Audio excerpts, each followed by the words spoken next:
Tantor Audio, a division of Recorded Books, presents Scorched Heart by Helen Harper, narrated by Ruth Urquhart. Chapter 1. I sat in Tallulah's driver's seat, clutching my already cold takeaway coffee and gazing out of the window. The car park was busier than I'd expected. I watched as a tight-faced woman gripped the hand of the crying toddler beside her and marched back to her own car.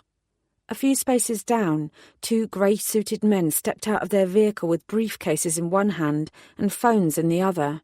They strode towards the entrance of the building with the sure-footed purpose of people who'd trodden this path many times before and knew exactly where they were going. It was my first time here, but I'd been to places like this during my 2 years of detective training. No matter how different each building looked, or which part of London or the surrounding countryside they were located in, they all maintained the same atmosphere. Desperation mixed with satisfaction, hope combined with fear, justice coupled with revenge. Her Majesty's Prison Galloway was no different. My fingers itched, and I was sorely tempted to turn the key in Tallulah's ignition and speed away without looking back. I hadn't expected that my visit request would be agreed so quickly. With no active investigation taking place, I'd assumed that the bureaucratic wheels of England's correctional system would grind slowly, and that it would be several weeks, if ever, before I gained the access I required. And yet here I was, less than 72 hours later, with an approved appointment to meet with my parents' murderer. I'd told Lucas that I wanted to do this alone, and that it would be easier without his brooding presence at my shoulder. That had been a mistake. I'd have given half the blood in my body to have him there right now. I shouldn't have underestimated the importance of moral support. The two men, who were probably solicitors, had passed through the main door 50 metres ahead and were no longer in view. The woman had clipped her child into the back seat of her car and was muttering to herself with a dark expression as she climbed behind the wheel. She caught me staring at her and gave me a scowl and her middle finger. I didn't react. "Is this a mistake, Tallulah?" I said aloud. Needless to say, the car didn't respond. I sighed. Time to quit stalling and woman up. I stepped out and pulled back my shoulders. I was Detective Constable Emma Bellamy, and I'd been face to face with murderers before. When I died, I was reborn 12 hours later in a cloud of burning sulphurous flame. According to a certain book of enchantments that had caused as many problems as it had solved, I was the one and only phoenix. I spent my days immersed with supernatural beings who were far more powerful than any of those incarcerated in the building in front of me. And since last week, I spent my nights with the leader of the London vampires. I could handle one human male, no matter what he was responsible for. I was more than strong enough. I adjusted the waist on my best suit jacket and marched to the prison entrance. The interior was brighter than I'd expected, with cheerful walls painted in warm amber tones and artwork apparently created by the inmates, alongside posters detailing the prison rules for visitors. I dug out my visiting order and handed it over to a uniformed guard behind a perspex screen, together with my driver's licence and warrant card. "Good morning, DC Bellamy," he said with the same professional smile I'd received from the barista when I'd ordered my coffee earlier this morning. "We have a note of your visit. Before you enter, I must ask you to complete this form." He passed over a clipboard with a sheet of paper attached. I checked over the details and scrawled down my date of birth and address before signing it at the bottom. "And I must take your photo for our records as well." I nodded and waited. Unfortunately, the flash was brighter than I expected, and I was forced to blink rapidly to clear my vision. The guard smiled at me, clearly used to that reaction. "As this is an official visit," he said, "you'll be directed to a room where you can talk to the prisoner privately. He has agreed to speak to you, but please note that he will be handcuffed at all times and that you will be separated by a screen.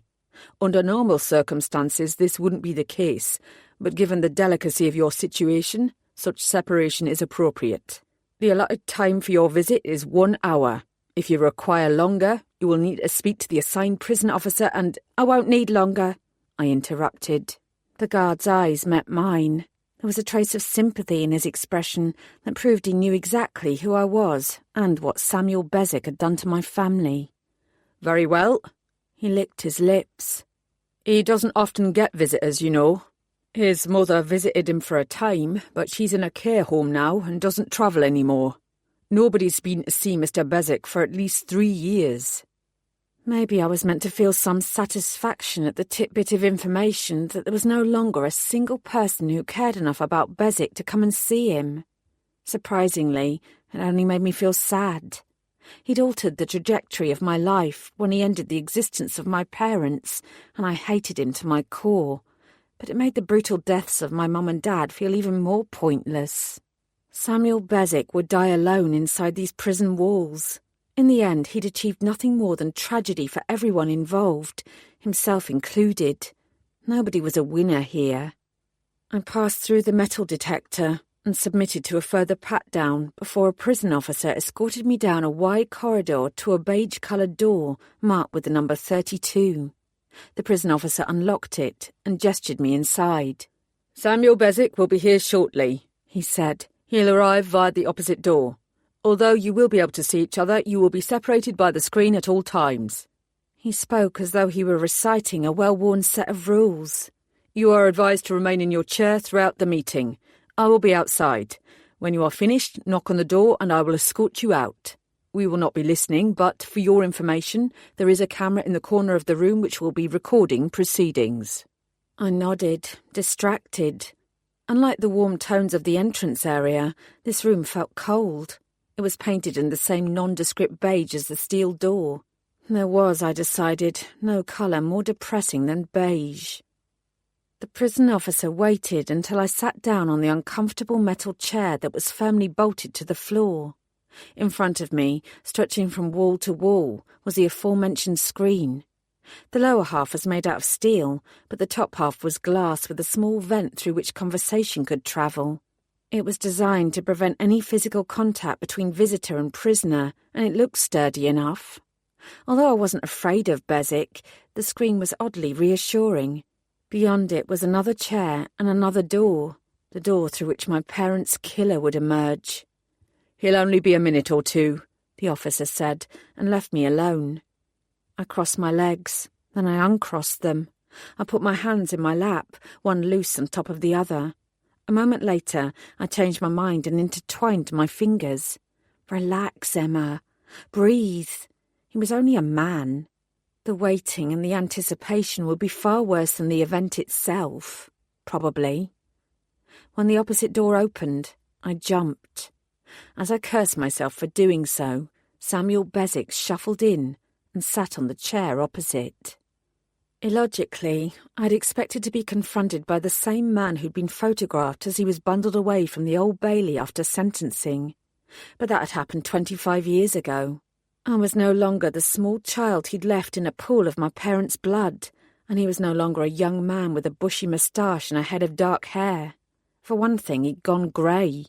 Not the distinguished silver fox sort of grey you saw in the well-to-do streets where I lived, but the dank, stringy sort of grey that would be filed immediately under images of vagrancy if the internet had its way. His skin was pale after spending decades in the prison system, while his jowls sagged and his shoulders drooped. His blue eyes, however, remained sharp. I knew that he'd busied himself over the years. He'd taught himself Arabic and a smattering of Chinese.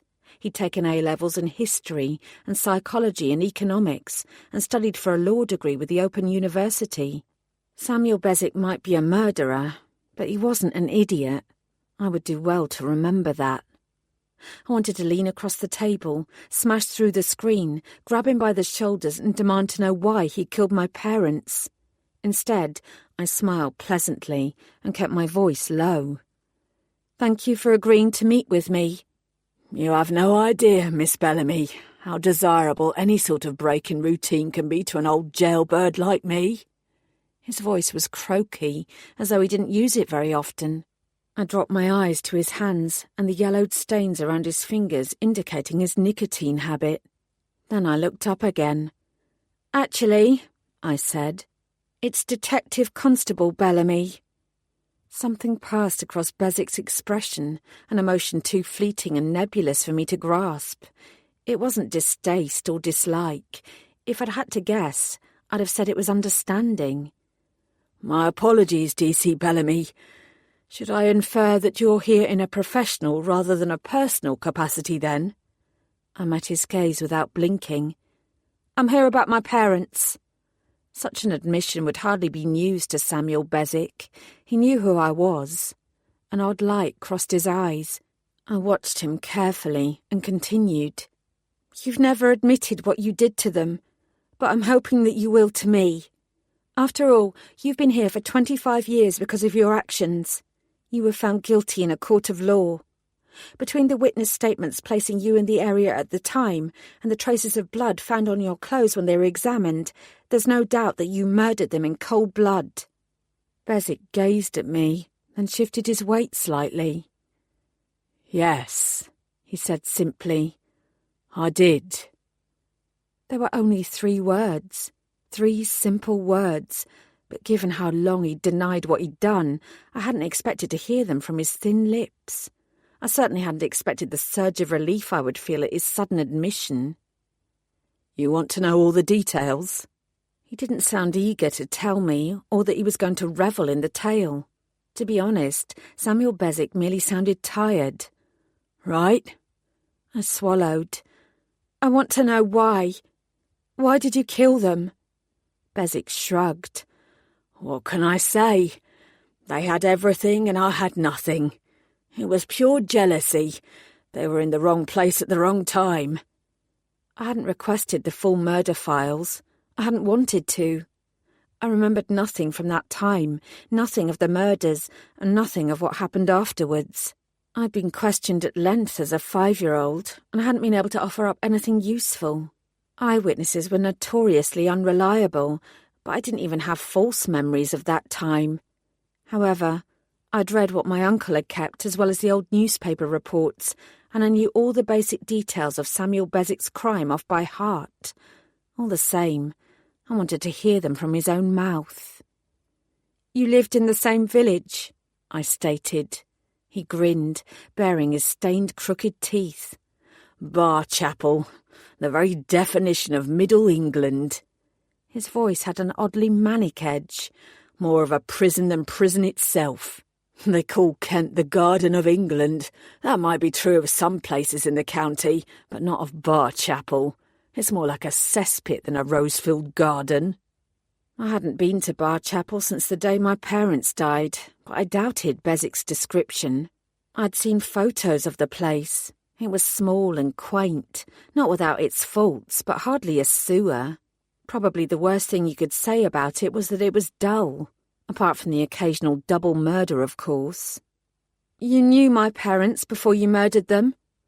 I saw them around the place, in the pub sometimes, out walking. I spoke to your mum once when she was selling cakes at the local fete. I leaned forward. I couldn't help myself. What did she say? That it was beautiful weather, that she liked my T-shirt, that she was excited about the prize she'd won at the tombola. He raised his thin eyebrows. You were there too. You didn't speak so much as a babble. Something to do with creepy crawlies at the bottom of your garden, if I remember. I'd been barely 5 years old. It was hardly any wonder that I'd not engaged him in a deep philosophical conversation. So she was nice to you, I bit out, but you still killed her. Beswick shrugged and looked away. It wasn't personal, not really. I saw 2 people who had a better life than I did, and I wanted to punish them. I could have picked on anyone. It's merely unfortunate for you that I picked on your parents. I'd been in London and caught the bus home. I got into Barchapel just after 10:30 at night and didn't feel like going to bed. I went for a walk and saw the lights on in your cottage. Your parents were in there with you. He offered me a benign smile. If it helps, they died quickly. They didn't suffer. A hard knot was forming in my chest.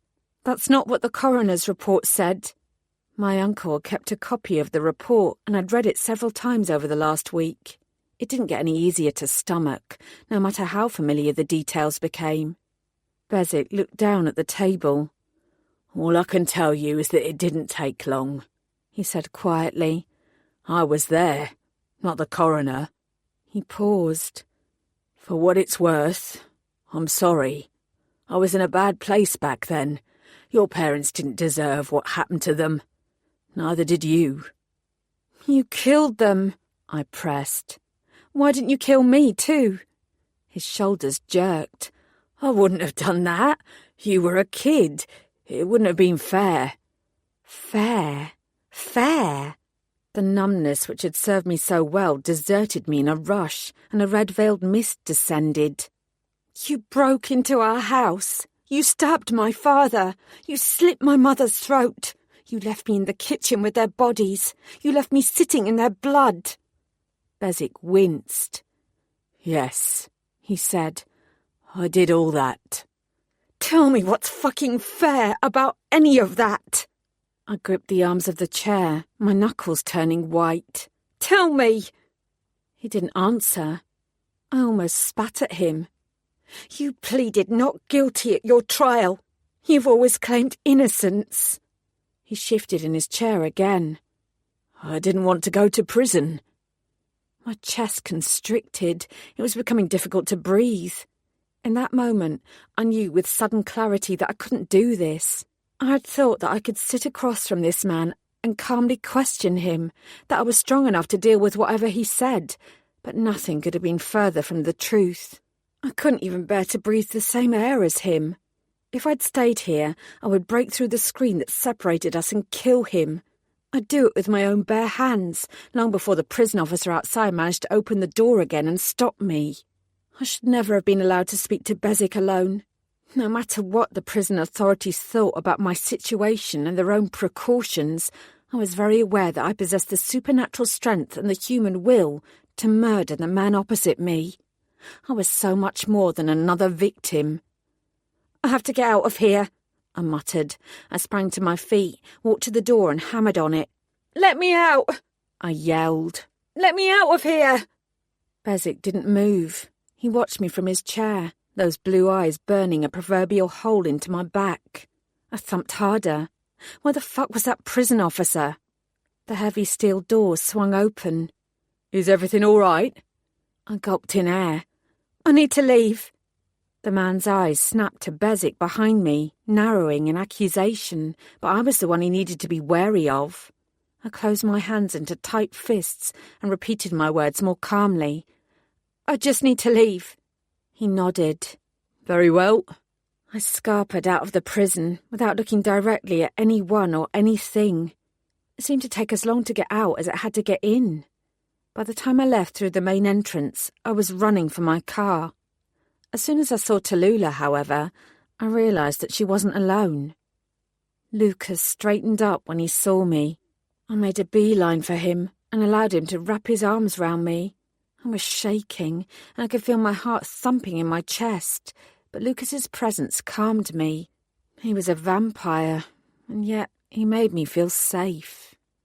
I know you told me not to come, he murmured gently, as a stray jet-black curl of his hair tickled my cheek. But I thought you might change your mind.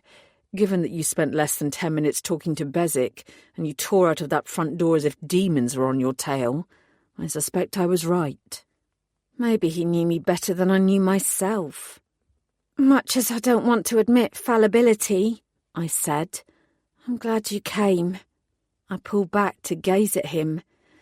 You were right. Lucas allowed himself a small smile. One day, Emma, he said, you'll realise that I'm always right. Despite the circumstances, I snorted. Yeah. I punched his arm lightly, glad that his light humour gave me something else to focus on, and he grinned. How did you know I didn't speak to Bezic for long? I asked. Lucas shrugged. I know a few people who work here, he said with studied casualness. I was kept informed. Translation. He bribed some of the prison guards to keep him in the loop. I wondered if it had been the friendly guy at the front desk or the rules-focused man outside the door. It didn't really matter. I wish you wouldn't do that, I muttered, looking away. He reached for my face again and gently tilted it towards himself. I was worried. Considering your expression when you ran out of there, I was right to be. A fleeting look of anger crossed his eyes. What did Samuel Bezic say to you? What did he do that made you so scared? I sighed. It wasn't him that scared me. It was me that scared me. Lucas understood in an instant. You were afraid of what you might do to him. I managed a nod. There was a screen separating us, but I knew that I could break through it. I knew that I could get to him, and I couldn't finish the sentence. Lucas was silent for a moment. There was no censure in his gaze. He looked over my shoulder at the prison, a forbidding darkness flitting across his face. That's only natural. He admitted that he killed them, Lucas. He's never done that before. I looked him in the eye, and he admitted that he was guilty. Lucas pulled me into a hug again. Come on, he said, holding me tight. Let's get you home. Get you home. Get you home. Get you home. Get you home. Chapter 2. Detective Superintendent Lucinda Barnes was waiting for me in the Soup Squad office when I arrived the next day. Lisa was scowling darkly in the corner. As DSI Barnes was licking the last few crumbs from a plate that looked like it had recently contained one of Lisa's cakes, I had no trouble working out why Lisa was annoyed. She took her baking seriously and wasn't always comfortable with sharing the fruits of her flowery labour. "DC Bellamy," Barnes said with a perfunctory smile. "I'm glad you're here. I know it's the weekend, but I dropped by because we need to catch up. What's the situation with the Fairfax clan?" "So much for small talk." "Nothing new," I said. "A new alpha werewolf won't be confirmed until the full moon when all contenders fight it out in St. James's Park." Barnes already knew this. Why she deemed it necessary to come and ask about it in person was beyond me. "And is this Toffee woman still the most likely candidate?" I shrugged. "As far as I can tell. You should get close to her, become her friend. It'll make things easier later." "Not if she doesn't get the gig," I pointed out. "There are other Fairfax beaters who might do better than her on the night. If someone else becomes the Fairfax Alpha, they won't take kindly to the fact that I've been buttering up Toffee. Not to mention," I added, "that she very publicly proved herself submissive to Devereux Webb when she presented him with her belly right outside this building. Openly submitting to a non-ranked werewolf who's not even experienced his own first full moon won't fill the others with confidence." "Indeed." Barnes frowned. "What exactly is happening with Mr. Webb? Has he made any approaches to the clans?" "Nope. He's still living on the other side of the city. I'll allow him a few weeks to adjust to being a werewolf, then I'll approach him. He's supposed to be in Lisson Grove with the others. The law is very clear." I didn't blink. "I know that, but he's not someone I want to make an enemy of either. Right now, Devereux Webb and I have a cordial relationship. If he proves himself to be as powerful as he has the potential to be, I don't want to piss him off. I'll remind him of the soup laws in good time." Barnes sniffed. "Very well, I'll trust that you know what you're doing. But that does bring us to another matter." I already knew what she was going to say, and so did Lisa. Out of the corner of my eye, I saw her stiffen. It was probably just as well that Fred was out on patrol. At least Lisa could give a good show of pretending not to listen. Fred was hopeless at such things. "You need another detective," Barnes said. "Someone with more experience. You've done excellent work in improving relations between the police and the supernatural community, but recent events at the Talismanic Bank and beyond have proved that Soup Squad requires another pair of hands." I schooled my expression carefully. "I take it that you have a detective in mind?" Barnes answered instantly. "Detective Sergeant Owen Grace. He's keen, ambitious, and he has a strong sense of right and wrong." "I don't know him," I answered. "There's no reason why you would. He's kept his nose clean and had an unremarkable career up to now. When I say that, I mean it as a good thing. And you'll be pleased to learn that he is more than amenable to working with soups. Unlike some of the other Metropolitan Police officers who thought that anyone with soup blood was automatically scum." "Okay," I said. Until I met DS Grace, I was prepared to keep an open mind. "He'll be your superior officer," Barnes said, "and you'll be expected to answer to him. I expect there'll be something of an adjustment period to begin with that might prove awkward." "I'm not planning on causing any problems," I said stiffly. Barnes offered me a kind smile. "I know, neither is DS Grace, but problems can arise when one detective is more knowledgeable than another. You are, after all, a soup yourself, and that gives you an edge that DS Grace might find difficult, given his seniority. Fortunately, I have an idea about how to ensure that he finds his feet." I was wary now. "Go on." "You visited Samuel Bezic yesterday." It wasn't a question. "I followed all the correct procedures," I said, instantly on the defensive. DSI Barnes held up her hands. "I'm not suggesting otherwise, Emma. To be honest, I'm surprised that you didn't visit him before now. Did he provide you with any answers about what happened to your parents?" I looked down. "Other than finally admitting that he was responsible for their murders, not really." Barnes pursed her lips. It's not just your parents that you must have questions about. You have extraordinary, unique powers that seem to have sprung from nowhere. You must wonder about those too." "Of course I do." I folded my arms. I wasn't sure where DSI Barnes was going with this, and I definitely wasn't sure that I liked it. "I don't know how much of a close eye you keep on the news, but there was a rather nasty murder in Kent last night." I squinted. What did a new murder in Kent have to do with anything? Unless... "In Barchapel, to be precise," DSI Barnes continued. I stiffened. Icy fingers of dread trickling down my spine at the mention of the village where I'd spent the first 5 years of my life.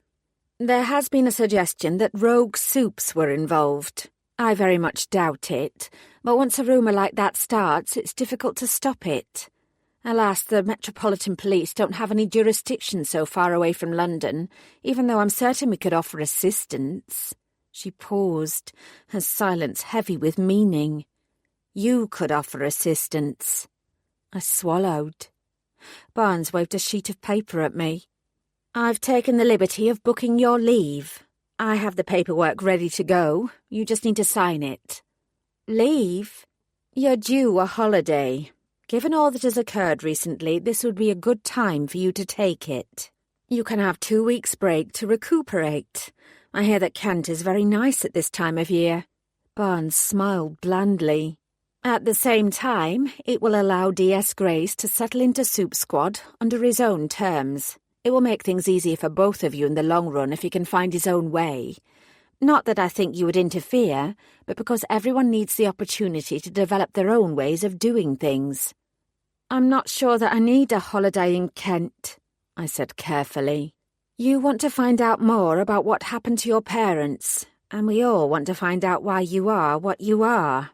A visit to Barchapel might answer those questions. I've contacted the local police and suggested that you might pop by.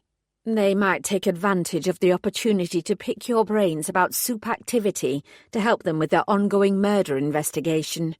It's a win-win situation for everyone." Barnes hesitated, and I realised that she was actually quite unsure of herself. "You don't have to do this if you don't want to. It isn't an order, Emma. It's not even a request. But the opportunity is there if you'd like it. Barchapel might not have any answers for you, but it could be a good place to start. You can head there first thing tomorrow morning." I dropped my hands by my sides, but otherwise didn't move for a long moment. Then I saw Lisa give me a small nod of encouragement. She was right. I'd already set the ball rolling. I'd spoken to my uncle and read everything he had relating to my parents. I'd been to see Samuel Bezic. Perhaps now was the time to step things up a gear and find out more about my past. Why was I, of all people, the Phoenix? Did my parents' death have anything to do with my inability to stay dead? And would Barchapel offer any clues? I swallowed. Then I walked up to Barnes, took the sheet of paper, and scrawled my name on the dotted line. "If you wait a couple of days, I can come with you," Lucas said. He gave the grimy train a dubious look. I can drive. I can drive too, I said lightly, but Tallulah doesn't do well on country roads, and there's absolutely nothing wrong with the train. I like trains, I added firmly. When you finish your business here, you can join me. A country break might be fun. I bet the people of Barchapel have never even seen a vampire before. You'll give them a thrill. I'm not sure I'm the sort of thrill they'll be after, he muttered. He ran a hand through his ink-dark hair. But very well, he said grudgingly. They'll be more likely to open up to you if I'm not around to begin with, I suppose. I smiled. Be kind to Detective Sergeant Grace. Lucas snorted. I plan to stay well away from Soup Squad. You're the only police officer I like. He handed me a bag. Here. I blinked. What's this? Sandwich, flask of coffee, a few snacks. I'm going to Kent, not Australia. Lucas gave me a long look. I want to look after you. If the only way you'll let me do that is by making sure you have lunch, that's the way it'll be. Thank you, I whispered. It might only be a packed lunch, but the gesture spoke volumes. Lucas dipped his head and his mouth descended on mine. He pressed my body to his, holding me so tightly I wasn't sure he'd let me go. I wasn't sure I wanted him to. His rough stubble grazed my cheek, but the heady taste of him and the searing heat as he touched me meant that I didn't care. My senses swam. You can still change your mind, he murmured. I closed my eyes. No, I said. I have to do this. I drew a breath and stepped back. I'd better go. The train's about to leave. Take care, Emma. I'll see you in a few days. He gave me a dark glower. Don't die in the meantime. I smiled confidently. Right back at you, Buster. Then I heaved both myself and my suitcase onto the train. After squeezing my bag onto one of the higher shelves in the luggage compartment, I walked down the aisle to find my seat. Lucas was still on the platform, watching my every move through the window. I gave him an awkward wave just as the whistle sounded and the train doors closed. Lucas mouthed something. I squinted. Wait, did he just say... He loves you, said the elderly man opposite me. The train began to pull away. That's sweet. I stared at Lucas on the platform as we moved further and further away. In fact, I kept staring until he was nothing more than a dot in the distance. Then I drew a shaky breath. We'd only been sleeping together for a week, and neither of us had made any sort of commitment. He must have been saying something else, or he was simply making sure that I wouldn't forget about him. After all, he was the vampire lord, and he liked to be in control. Whatever. The one thing that I knew for certain was that I wouldn't forget Lord Lucas Horvath, no matter what else this little trip threw at me. Threw at me. Threw at me. Threw at... Chapter 3. It was barely an hour from London St Pancras Station to Appledore in Kent, where I had to change onto a bus.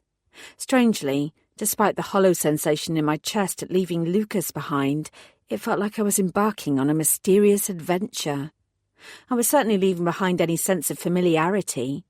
I'd lived in the deepest, darkest Kentish countryside for the first 5 years of my life, but I had only brief flashes of memories from that time. As the train left London and trundled through more open landscapes, I felt like I was travelling in a foreign country. I reached for my laptop and flipped it open, then absent-mindedly pulled out the flask of coffee from Lucas's bag. I unscrewed the lid and inhaled the rich aroma before pouring myself a cup while I waited for the train's Wi-Fi to connect. Watch enough television and you'd be forgiven for thinking that most murders are committed for complicated reasons and as a result of careful planning. The reality couldn't be further from the truth. The vast majority of unlawful killings are committed for the most mundane of reasons, with little or no forethought. The vile and violent husband who beats his wife so hard that the impact finally kills her. The drunken brawl down the pub that starts over a minor disagreement and ends in tragedy. The drug deal gone wrong. Murder is rarely complex and never glamorous. Still, 650 souls had been lost to murder in the previous year in the United Kingdom, and almost a quarter of those crimes remain unsolved. Usually that was down to lack of actionable evidence rather than lack of suspects, not to mention that police officers can spend weeks tracking down threads that end up having nothing to do with someone's death. Murder is messy, but so are people's lives. Contrary to public belief, it was rare that such murders were attributable to supes. Supernatural crimes hit the headlines and sold newspapers, however, so they were widely publicised. Follow the tabloid press in Britain, and you'd be forgiven for believing that soup crimes involving human victims occurred on an almost daily basis. I was also aware that certain police squads would allow whispers of soup involvement to filter through communities in order to be granted greater resources to solve crimes. It was all about politics and money, neither of which helped improve the public perception of supernatural citizens. Despite what DSI Barnes had said, I doubted that the recent Barchapel murder actually had anything to do with soups. I wasn't with the Kent police, and I wasn't an official part of the investigation, so I didn't have any police files relating to the killing, but there was plenty on the local news and on social media. 2 days earlier, a 46-year-old man had been killed on his way home from a night out. His body was discovered the following morning by a dog walker. Reportedly, his jugular had been ripped out. No doubt that was what had given rise to the speculation about soups, because, in theory, either a vamp or a werewolf could have been responsible for that sort of injury, but so could a human. Although the press weren't releasing his name, a quick search on Twitter revealed that the unfortunate victim was called Patrick Lacey. He'd worked as a local handyman doing minor home repairs for the people of Barchapel. No doubt his job meant that he was well known, but I couldn't find many people who openly admitted to feeling sad about his death. Quite the contrary, in fact. I read various posts online from people who thought that his volatile nature meant he was always going to end up in an early grave. There was one comment in particular that gave me pause. Underneath one of the first news articles posted online by the Kent Chronicle, Mick239 had written, "That's what you get for being friends with a sick killer." A sick killer? There was only one sick killer from the Barchapel area that I was aware of, and I'd been talking to him through a glass screen the previous day.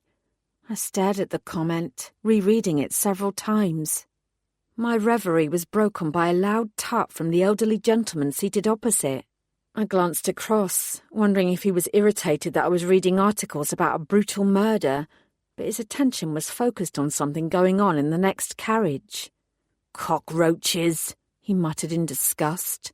He ran a hand through his thinning hair, and I noted the brief tremble in his fingers and the ashen pallor of his skin. He realised I was watching him and turned to me.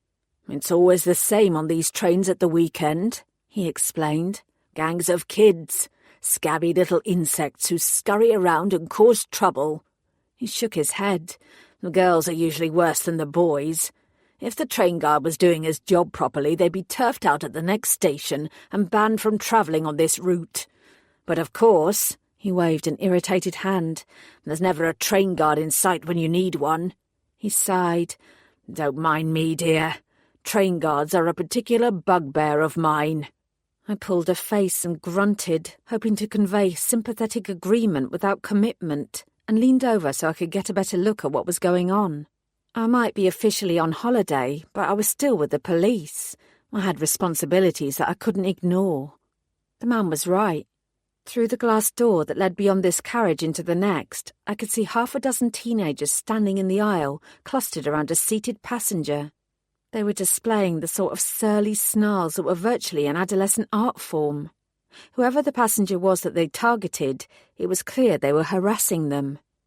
I slowly closed the lid of my laptop and pushed my lunch bag to one side. The elderly man gave me an alarmed look. "You shouldn't get involved," he advised. "Sometimes they carry knives." I almost hoped they did. I smiled at him. "Don't worry about me," I murmured. "I've got this." I stood up and smoothed down my clothes before walking up the aisle and pressing the button to open the door. It slid open with a smooth whoosh, and I heard the taunting voices of the group of teens. "Your mum's psycho like you. She's on meds, right?" one of the girls said to the seated victim. She was dressed in a tight T-shirt that displayed her midriff and was emblazoned with glittery words that stated she was no angel. Indeed. "Are they good ones? Did they get her high?" "Oh," sneered the boy next to her, "I bet they're good. Get us some, will ya?" I adjusted my cuffs and sauntered towards them. "Hey," I called out in a friendly voice. "What's going on?" As if they were a single amorphous being, the teens turned towards me. No Angel screwed up her face. "Fuck off, lady." My expression didn't alter. "Dear me, such language." I paused. "You know, swearing at the police is likely to end up in arrest." It wasn't, of course. There was no specific offence that dealt with swearing alone, but this lot wouldn't know that. I embellished even further. "The last person who swore at me is doing 6 months in jail." They all looked me up and down. "You're not police," one of the boys muttered. "Where's your uniform?" No Angel thumped him round the back of his head. "Idiot," she said. She looked at me. "Prove it. Prove you're a copper." The others were starting to shuffle backwards. That wasn't unexpected. Bored teenagers like these, especially when they were in groups, could give the impression that they were feral and unstoppable and had a total disregard for authority. But despite their loud mouths, they'd back down quickly once challenged. I'd been that age once, and I wasn't convinced that I'd been any different. However, No Angel was bolder than the others. In my experience, that meant she had less to lose. I reached into my pocket and drew out my warrant card. The girl slunk forward and stared at it. "Detective Constable Emma Bellamy," I said, allowing her a long gawk. "Fucking hell," she muttered. She raised her head, a defiant tilt to her chin. "You can't arrest us for swearing. It's a free country. Free speech and all that." I decided that I liked her. "You're right," I said. "I can't arrest you for swearing." I gestured towards the passenger they'd been haranguing, a young lad who looked about the same age but who had flushed skin and scared eyes. "Unless other people are feeling distressed or harassed." "We weren't doing nothing," No Angel said. She jabbed the boy in the seat with her elbow. "Were we, Al? You ain't distressed." I wouldn't allow their victim to be drawn into a pointless peer-pressured denial. "I know what I saw." I gave her a meaningful look. "Perhaps you lot should find another carriage to sit in." She sniffed. "Stinks in here anyway." She allowed a beat to pass. "Of pigs."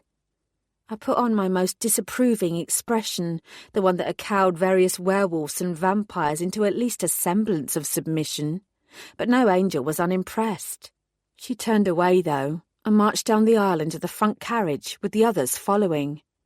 The boy they'd been bothering watched them go before he spoke. "They'll only be worse next time. You didn't do me any favours." "They're bullies. There are things you can do and people you can talk to who can help." His expression was even more contemptuous than No Angel's had been. "I've read the leaflets," he muttered. "Bullying is about power and dominance and fear," I added. "Their fear and yours." He looked away. "They've got nothing to be afraid of." "Everyone's afraid of something," I said softly. "Some of us just show it more than others." I studied him. "I can help if you—" "I don't want your help." I knew enough not to push him. "OK," I said, "but if you change your mind, I'm sitting in the next carriage until Appledore."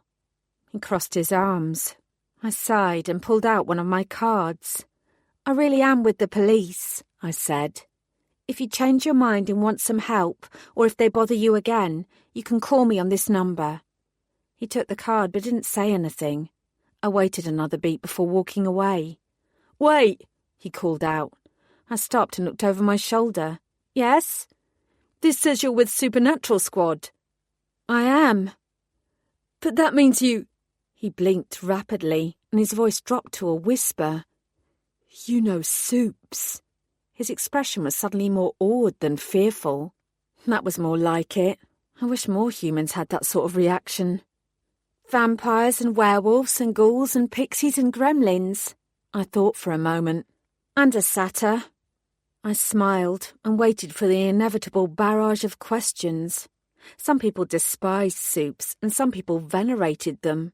Neither attitude was ideal, but the latter was often easier to deal with, especially when it played to my advantage. The boy's head dropped, and he read the card again, this time with a trace of excitement. Alas, that didn't last long. Detective Constable Emma Bell... His face whitened abruptly. You're going to Appledore? I watched him more carefully now. Barchapel, actually. He swallowed. I don't want your card, he whispered. He flicked it towards me and it fluttered to the floor by his feet. I don't want your help. He turned away, resolutely refusing to look at me again. You know who I am, I breathed. His reaction had nothing to do with my position at Soup Squad and everything to do with my name. You're what, 15 years old? How would you know who I am? You said you can't arrest someone for swearing, he mumbled into his chest, ignoring my question. That's right. Then, he gulped in a breath, fuck off. Fuck off away from me. I wanted to sit down next to him and ask why he was so afraid of me and what he knew, but he was still a child and I was in dangerous territory. I nodded and reluctantly backed off. Okay, I said, okay. I curled my hands into fists, a gesture born of frustration rather than anger, then shuffled towards the door. I prayed that he'd change his mind and start talking again, but he didn't. I returned to my seat, wishing there was another way I could approach him. Whoever he was and whatever he knew about me, he was done talking. There was nothing I could do that wouldn't be my own version of harassment. But when the train pulled into Appledore and I got up to retrieve my bag, I noticed that the boy was also preparing to disembark, and my card was no longer on the floor by his feet. By his feet. By his feet. By his feet. Chapter 4. The boy disappeared from the station platform with far greater haste than I expected. By the time I'd hauled my suitcase out and looked around, there was no sign of him, and I could only assume that someone with a car had picked him up. I grimaced in irritation and located the bus service I needed. Given that all 6 of the other teenagers were heading in the same direction, it wasn't hard. Fortunately, they gave me a wide berth, although I could feel all their eyes on me, especially when I boarded the bus after them for Barchapel. I settled into a seat at the front and tilted my head to listen in to their conversation. They didn't mention either the boy or my presence. Instead, they seemed to be discussing the likelihood of a relationship between 2 of their teachers. No angel seemed to particularly enjoy the imaginary salacious details. After a while, I zoned out and stared out of the window at the passing countryside. None of it looked familiar. Even when the bus pulled into Barchapel itself, and I felt my heart rate increase with tension, I couldn't identify any of the streets or buildings. As far as this corner of Kent was concerned, my memory was drawing a total blank. I thanked the bus driver and got off in the small town square. The teens piled after me, giggling and whispering. One by one they disappeared without a second glance, other than No Angel, who threw me a dark look. Maybe she suspected that I was following her. I offered her a perfunctory smile, and she tossed her head and stomped off. Shrugging, I checked my phone for directions, then headed towards the Bird and Bush Inn where I'd reserved a room for the next few days. I kept my eyes sharp, looking for a sign of either the boy or something that might jog my memory. Surely the pretty scented roses that lined the narrow streets, or the play park and the row of little shops would bring back some forgotten detail.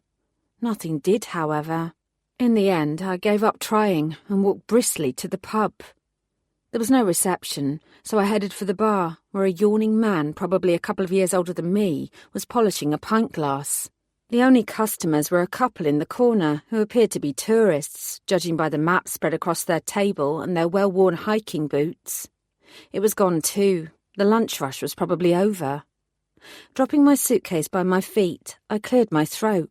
If the boy in the train had recognised my name, perhaps other locals would as well. For all I knew, my parents' murder was still big news in Barchapel a quarter of a century after it had occurred. "Hi," I said brightly. "I'm Emma Bellamy. I have a room booked." The barman yawned again. "Sorry," he apologised. He put down the glass and offered me a smile. "Late night." He took out an old-fashioned appointments book and flipped it open. "What did you say your name was?"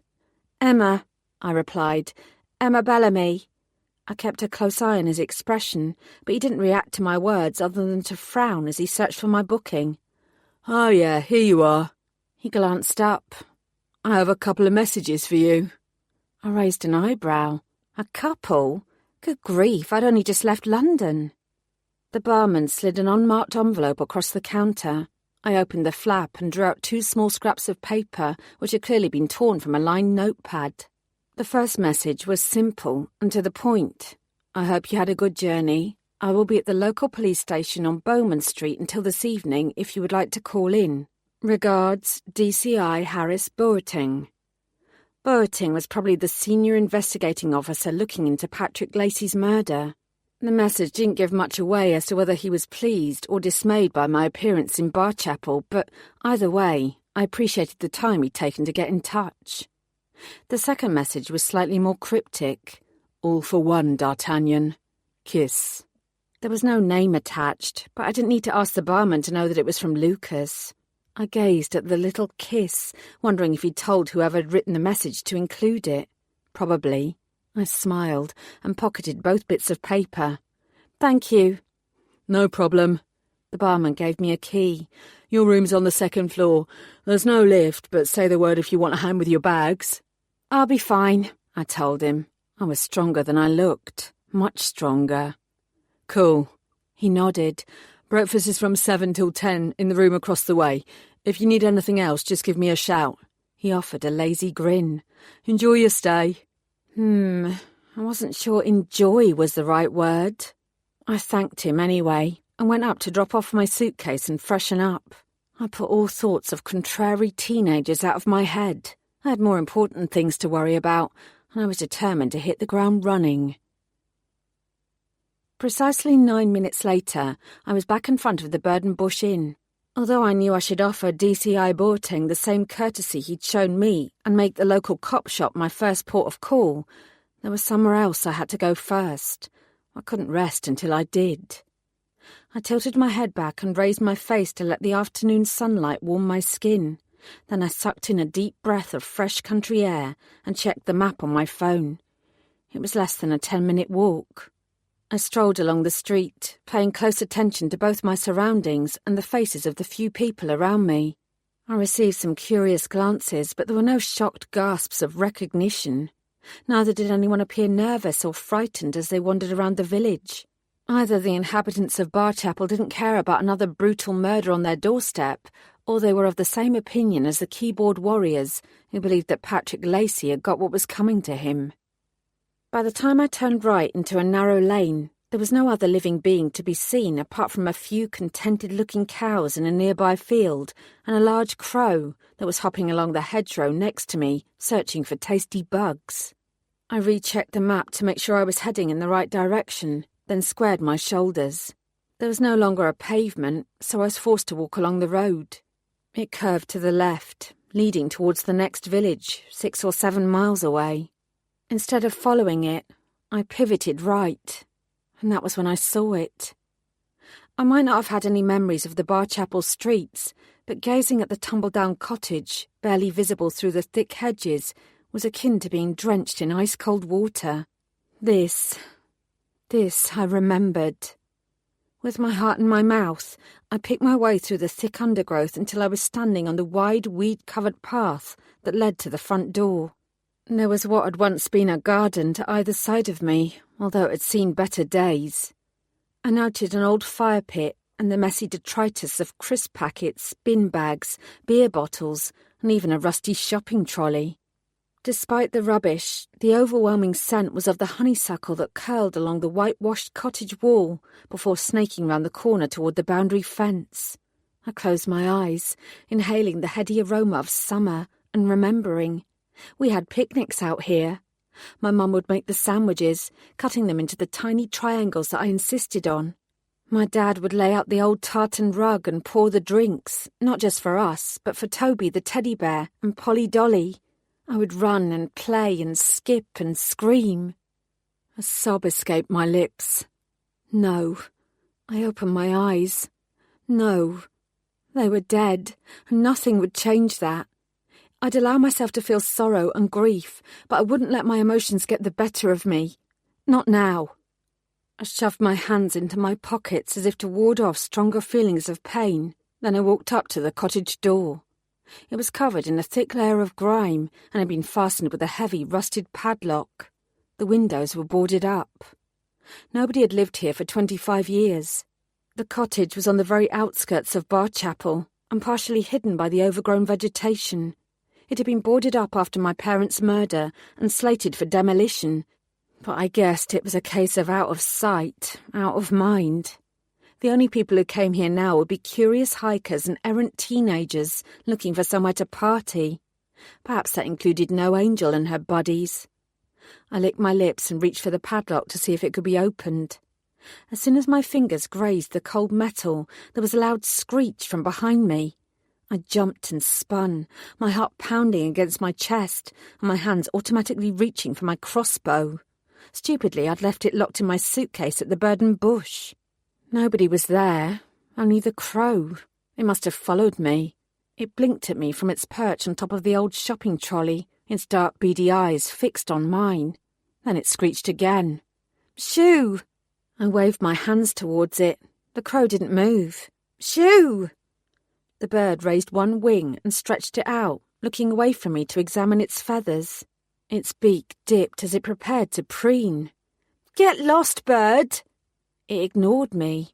I rolled my eyes. Freaky feathered bugger. Weren't crows supposed to be super intelligent? Couldn't this one work out that it wasn't wanted? I cursed and turned my back on it. It was only a damned bird. I reached for the padlock again, shaking it to see if I could pry it loose. When that didn't work, I drew in a breath. Sorry, Mum, I muttered. I tensed my muscles and slammed my shoulder against the old wooden door. It sprang open on my first attempt as the metal bolt holding the padlock in place broke loose. I was getting good at breaking down doors. In fact, these days I barely even thought about it. The interior of the cottage was gloomy, dark, and smelled of damp. I pushed the door open all the way and stepped across the threshold. There was no furniture inside. All I could see was more rubbish in the corners and old wallpaper peeling from the walls. But I didn't need furniture to tell me what each room had been. There was a sudden blueprint in my mind's eye. Straight ahead there was the bathroom. Beyond that was my parents' bedroom, and after that was the room I'd slept in. Standing here, staring down the dirty hallway, was a very strange experience. It was almost as if the past had suddenly come to life.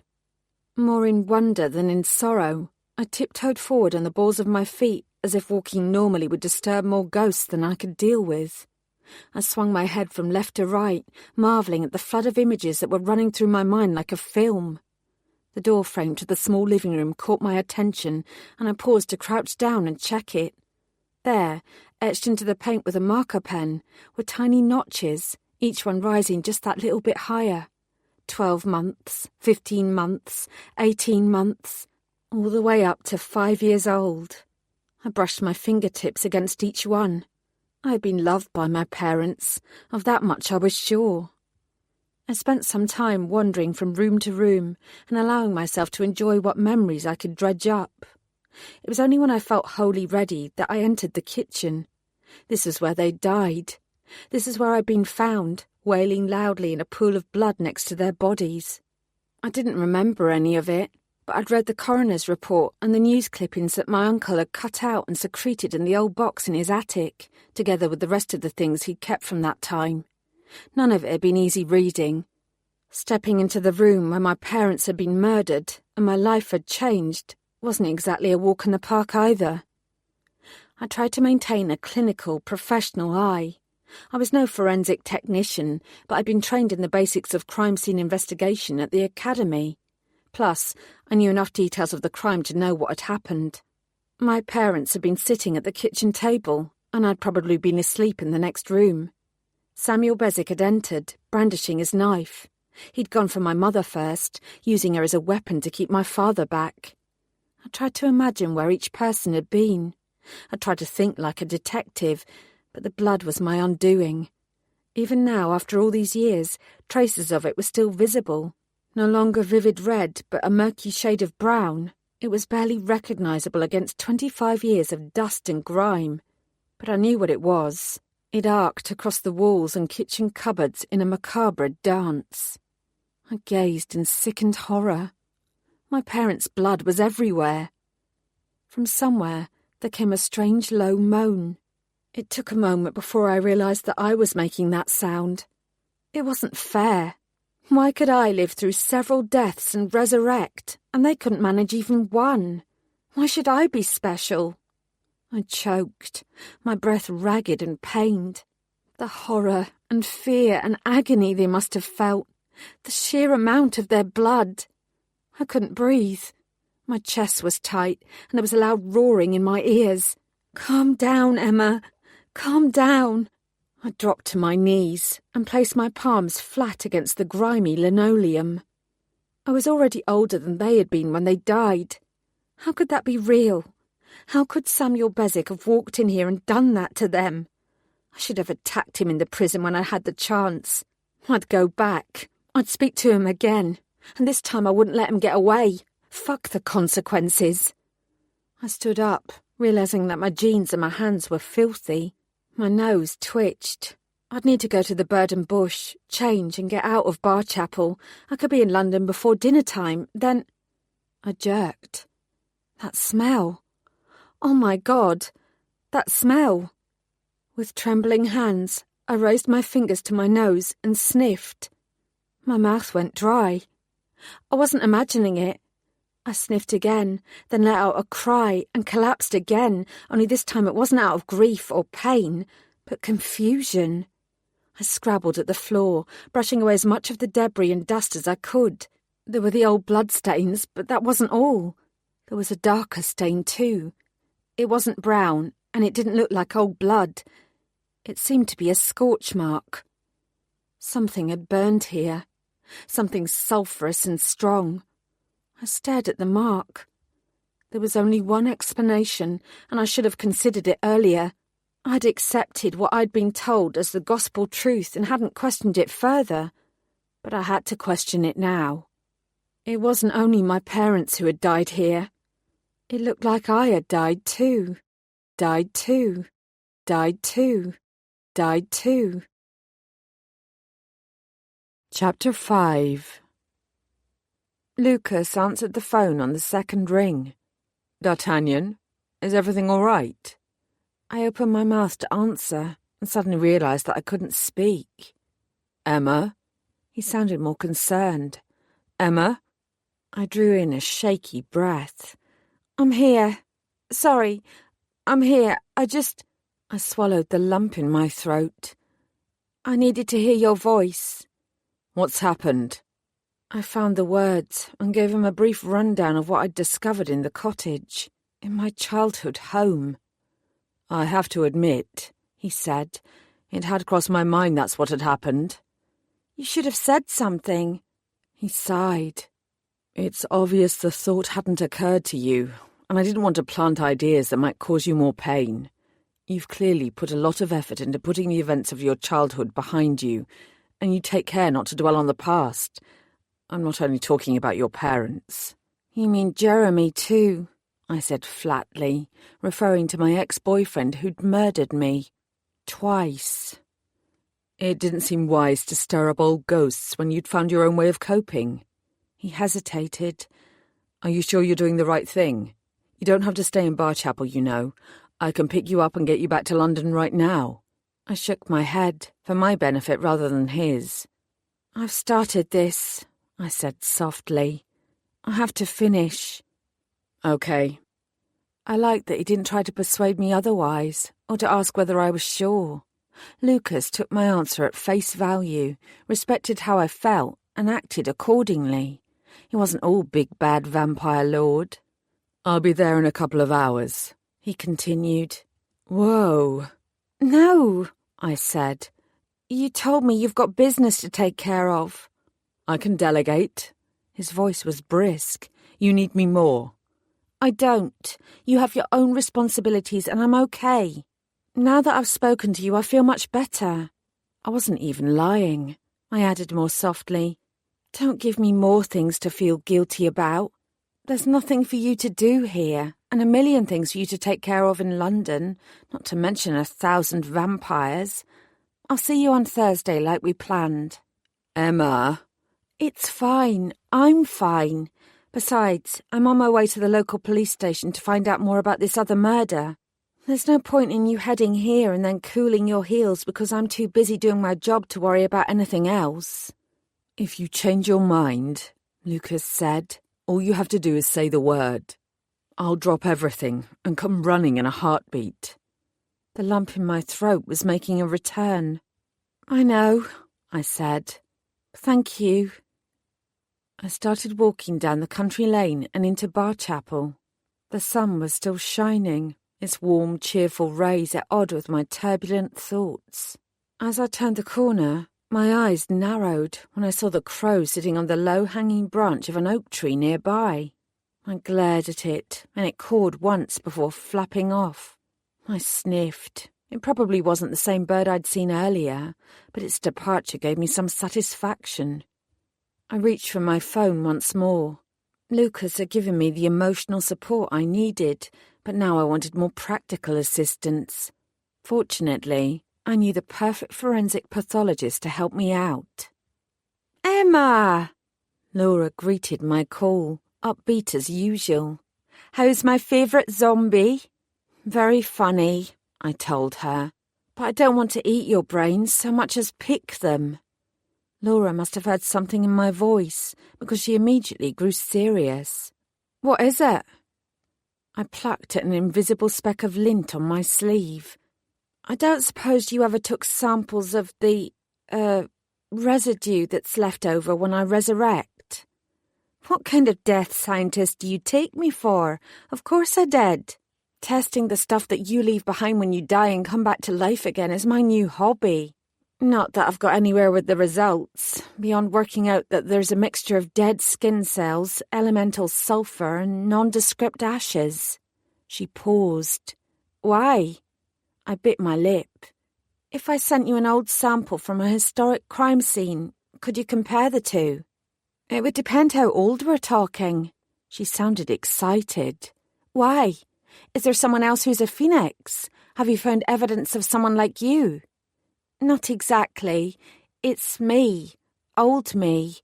It's possible that I died and was reborn when I was a little kid. I could almost hear the cogs turning in Laura's brain. I'm confused. When did this happen? Why didn't anyone notice that you died? I'd never told her about what had happened to my parents. I'd never spoken about it in detail to anyone other than Lucas. It's kind of a long story. Most things with you tend to be, she said dryly. Where are you? A place called Barchapel in Kent. It's about 30 minutes' drive from Appledore. Uh-huh. And do you have a proper sample kit with you? Because if you don't, there'll potentially be too much cross-contamination, especially with such an old scene. It'll be dodgy trying to take proper readings without the proper equipment. I grimaced. I don't have anything like that. I'm on my way to have a chat with the local police, though. I can get a sample kit from them. Laura sniffed. I know there's been a brutal murder in Barchapel because yesterday evening there was a request for a locum pathologist to help with the investigation. I imagine the local constabulary already have their hands full and won't be impressed by a city dweller like you sauntering in and making demands about investigating decades-old crime scenes. I have some holidays saved up. I'll be there by this evening. I'll take the samples myself and test them straight away. That's really not necessary, Laura. You don't have to... She interrupted. On a scale of 1 to 10, how important is this to you, Emma? 11. Important, I said quietly. Then shut up. Dean and the others can hold the fort here. Where are you staying? I didn't deserve friends like her. At a pub called the Bird and Bush. I'll be there by 9 tonight. Make sure to have a pint of ale waiting for me. Frankly, that was the least I could do. It wasn't difficult to locate the small police station. It was a stone's throw away from the bus stop where I'd arrived. I did my utmost to put my discoveries at the cottage to the back of my mind and present my best game face. Regardless of my own concerns, the Kent police were working on an active murder case. There was a small front desk with a tired-looking uniformed policeman sitting behind it. No doubt this was the local Bobby. DCI Boateng and the rest of the murder squad would be visiting temporarily from Maidstone while the investigation into Patrick Lacey's killing was underway. For all I knew, they were also staying at the Bird and Bush. I supposed I'd find out soon enough. I smiled at the young officer and tried to look friendly. He probably hadn't had much rest over the past few days.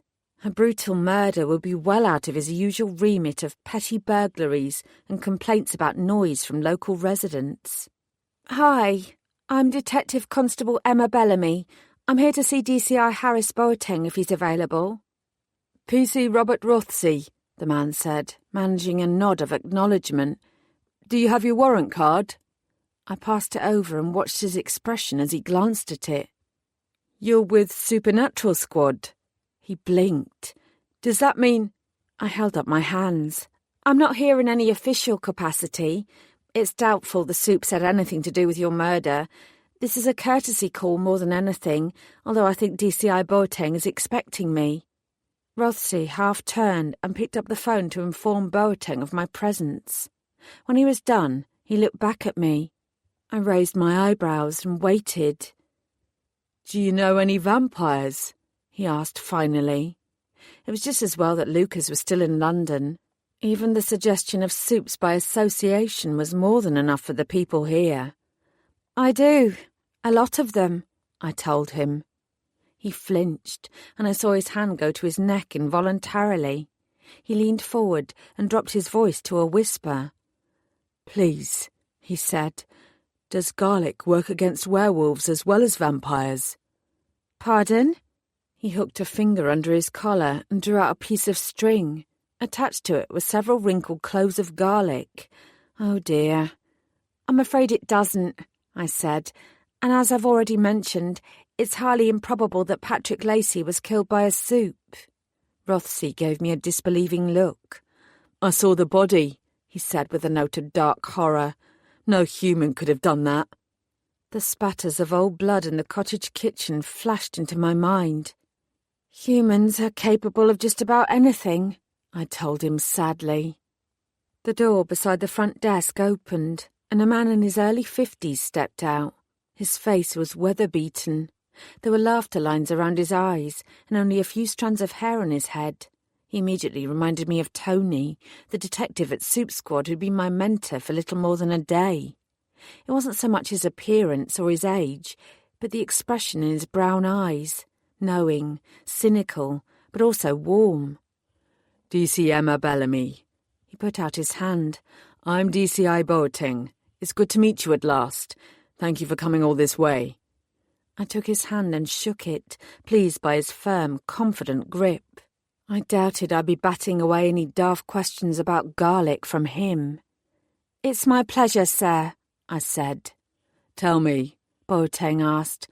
"My wife was nipped by our chihuahua yesterday morning. Should I be worried she's going to turn into a werewolf?" I took an involuntary step back, then realised that Boateng's eyes were twinkling. He must have heard PC Rothsey through the door. I laughed. "I think she'll be all right." He grinned at me and glanced over at Rothsey. I instantly felt sorry for the younger man, whose face was suffused with red. All right, he muttered. "I get it, but we've not had a murder here for a quarter of a century." He looked at Boateng defiantly. "And you can't tell me that it doesn't look as if Supes are involved. It doesn't pay to be too careful." Instantly contrite, I gave him a quick smile. "You're absolutely right. I'm sorry. And there's no such thing as a stupid question. If there's anything you want to know about Supes, anything at all, don't be afraid to ask. Not long ago, I wasn't all that different to you, and I didn't know a damned thing about them. Sometimes I get so immersed in my work that I forget that." Rothsey nodded, while Boateng gave me a surprised look of approval. "I will add my own apologies. That was uncalled for on my part. There's a time and a place for banter, and this isn't it." He gestured to the door. "Why don't you come through, Emma? Then I can show you why both Robert and myself are so convinced that Supes are involved. I hope it's not the case, but the evidence certainly points towards the supernatural." More concerned now, I nodded soberly and followed him.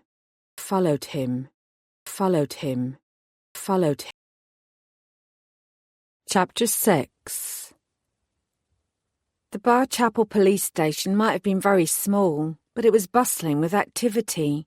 As I walked behind Boateng, I saw the evidence board plastered with a photo of Patrick Lacey and various details about both his life and death. As I became aware of the serious expressions and buzz of concentration from the assembled police officers, I imagined that it would have been like this when my parents were killed. There wouldn't have been laptops and smartphones, but the intensity would have been the same. Something about that thought was oddly reassuring. Boateng acknowledged various people, but didn't pause until we reached the small room he'd clearly commandeered as his office. He closed the door and sat down, gesturing at me to do the same. "You know, Emma," he said without any further preamble, "there's no chance that the murder of Patrick Lacey is in any way related to the murder of your mother and father." He was heading straight for the elephant in the room. I wasn't surprised that he was aware of my connection to Barchapel. Either DSI Barnes had told him, or he looked into my background himself. I'd have done the same thing in his position. As far as he was concerned, I was an upstart stranger striding into the middle of his investigation with scant experience. I met his eyes and spoke as frankly as I could. "I'm not here to insert myself into your investigation, sir. I'm with the Metropolitan Police, and I'm well aware that I have no official capacity or authority to investigate in Barchapel. I'm not particularly experienced as a detective, but I do know soups, and I think I can offer some assistance in that regard.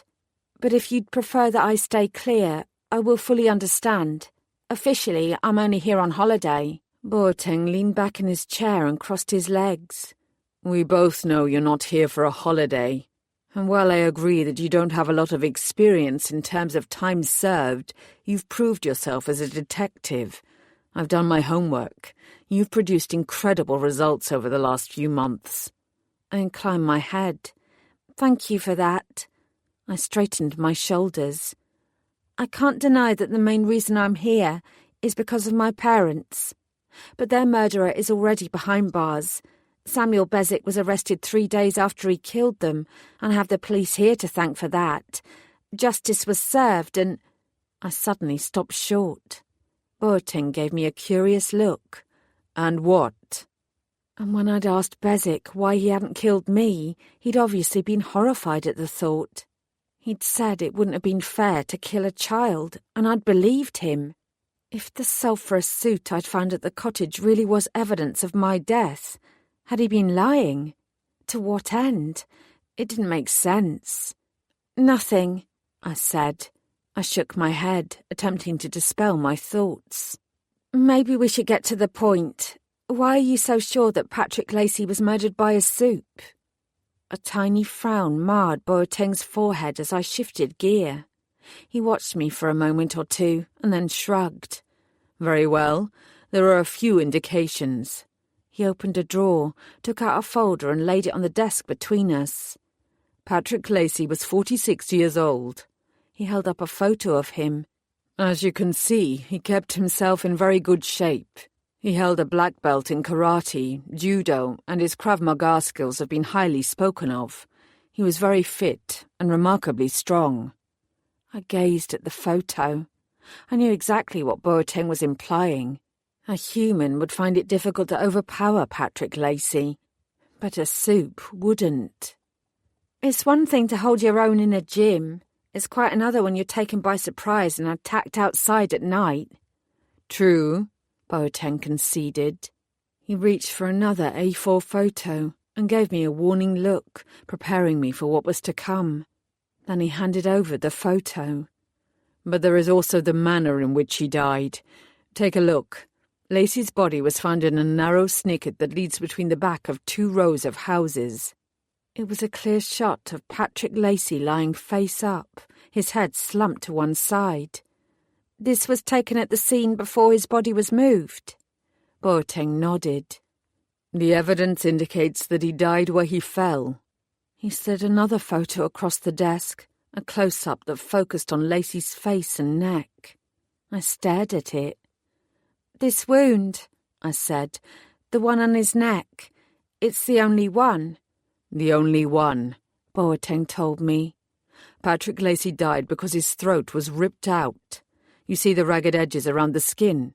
The preliminary report suggests those are teeth marks. Last time I checked, there weren't any wild wolves or grizzly bears wandering around the Kentish countryside. We've sent samples off to the lab in Maidstone to see if we can get any DNA hits. If something bit into Lacey, we'll know about it soon." His tone was grim.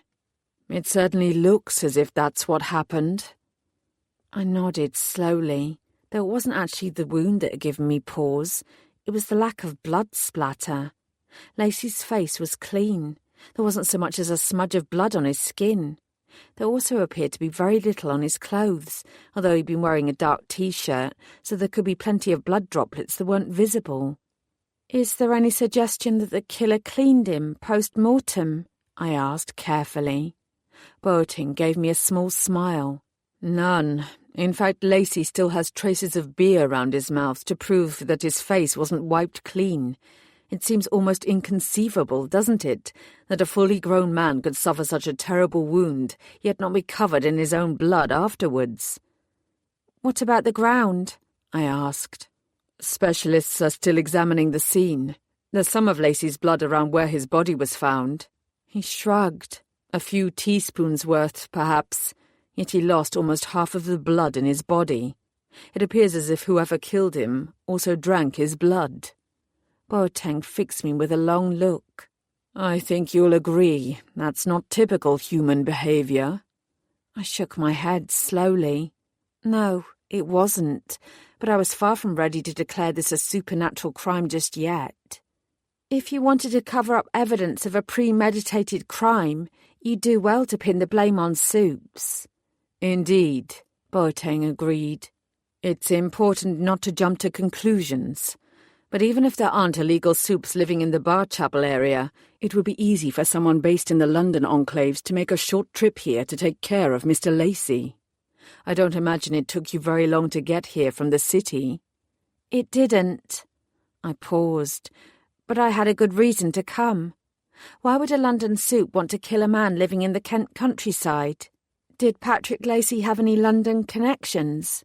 Boateng shrugged.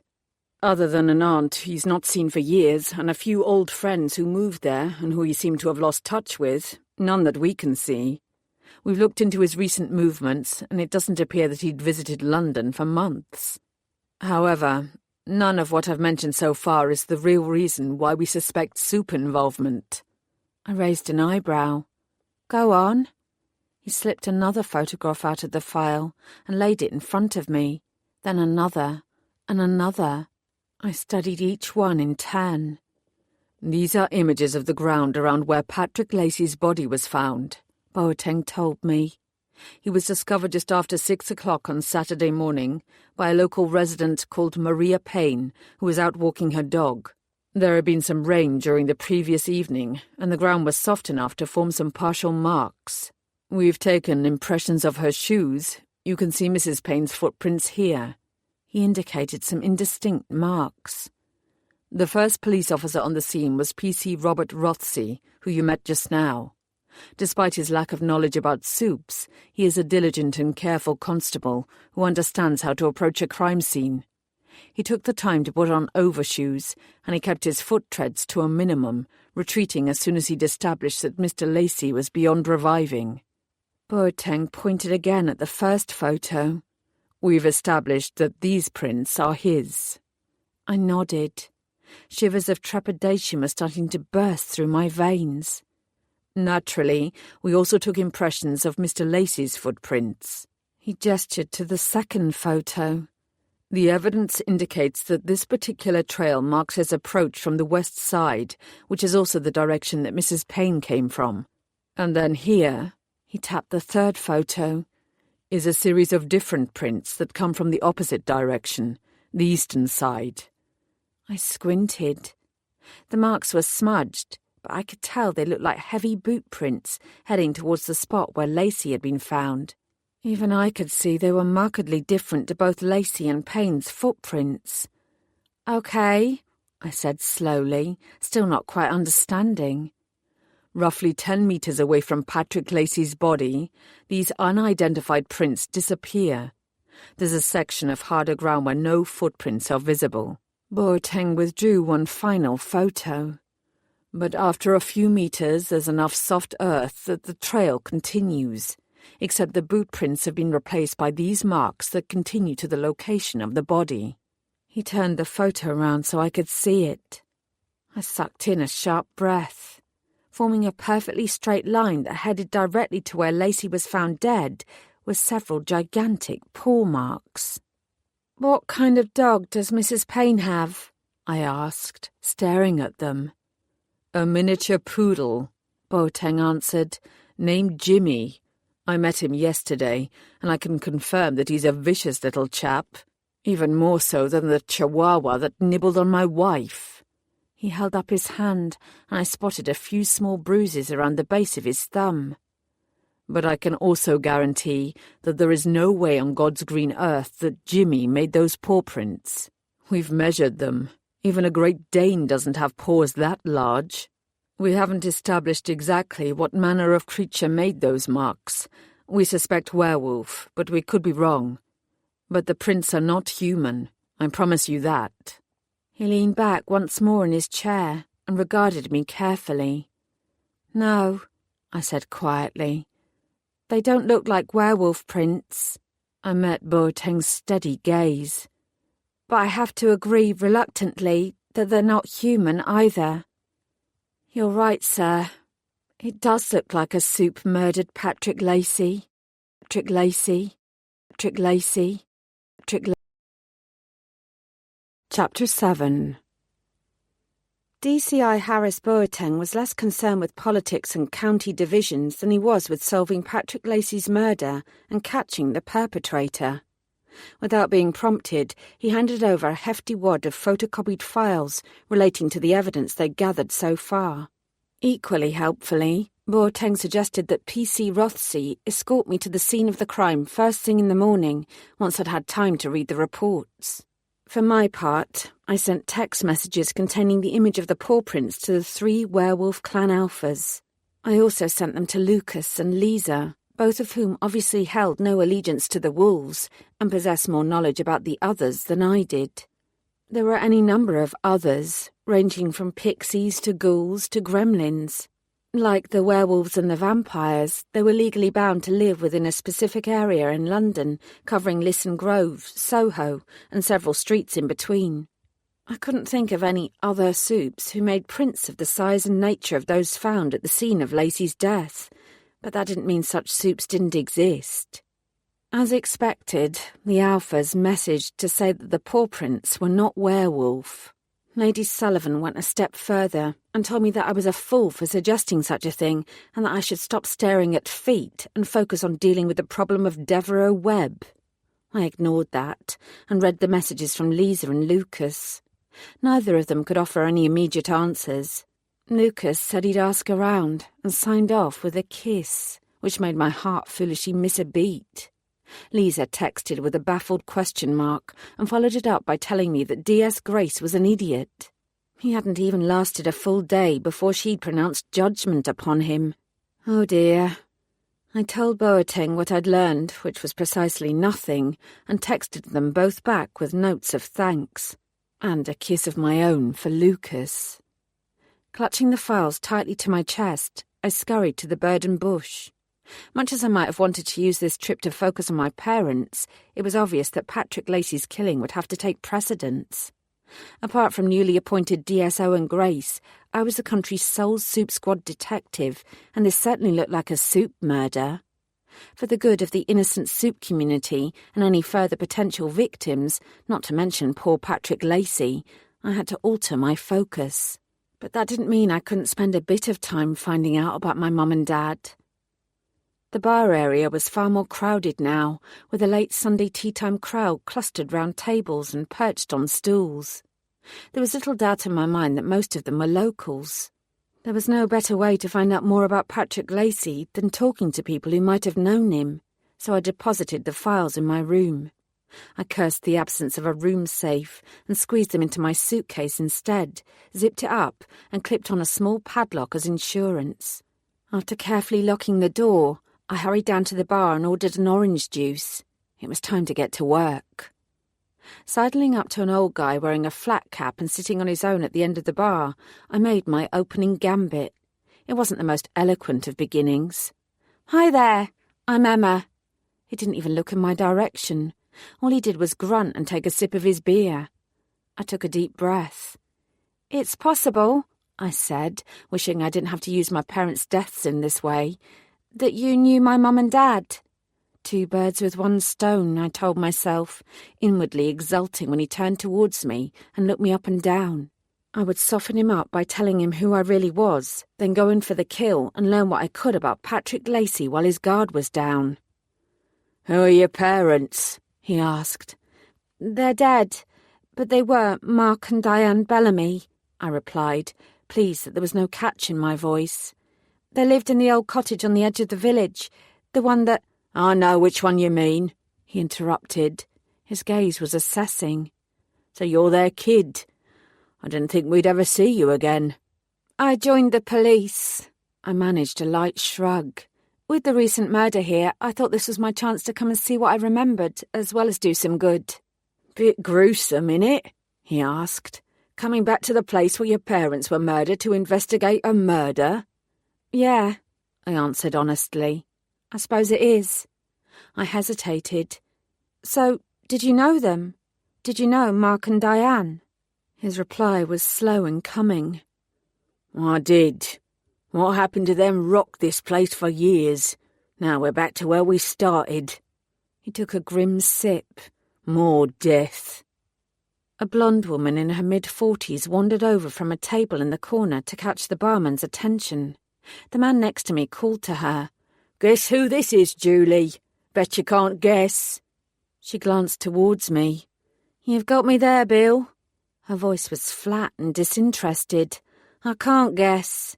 She ordered a gin and tonic and raised her eyebrows. "Go on, who are you?" "She's little Em," Bill said, speaking for me. Julie stared at me. "You mean—" "Yep." Her demeanour changed in an instant, transforming from tired exasperation to astonished excitement. "Oh, my God! Oh, my God!" She leapt towards me, and for one alarming moment I thought she was going to attack me. Then she grabbed hold of my shoulders and pulled me into a tight embrace. "Em, little Em, what happened to you? Are you all right? I worried about you so often over the years." She squeezed me tighter, her floral perfume wrapping around me until I almost smothered. "You keep holding her like that, she ain't going to be breathing for much longer," Bill observed. "Oh, my goodness." Julie released me and stepped back. "I'm so sorry. I didn't mean to hurt you." She shook her head in amazement. "I'm just so happy to see you. The last time I saw you, you were this high." She indicated a point on her thigh. "I used to babysit you." She grinned at me before sobering up. "I was so upset with what happened. We all were. That man, Samuel Bezic," she hissed. "Hanging's too good for him." "You knew Bezic?" I asked. "Oh, yeah." She bobbed her head. "Used to think he was a decent guy until he did what he did." She shuddered. "Even got it on with him one time after a night out here." She glanced at me, and her expression altered. "But you don't want to hear about that. Tell me about you. Where have you been all these years? I want to know everything." "She's with the police," Bill said from behind my shoulder. "Police?" Julie jerked. "You're here for Patrick?" "Yes." "Wow," she whispered. "Talk about your chickens coming home to roost." I frowned. "What do you mean?" Julie's eyes met Bill's.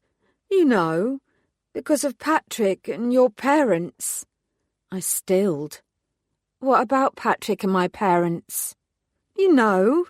"No," I told her. "I don't know." "Well, he was the one that found them, wasn't he? And you? He went round because Mark, your dad, had asked him to fix a leaky tap.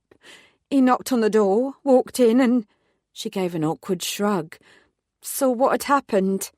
He was never the same afterwards. I think finding you and seeing all that blood is what made him so angry all the time. What do they call it? PDST?" "PTSD," I whispered. I stared at her. I hadn't read that part in any of the news clippings or the court summary. I hadn't known that Patrick Lacey found my parents, that he'd found me. "That's a hell of a coincidence," Julie burbled. Uh-huh. I couldn't quite wrap my head around it. Blimey. I took a sip of my juice. I was desperate to know about my mum and dad, but this was a real chance to ask more about Patrick. There would be time for my parents later. I had to focus on the crime in front of me. Inadvertently, I tightened my grip on my glass. There was a sudden cracking sound, and orange liquid spilled everywhere as the glass shattered in my hand. Shit, that wasn't supposed to happen. Fucking hell! Julie whipped a bar towel off the counter and started dabbing at my skin. "Don't move or you'll cut yourself." She glared at the barman. "I told you those glasses were cheap and nasty," she castigated him. "Em here could have been seriously injured." "I'm fine," I managed. "It was my fault." "Psh, don't be ridiculous." The barman rushed round with a dustpan and brush in his hand. "I'll get this cleaned up. Don't worry. I'm sorry about that." "It was my fault," I said. It really was my fault. Sometimes I didn't know my own strength. "You've got it all over your lovely shirt," Julie tisked. She dabbed some more with the towel, but only succeeded in spreading the orange stain. I smiled at her and held up my hands. "It's okay," I insisted. I knelt down and helped the barman with the last few shards. "There's no use crying over spilt orange juice." "Oh, hen." Julie gazed at me. "That's just the sort of thing your mum would have said." She sighed. "You'll really like her." I bit the inside of my cheek. "I have a room upstairs," I said. "I'll just go and change." "Good idea." Julie nodded vigorously. "You go do that." "Will you stay?" I asked. "I won't be long." She smiled. "I can hang around for a bit. I'll have to get home soon and get dinner on, but I've got some time." "Thank you." I looked at Bill. "And thank you, too." He offered a gruff sniff. "No problem." Breathing hard, I raced up the stairs and into my room. Breaking that glass had been stupid. I knew it had happened because I'd let my emotions get the better of me, but that didn't make it any better. I stripped off my shirt and darted into the bathroom to wipe off the worst of the sticky juice. As soon as I turned on the tap, however, there was a strange loud squawk that had nothing to do with the pub's plumbing. What the hell was it? I leaned back so that the rest of the room was visible through the bathroom doorway. Nothing looked different. I frowned and decided that I must be imagining things, when suddenly there was another loud squawk, followed by frantic tapping at the window. For fuck's sake! It was yet another damned crow, perched on the windowsill and staring at me with sharp, beady eyes. The window was propped open a few inches to let in the warm summer breeze. I should have been grateful that the bird hadn't squeezed into my room through the gap, but I wasn't. "This is ridiculous!" I exploded, my voice echoing round the room. I spun round and dropped my shirt, preparing to thump on the window and scare the bird away. I stomped round the bed, and then there was a creak from behind me. A second later, a large hand clamped over my mouth, and another reached for my throat and began to squeeze, squeeze, squeeze, squeeze. Chapter 8. Gah! I shifted my body and heard a pane creak as I moved. Floorboards, I decided. That's what that noise was. I was lying on old floorboards. My nostrils flared. The acrid stench of sulphur clung to the air. Oh, for fuck's sake. "Morning, Emma." I opened one eye and squinted. I was still in my room at the Bird and Bush. Sitting in the old armchair opposite the bed, with her feet tucked up underneath her, was Laura. I groaned and heaved myself up, grabbed the duvet from the bed, and wrapped it round my body. "I died again, didn't I?" I said flatly. I'm afraid so. Her expression was both concerned and sympathetic. I'd have moved your body to the bed, but I figured you probably didn't want to set the whole pub alight when you resurrected. The floor seemed the best option for minimising the damage. I looked down. There was a vast scorch mark on the wooden floorboards where I'd been lying. I winced. Laura stood up and grabbed hold of the edge of the rug near her feet, dragging it across to cover the burn. Almost. There was still a bit of charring visible around the edges. There, she said cheerfully. As good as new. Then her grin vanished, and she gave me a long look. Trouble follows you around like a bad smell from a skunk, she said. What happened? Who did this? I glanced at the small clock on the dresser. It was just after 6 a.m. It always took me 12 hours to resurrect. That meant I died almost instantly after that hand had reached for my throat. As I looked round the room, my gaze settled on the large armoire in the corner. My mouth thinned as I stalked over to it and flung open the door. It creaked loudly. There, smack bang in the centre of the damned thing, were 2 large, booted footprints. Someone was in here, I said darkly. They came in here, hid in this fucking wardrobe, and when I came into the room, they jumped out and... I gritted my teeth. Bastard. I was almost as annoyed with myself as I was with my damned would-be murderer. I was too strong to allow someone to kill me so easily. I'd been taken completely unaware, and I died almost instantly. I should have, and indeed could have, done more. That is not good, Laura murmured. No, not good at all. Another thought occurred to me. Fuck, I hissed. I'd left Julie waiting in the bar and had never returned. She probably thought I'd done a runner. I balled my hands up into fists, clenching them so tightly that they hurt. Did you see who the killer was? Laura asked. I shook my head. No. I made a face. But they were strong, really strong. I didn't have any time to react, and these days I'm pretty powerful and very fast. Whoever it was, they didn't hesitate. Unbelievable, I growled to myself. Unfucking-believable. Why did this keep happening to me? I arrived here just before 9 last night, Laura told me. I checked in and tried to call you. When you didn't answer, I knocked on your door. I knew you were expecting me, and the bloke downstairs told me you hadn't gone out, so I persuaded him to open the room up and let me check on you. She raised her eyebrows. We're sisters now, if anyone asks. It's the only way I could get him to unlock the door for me. Did he see... I gestured to my body. No, when I saw your feet I knew what had probably happened, so I made sure he didn't spot anything untoward. That was good. Plenty of people in London were already aware of my ability to avoid death, but I didn't imagine such a revelation would go down particularly well in the little village of Barchapel, especially not in the light of Patrick Lacey's murder a few days ago. I examined your body, Laura said. I can't be entirely positive without x-rays, but it looks as if your neck was broken. From the bruises and the lividity, I reckon the murderer started by trying to throttle you and then snapped your bones. If it helps, I don't believe you suffered. She looked at me anxiously. All I could do was shrug. I must have blacked out almost immediately because I had no memory of it. The only thing we can be sure of is that he wouldn't have expected you to reawaken, Laura continued. Whoever did this was strong, and from the size of those boot prints in the wardrobe and the marks on your neck, it was someone large. I'd lay money that it was a male. I glanced back at the wardrobe. Those boot prints. Another thought occurred to me, and I reached for my suitcase. As soon as my hand fell on it, I sucked in a sharp breath. The padlock was broken. Whoever had killed me had forced it open. I flipped open the lid.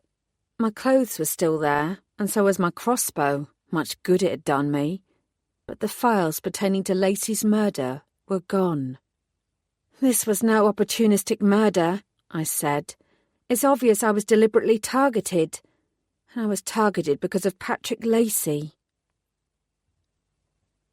I wasn't so much angry as filled with an incandescent rage that was powerful enough to make me shake uncontrollably.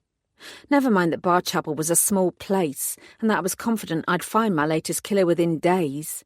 Never mind that I'd sprung back to life yet again and could already feel the surge of strength my reawakening had created. Whoever had ended Patrick Lacey's life had ended mine as well, and in the very village where my parents had also been murdered.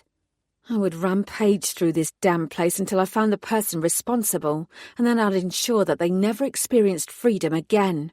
Fuck them. The fury that coursed through my veins and arteries wouldn't settle until justice was done. Not that anyone would have known how I was feeling from the way I was sitting primly at the table in the breakfast room at the Bird and Bush. My crossbow was beside me. From now on I was keeping it beside me at all times, just in case. My phone dinged and I slid it out. Lucas. My heart fluttered momentarily as I opened his text message. I missed having you next to me when I woke up this morning. Did you sleep well? Kiss. I stared at it, wondering whether I should phone and speak to him directly. Instead, I took the coward's way out. I slept like the dead. And then, but I missed you too. Kiss. I waited to see if he would message again, but nothing appeared. Sighing, I put the phone face down and looked up as the waitress approached. "Good morning," she chirped, pad and pen in hand. Fortunately, she didn't clock the crossbow by my side. "What would you like this morning?" "Coffee, orange juice, full English, and to speak to the manager," I said with a bright smile of my own. The waitress blinked. I'm with the police," I explained. "I need to ask the manager a few questions as a matter of urgency." I cast a glance around the room. "Do you have CCTV here by any chance?" Her eyes widened a fraction, and her sunny demeanour slipped. "I don't think so. Is there a problem? Has something been stolen from your room?" My life, I thought irritably. "If I could just speak to the manager, or the owner," I said. "This place is owned by a brewery, and the manager won't be in until lunchtime." I sniffed and shook out my napkin. "Very well, I'll make sure I'm around when she arrives." Whatever. "If you could let him know that I need to speak to him, that would be helpful." The waitress scratched her neck, her discomfort painfully visible. "Sure, I can do that." Laura, freshly showered and changed, ambled in and took the seat opposite me. The waitress looked at her warily, clearly wondering what fresh hell was now going to be forthcoming. "Can I please have a double espresso and scrambled eggs on toast?" Laura asked. The waitress nodded and scribbled down the order before departing at high speed. Laura raised an eyebrow. "Something you said. This isn't an anonymous hotel with hundreds of rooms. Someone must have seen whoever sneaked into my room. I'll find out who is behind all this." I glared round the room at the other guests. As I'd suspected, they were all police officers, here for Patrick Lacey's murder investigation. I recognised a couple of faces from the station, but even if I hadn't, their auras and body language screamed police. Their combined presence hadn't stopped me from being murdered, however, and none of them displayed even the faintest trace of shock at my living, breathing appearance. Laura nodded. "You have my every confidence. I give it 24 hours max before your killer is brought bang to rights." She grinned at me. "I bet your Lucas isn't very happy about what's happened." I looked down. I haven't told him," I admitted. "I'm a bit ashamed that I was overpowered so easily. The last thing I want is for Lucas to think that he has to protect me or look over my shoulder to make sure that I'm all right, especially when it's obviously unnecessary." "Either that," she murmured, "or you don't feel that you completely trust the Lord of all Vampires and you want to retain some independence." I looked at her, and she smiled back serenely. I didn't have time to deny what she'd said because the waitress returned with the coffee. Besides, there were other matters to discuss. "I'll go to the station and get hold of DCI Boateng. I need a second set of files to replace the ones that were stolen." "Will you tell him how the files were lost?" I nodded. "I think so. It relates to Lacey's murder, so I'll have to come clean about it, including my recent death. Whether he believes me or not is another matter." "I'd like to be a fly on the wall for that one." Laura's smile was tinged with worry. "I'll wander over to the cottage and get those samples. I've only got my portable lab kit with me, but it shouldn't take too long to confirm that you died here when you were a child. And you know that I'll be happy to look at any of the evidence concerning Lacey if it will help. I owe you, Laura, I said quietly. Big time. She dismissed my words with a wave of her hand. My business is death as much as yours is. This is my calling. I sighed. Yeah, death was my calling too, unfortunately. Harris Boateng looked as fresh as a daisy. By the time I arrived at the Barchapel police station, he'd already given the morning's briefing and was poring over what appeared to be a stack of statements. Judging by the pile of paper in front of him, his officers had spoken to just about every resident in the village. "Good morning, Emma," he said, looking up. "You look well rested." I might say the same of you, sir," I said. I motioned towards the door. "Do you mind if I—" "Go ahead." I closed the door and sat down opposite him. I unstrapped the crossbow and placed it on the desk between us. Boateng gazed at it, but didn't comment. I drew in a deep breath. "I have a confession to make." "You're a soup who possesses the inability to die." My mouth dropped open. Boateng shrugged. "When DSI Barnes told me you were coming to town, I didn't just look up your professional record. There are a lot of rumours about you dying and coming back to life, although nothing has been confirmed, and most people think it's bullshit." "You don't?" "Actually," he said easily, "until about 20 seconds ago, I did think that." I stared at him, then realisation dawned. Boateng had outplayed me. He'd manipulated my reaction to his words in order to learn the truth before I had the chance to tell him myself. "Touché," I managed. He grinned. "It's not every day a Kent copper like me meets a soup, especially not an immortal soup. What's it like?" I grunted. "It's not immortality. I still age like everyone else. And being a soup is not as much fun as you might think." "I can believe that." He leaned forward. "So why did you come in here to tell me this?" "Because," I said baldly, "last night someone broke into my room at the Bird and Bush, waited for me to return, and killed me. I only resurrected a couple of hours ago." This time it was Boateng's turn to look astonished. "Oh," he said. "Oh." "They also stole the files you gave me." He rubbed the back of his neck. "Oh." I didn't see who my killer was. I wanted to leave Laura out of this, so I didn't mention her. But I'm fairly certain they broke my neck. Lacey's killer also went for his throat, which suggests some similarities between our deaths, although my jugular wasn't ripped out like Lacey's was. Right now, I have to assume that the files were the motive for my murder. Who knew that I had them? Boateng took a long moment to answer as he continued to wrestle with the revelation of my recent death. "Any number of people," he said finally. "It was no secret. Half the police officers in this building probably knew." "And they could have mentioned it to others, or been overheard mentioning it." He stiffened. "We might not be the Metropolitan Police, but we do know how to conduct ourselves. Perhaps someone saw you carrying the files out of here." "Perhaps." I paused.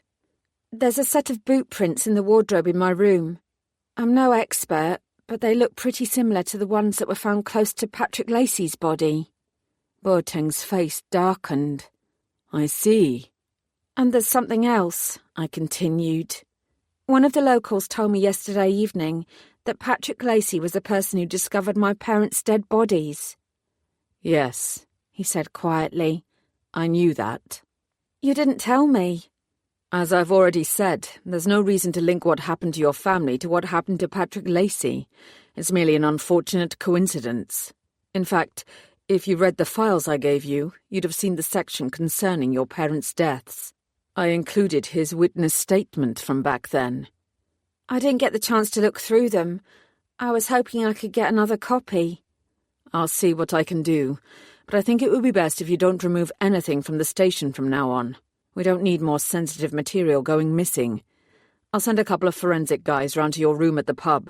We'll take a look at these boot prints of yours and see what else turns up. You should call the pub and tell them to expect someone." He watched me. But remember that Lacey was not well liked in Barchapel. He had violent tendencies and frequently got into fights. Our working theory is that either there's an illegal soup living nearby, or one was passing through, and Lacey rubbed them up the wrong way. After our conversation yesterday, I'd have agreed with you, but my murder puts a different spin on things. Unless, Boateng countered, I'm not the only person who's heard the rumours about what you are, and the Pope was worried about what you might uncover. They wouldn't have killed me if they'd heard the rumours. They'd have known that murdering me would be a wasted effort. True, he conceded, but it's not a secret that you're from Soup Squad. That alone could worry the perp. It was possible. I tried to think dispassionately, but it wasn't easy. I wouldn't normally place much credence on online comments, I said, choosing my words carefully.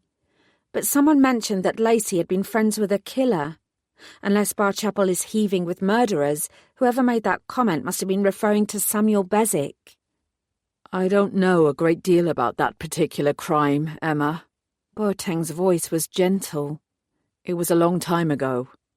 But given the nature of this place, I imagine many people were friendly with Mr. Beswick. I thought about what Julie had said last night. She'd implied some sort of brief romantic relationship with him. Boateng was probably right. I'd put it on the back burner for now, but I wouldn't forget it. He sighed. At least we know one thing from your murder. What's that, sir? If the same person killed you as killed Lacey, they haven't left the area. The population of Barchapel is less than 8,000. It shouldn't be hard to find our killer. I set my jaw. Oh, I'll find them all right. He gazed at me for a long moment. We will find them. He drummed his fingers on the desk. As far as I'm concerned, nothing has changed from yesterday. I can't include you on the official investigating team as anything other than a consultant. You're not part of the Kent Major Crime Team, and our bureaucracy is as much of a nightmare as the Mets. However, it's important that we work with and not against each other. My view on that hasn't changed.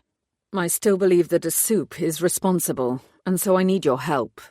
I'm not giving you free rein, Emma, but I will allow you considerable latitude as long as you share your findings. It was far more than I'd hoped for. I inclined my head. Naturally. Robert is ready to take you to the crime scene. I'll get that team to your room at the Bird and Bush ASAP. It's probably best if you don't tell many others that I was murdered, I said. I don't want to be forced into giving a demonstration of what I can do, and not everyone will be as calm about the news as you've been. Boateng laughed. Believe me, detective, the last thing I'm feeling while looking at you is calm. Frankly, you terrify me. But don't worry, I'll leave your death out of the equation for now. I doubt anyone will believe me. It will remain between us. Can I ask just one thing, though? I felt a sudden rush of wariness. Go on. Can I feel your pulse? I shrugged and held out my wrist.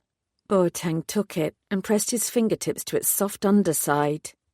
What's the verdict? I asked. You seem to be alive, DC Bellamy. I met his eyes. And I'm going to stay that way. I paused. At least, I am if I've got anything to say about it. Say about it. Say about it. Say about it. Say about it. Chapter 9.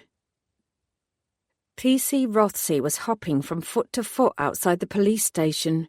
His expression was similar to one I'd noted on Fred's young face, puppy dog enthusiasm and excitement.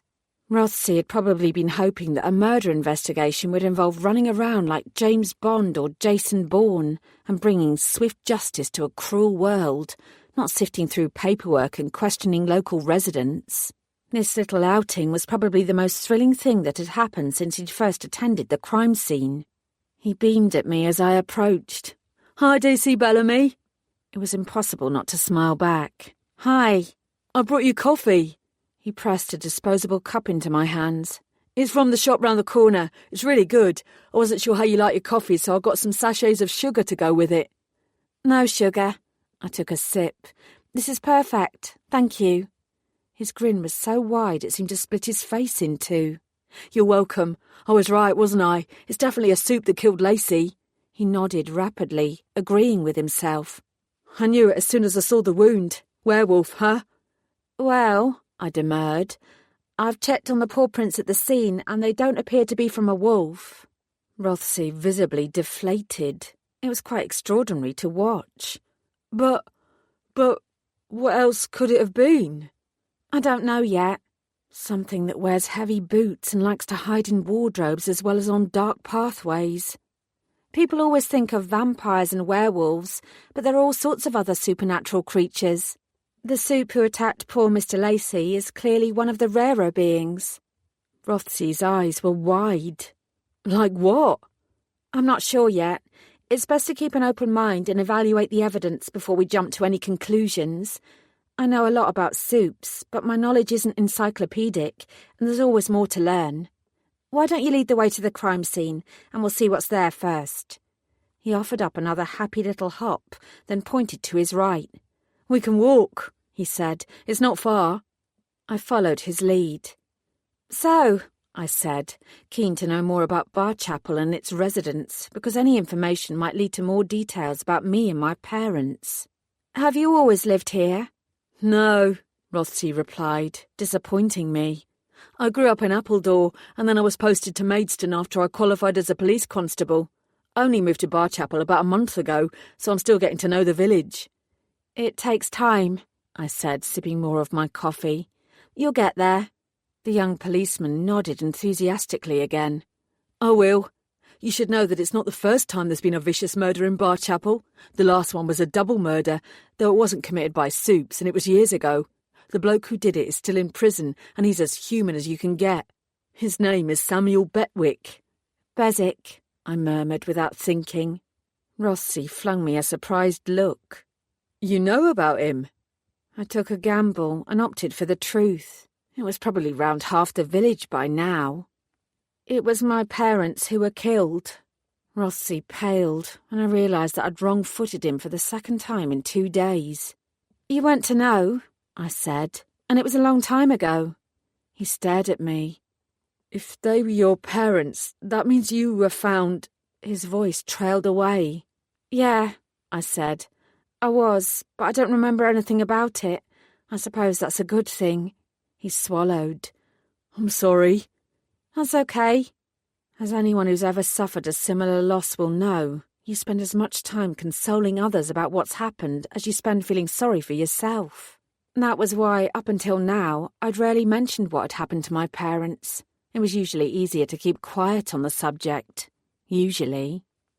Do you know much about what happened back then? I asked.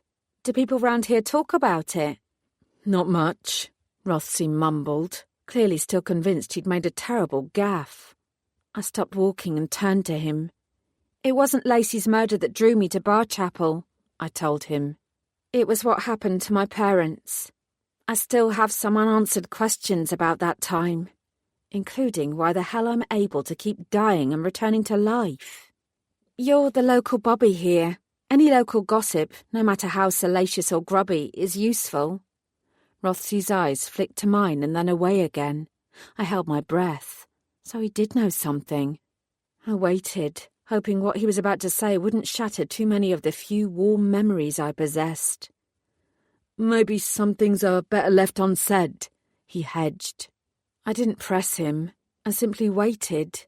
Fortunately, my tactic worked. Rothsey ran a hand through his hair.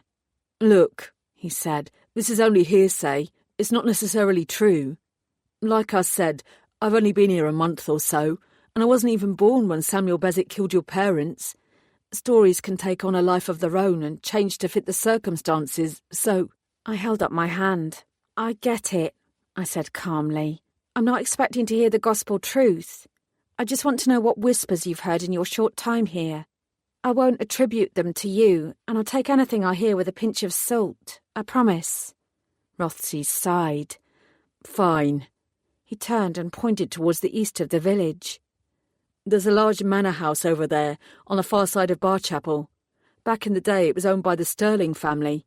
They were the landed gentry around these parts. These days it's owned by a woman called Miranda James. She's a bit off the wall. What does that mean? He shrugged awkwardly. In another time, she'd probably have been burned at the stake for being a witch. She likes crystals and tarot cards and palmistry. She has a reputation in the village for being weird.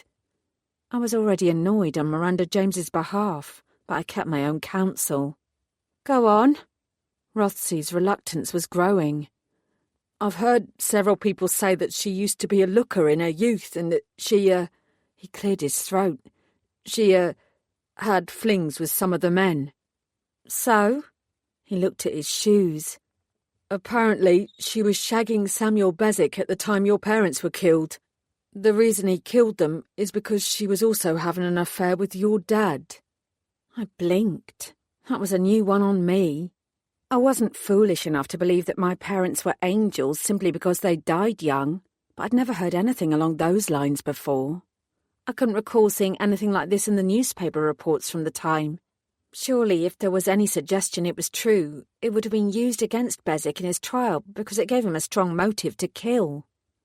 Sorry, Rothsey muttered. That's okay. I pursed my lips. Clearly, I'd have to talk to Miranda James at some point, even though I didn't think there was any truth in this story of an affair.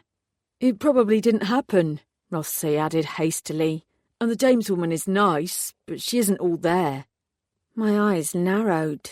Because she likes crystals. Registering my irritation, Rothsey shifted uneasily. I believe she has mental health issues. She's not dangerous or anything like that, but she does draw attention to herself. Sometimes she shouts at things that aren't there, and sometimes, especially on a clear night when you can see the moon, she dances naked in the fields.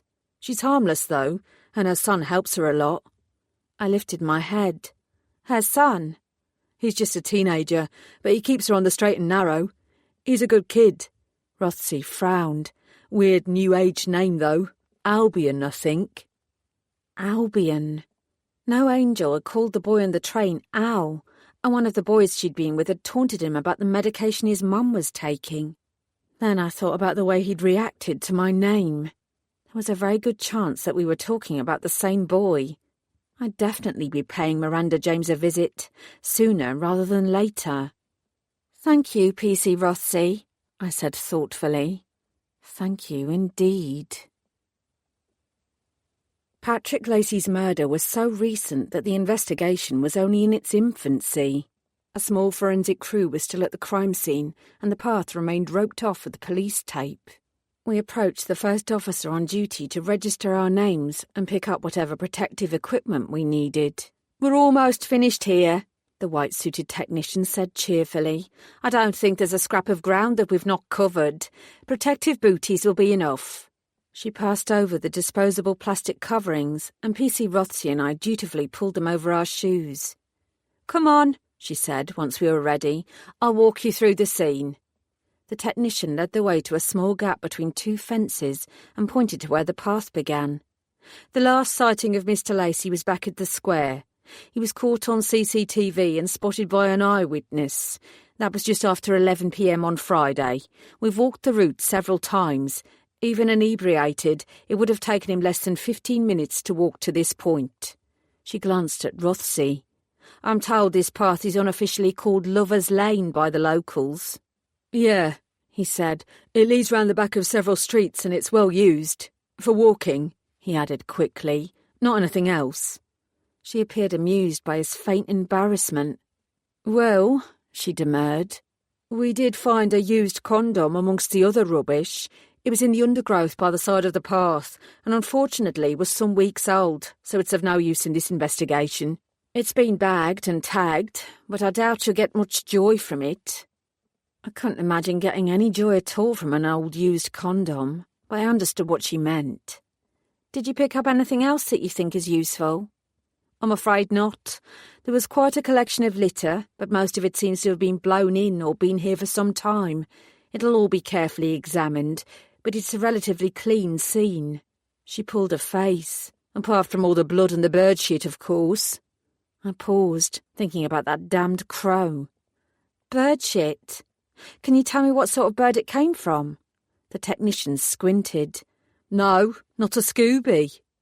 Rothsey gave me a confused look. aware that I'd sound unhinged if I started babbling about feathered creatures that were following me around and attempting to warn me about murderers hiding in my wardrobe. I quickly changed the subject. "The entrance to the path is quite well concealed," I said. "Yeah," Rothsey agreed. "It's even harder to spot from the other side where it ends." I rubbed my chin. That made it more likely that the perp was a local, especially if Boateng was right and they'd approached from the opposite direction rather than following Patrick Lacey from behind. The technician walked ahead of us onto the path. "The ground here is quite hard," she said. "We don't pick up Lacey's footprints until several metres in." We moved along until the first yellow tag was visible. "Here we go." I knelt down and gazed at the print. There were raised ridges around the toe, although the heel was rather smudged. "We've taken several casts," the technician said. "It's definitely from Patrick Lacey's shoes. So are the others. See here?" I followed her finger. "He stumbled slightly and collided with these bushes. Too much beer to maintain a straight line." She shrugged. "We've all been there." "Indeed." I asked the question all the same. "You're sure that it was a stumble and not part of the attack?" "That's what the footprints tell us." "It's quite obvious that the attack began further up. Here, I'll show you." As we followed her, more and more yellow tags appeared along the way to indicate where evidence had been found. By the time the path widened, there were dozens of them. I didn't need to look at Rothsey's face to know that this was where Lacey's body had been discovered. The ground here was a mess. It took a trained eye to point out what had happened. "So," the technician explained, crouching down, "you can see from this partial footprint that Lacey stopped here." I couldn't see that at all, but I was prepared to bow to her greater knowledge. She indicated another mark. "He took a step back here," she said, "and here. Then he started to twist as if to leave in the opposite direction. Unfortunately for him, he didn't get very far." She gestured to a far larger imprint. "He fell onto his left side here and died, probably within seconds. These sections," she pointed out more of the numbered tags, "indicate where his blood was spattered. There's not a lot of it, which is surprising given the way he fell and the amount of blood loss he suffered." I gazed grimly at the spot before looking up. "And his attacker? Where are those prints?" The technician grinned. "Over here. And this is where things get interesting." She picked her way over with PC Rothsey and I close behind. "The attacker came in from the opposite direction. We're assuming that these boot prints were made by the killer. From the size of the prints and the heavy marks in the ground, I'm sure you're looking for a large male." She paused. "A very large male. He has to be at least 120 kilograms. Wow. Our nasty little perp was not so small then. "Okay," I nodded. "What else?" "From the moment he steps onto the path until here," she said, indicating another section, "he doesn't alter his speed in any way. He doesn't run, he doesn't change pace. Nothing." It was little more than 6 metres to where Lacey had died. I looked at Rothsey. "How dark does it get here? Is it possible that the attacker didn't notice Lacey until they were almost on top of each other?" The young policeman shook his head. "You can't see them from here, but just over that hedge there are street lights for the road opposite. It's dark, but it's certainly not pitch black." The technician agreed. "We checked it ourselves last night. Both Lacey and his attacker would have had a clear view of each other for quite some distance." That gave credence to the idea that it was something Lacey had said or shouted out that had enraged his killer. The footprint suggested that the perp had not considered attacking Lacey until he got close to him. I angled my head and spotted the section from the photograph that Boateng had shown me. While many of Patrick Lacey's footprints were smudged or difficult for a layman like me to read, the killer's were far clearer. Heavy boot print, heavy boot print, heavy boot print, 2-metre gap devoid of marks, then several animal paw prints. Assuming it was a creature similar to a werewolf, it appeared to have shifted from human form to animal in mid-air. I stared at the first animal print. It was massive. I'd been sure before, But now I was positive. This definitely hadn't been a wolf. The largest werewolf I'd ever seen was Devereux Webb, and even his paw prints wouldn't be this size. "We've undertaken several comparisons," the technician said, with a meaningful look that suggested she was about to say something important. "The closest match we found to this paw print is that of a Kodiak bear. Kodiak bear. Kodiak bear. Kodiak bear. Kodiak." Chapter 10. A Kodiak bear? A werebear? Was such a thing even possible? But if werewolves could exist, it stood to reason that there were other such creatures. I'd certainly never heard of any werebears, and I wasn't sure anyone else had either. P.C. Rothsey, who seemed even more thrown by the suggestion than I was, shoved his hands into his pockets when we re-emerged from the path and started mumbling to himself, his words a stream of incoherent panic. He twisted away, pacing up and down the pavement in agitation. I ignored him and took out my phone. Lisa took her sweet time answering. "Good morning," she said, sounding as if it were anything but. "You have reached Supernatural Squad. You are speaking to Lisa May, the civilian inquiry clerk. What is the nature of your inquiry?" Lisa?" I asked. "What's with the formal introduction?" Usually she answered the phone with little more than a grunt. "Oh," she sniffed, "it's you. Detective Sergeant Grace has given me a script to read from. He doesn't think that I'm professional enough and has decided to put words into my mouth. Literally. When the fuck are you coming back?" "In about 2 weeks," I told her. "As you well know, D.S. Grace has a lot of experience, Lisa. If he thinks that answering the phone in a more..." "He told Devereux Webb that he has to move to Lisson Grove within 7 days or he'll arrest him," she interrupted. I winced. I doubted that had gone down well. I was starting to get the feeling that I'd have a lot of mopping up to do when I finally returned to London. "It'll take D.S. Grace a while to get used to Supes. I'm sure he'll become more diplomatic as time goes on." "You're talking out your sweet arse, Detective Constable Bellamy," Lisa said. "Yeah, probably." "Look," I said, "I'm calling with a question. You know those paw prints I sent you yesterday? The prints that aren't from any kind of werewolf? Those are the ones. It's been suggested that they were made by a bear. A werebear." Lisa didn't say anything. "Lisa? Is this some kind of joke? A werebear? What the hell?" "You've never heard of such a creature?" "Of course not. You're losing it, Emma. All that dying has messed with your head." Lisa snorted. "A werebear? As if..." I didn't take offence at her tone. "I'm only saying that this is what the evidence is pointing towards. Do you know of any soup like that?" "No." Her derision was clear, but then her tone changed slightly. "But I looked into those prints you sent me, and I couldn't find any other soup that might have made them.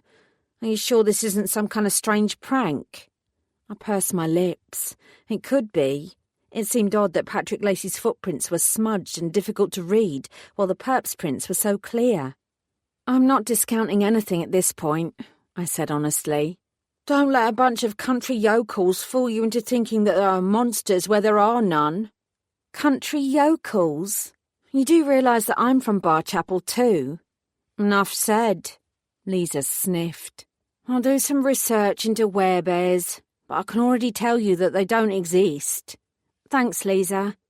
Just hurry up and get back here before D.S. Grace decides to organise Secret Santa or something." "It's July, Lisa." "Exactly." She drew in a breath and put on a silly voice.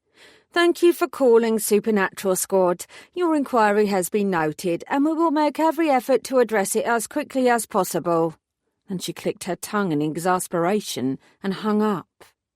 There was no point in worrying about what trouble D.S. Grace was creating at Soup Squad. For one thing, I wasn't there, and even if I had been, there was nothing I could do about it. He was ranked higher than me. Besides, between my own recent murder and that of Patrick Lacey's, my hands were full.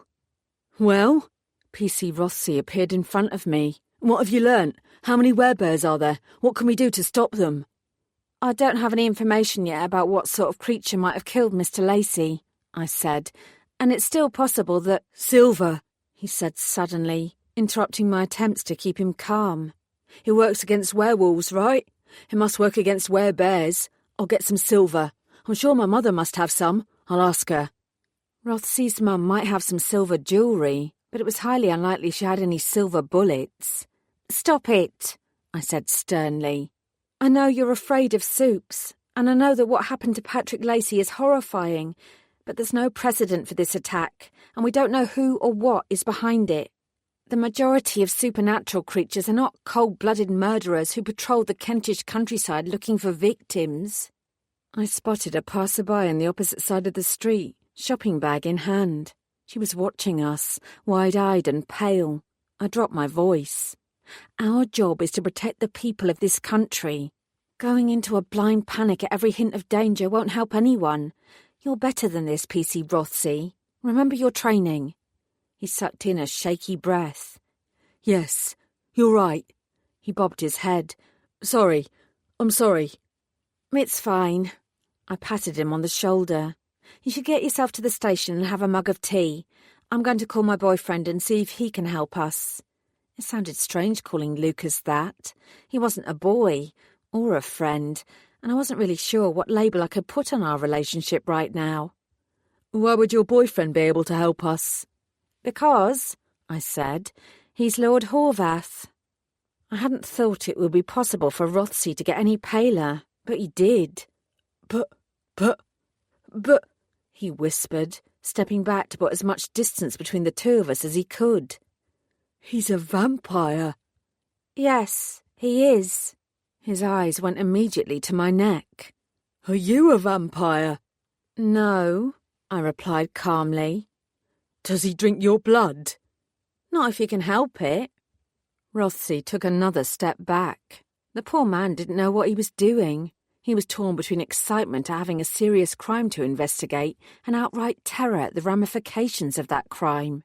On the odd occasion when he wasn't letting his fear of soups get the better of him, he'd proved to be calm and capable of thinking on his feet. I shook my head. The ignorance of the general population as far as soups were concerned had a lot to answer for. You've helped me a great deal this morning, I told him. Thank you for that. And don't worry, whoever did this to Patrick Lacey will be caught. We'll all see to that. Rothsey didn't say anything. He simply nodded, turned on his heel, and fled. Lucas didn't answer his phone, so I left a quick message asking him to call me back. Then I walked in the direction of the bird and bush. With any luck, the manager would be in by now, and I'd find out who'd been hanging around last night and could have gained access to my room. I didn't get very far before I spotted a familiar face watching me darkly from the other side of the road. "What's up, Piggy?" No Angel called. At least she was consistent in her contempt. I lifted up my head and walked over to her. "Not in school today?" I asked. "Suspended, ain't I?" I raised an eyebrow. "Why's that?" "'Cause the head's a Nazi." I gave her a long look, laden with meaning. "Fine," she muttered. "I got into a fight, all right? It wasn't my fault, but I got the blame. I always do." She nodded in the direction I'd come from. "You investigating Lacey's death?" "I am." "Vampire did it?" "No," I said. "I don't think so." "It was a vamp." Her confidence was unwavering. "Changed into a bat and flew down, then attacked him. It's true. I know it is." "Vampires can't change into bats." "Says who?" I sighed. "Me. Listen, I want to talk to you about the train yesterday, about the boy you were bullying." No Angel's eyes narrowed. "I ain't a bully." I didn't say anything. Her cheeks flushed faintly red. "I ain't." "There were 6 of you being nasty to one boy. Very nasty.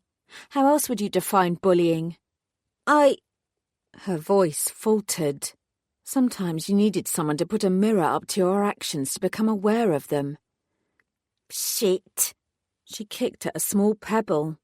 "He's rich, lives in that big house, thinks he's better than the rest of us 'cause he's got money. Little Lord Fauntleroy." She kicked another pebble. He ain't better than me. What's your name? I asked gently. I don't have to tell you. No, you don't. I put out my hand and she eyed it as if it were a venomous snake. I'm Emma. No Angel's bottom lip jutted out. Chloe, she muttered. She shook my hand limply. I smiled. Nice to meet you, Chloe. What's that? She asked, pointing at my back and shifting the conversation away from herself. A crossbow. Cool. Can I have a go with it? No. Why not? We both knew that I didn't have to explain why I couldn't hand over a lethal weapon to a teenager. Let's continue our chat about what happened yesterday instead, I said. Chloe rolled her eyes. Do we have to? We do. I paused. Do you think that boy really believes he's better than you? Because it seemed to me that he was just afraid. I'd be afraid if 6 people started taunting me. Albion's not afraid. He's just weird. I tried not to let my triumph show on my face. So I'd been right. He was Miranda James's son. From what I've heard, things are pretty tough for him. Having money doesn't always make your life easier. I expect he probably thinks he'd rather not have money if it meant he could take a trip into London without worrying about who he was going to meet on the way home and what they were likely to do to him. It's easy to think bad things of others. It's much harder to put yourself in their shoes and realise that they're only human too. Her face twisted into a snarl. He doesn't know what it's like to have a hard life. He should put himself in my shoes. Maybe he should, I said, without altering either my tone or my expression. Maybe we should all do that more. Chloe looked at me suspiciously, as if I were trying to trick her with clever words. It's all right for you, innit? Bet you come from a nice family. Bet you had it easy growing up. Bet you've got it easy now. Everyone has their own darkness and difficulties, Chloe. Yeah. She looked away. Her expression didn't yield much, but I hoped I was getting through to her. Did you know Patrick Lacey? I asked, changing tack. Chloe looked away. A bit. He wasn't as bad as people said. My mum knew him a little. She sniffed. And I saw him get into a fight once. He had a good right hook. She said the words as if she'd heard them from someone else, but didn't really understand what they meant. My mum said he was all messed up because one time he walked in on another murder. 2 people dead in their house. She leaned forward on the balls of her feet. The house is still there. It's all locked up and you can't get in, but I can show you where it is if you like. I know where it is, but, I added quickly when her face dropped. Thanks for the offer. She shrugged. I'm busy anyway. Then I won't keep you. I hesitated. You obviously have a lot going on, Chloe, but you're bright and quick-witted and you don't let anyone walk over you. I bet that underneath that tough facade you're a lot more sensitive than you pretend to be. You don't have to attack everyone to win at life. You don't have to put others down or bully them to make yourself feel better. It won't make you feel good. Be the best version of yourself that you possibly can be, and there are no limits to what you can achieve. Chloe's mouth turned down, and she waved a derisive hand. What if this is the best version of me already? The sudden vulnerability in her voice was heart-rending. It's not, I told her.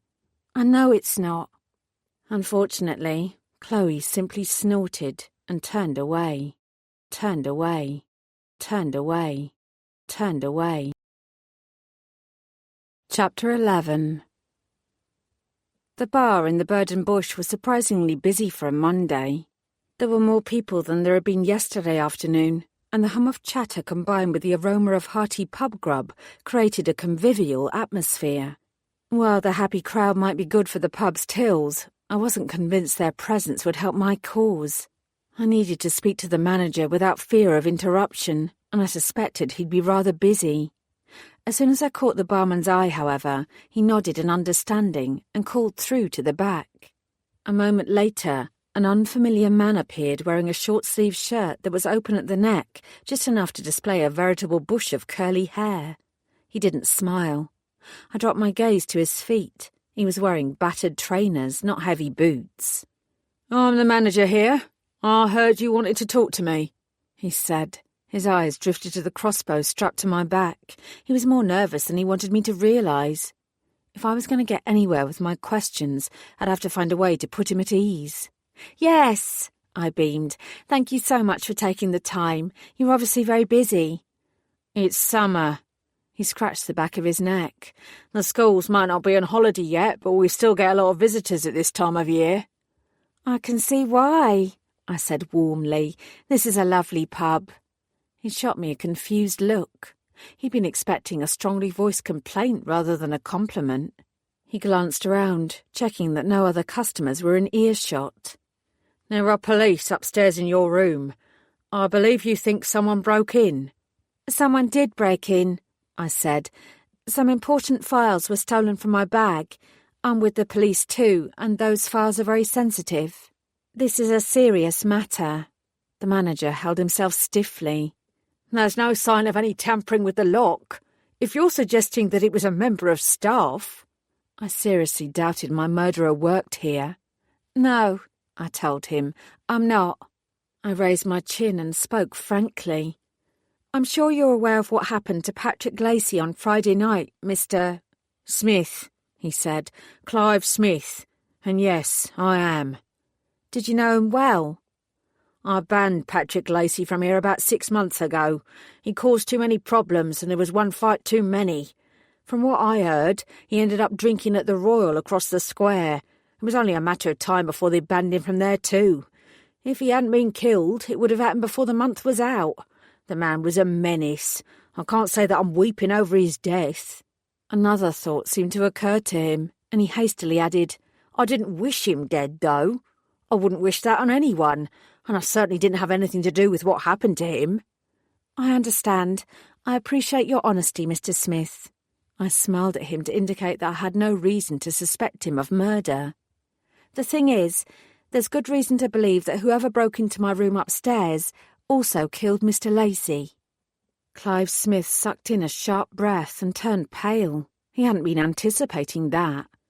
That's why there are people up there looking for any scraps of evidence that the culprit might have left behind, I continued. Do you have CCTV here? The other police asked that, he muttered. I've given them a copy of the footage from the last 24 hours. Would you like one too? I can give you whatever you need, but I've had a look through myself and there's nothing suspicious. I hadn't expected Smith to be quite so keen to pass over the footage to anyone who asked, but he was no doubt desperate to keep the bird and bush's name out of the dirt. If anyone got wind that a vicious murderer was breaking into guest rooms, nobody would ever stay here again. A theft was bad enough. Murder was on an entirely different level. I nodded enthusiastically, indicating that the CCTV would be helpful. Smith appeared relieved.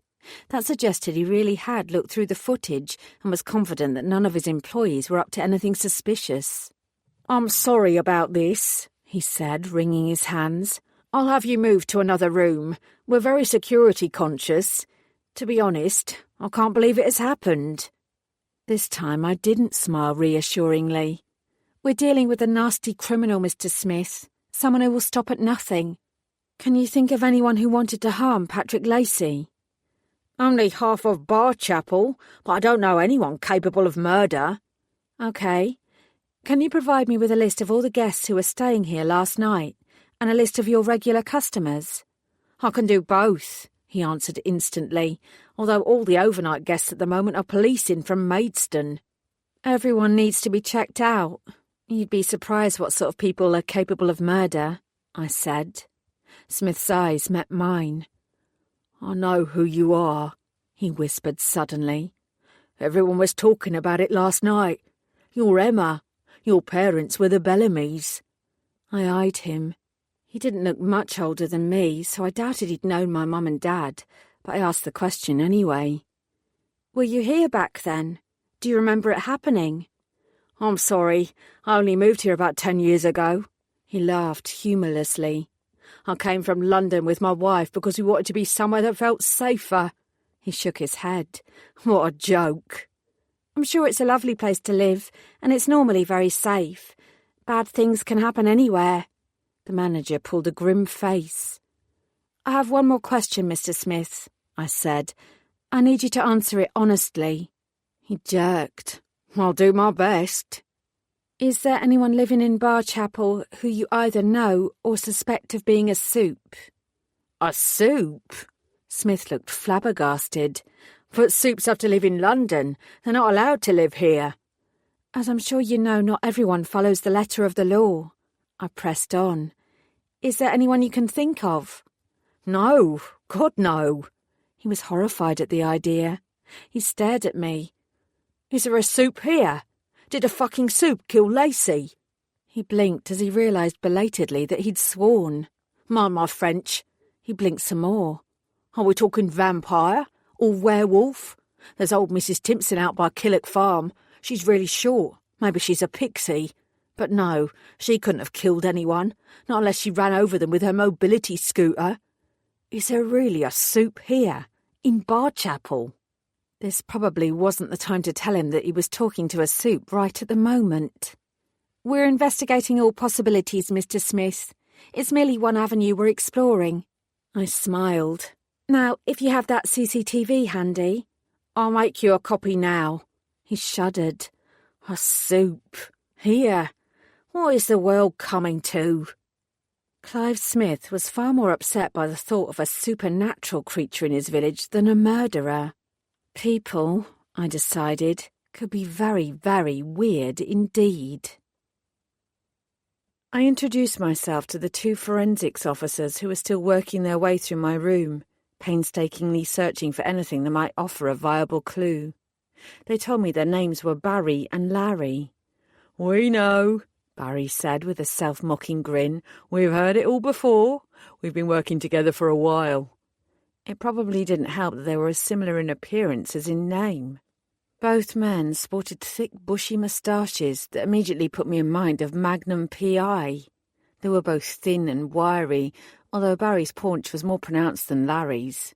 If you can't remember which one of us is which, Larry said, then Blarry usually works. One of us will answer. They smirked at each other at the inside joke. I've got to say, Barry told me, when we were pulled away to look over your room, I thought it was a waste of time. But it certainly looks as if you were right.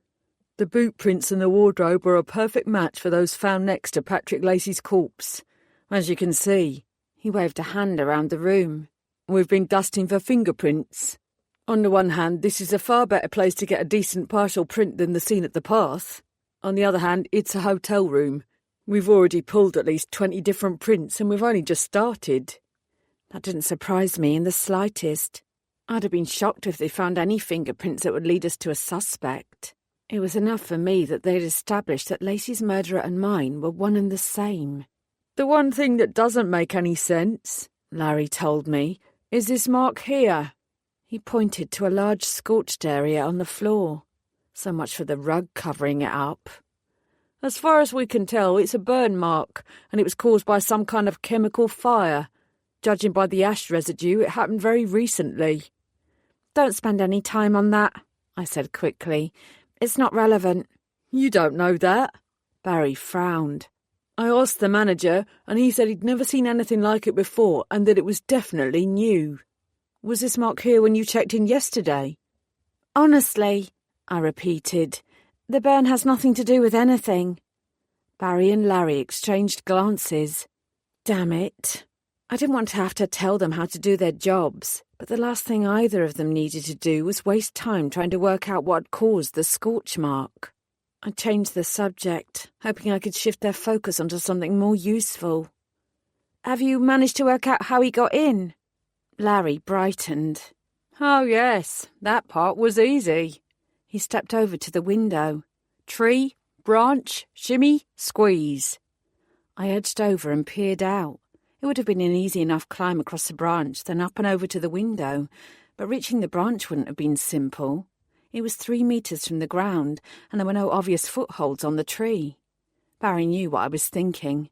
Any portable foot ladder could have been carried here and propped up beneath the tree. If it was angled over at this side, not only would it have been hidden from sight by anyone passing by, it wouldn't have left any impressions on the ground. That's the pub garden down there, and it's all been patioed over. Once we've finished up here, we'll check it out to see if we can find anything to prove our theory. I nodded distractedly. It hadn't occurred to me to worry that the window had been left open. I should have known better. I sighed and turned away. Then I froze and stared at the tree. Fuck. Have you spotted something? Larry asked eagerly. Well, it would draw their attention away from the burn, if nothing else. There, I said, on the side of the tree. I pointed. Can you see that? He followed my finger, drawing back when he spotted it. Well, I'll be... Barry, come and see this. It's a claw mark, right? Barry peered out.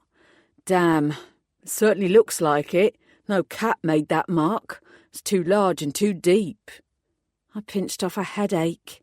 No, it was definitely not a cat. Barry and Larry joined together in a gleeful chorus. Soup! Yeah, I sighed. Soup. Soup. Soup. Soup. Chapter 12.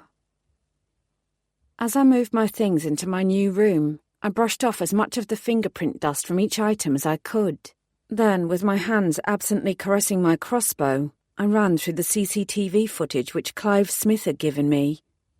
Although there weren't many cameras positioned on the second floor where the guest rooms were, there were plenty downstairs, and all of them provided clear images. Alas, no one looked out of place. I spent considerable time scanning the footage for large men who looked to be over 120 kilograms in weight, but there wasn't anyone who fitted that profile. Barry and Larry were right. My killer had avoided any areas where cameras were present by coming in through the window. I was beginning to suspect that whoever they were meticulous, unruffled, and experienced at committing heinous crimes.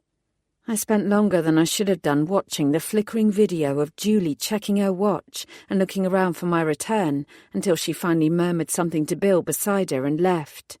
I'd have to find her later and apologise for disappearing. Goodness only knew what sort of excuse I could make. Deciding that I couldn't avoid telling Lucas what had happened for much longer, I tried his phone again. He still wasn't picking up.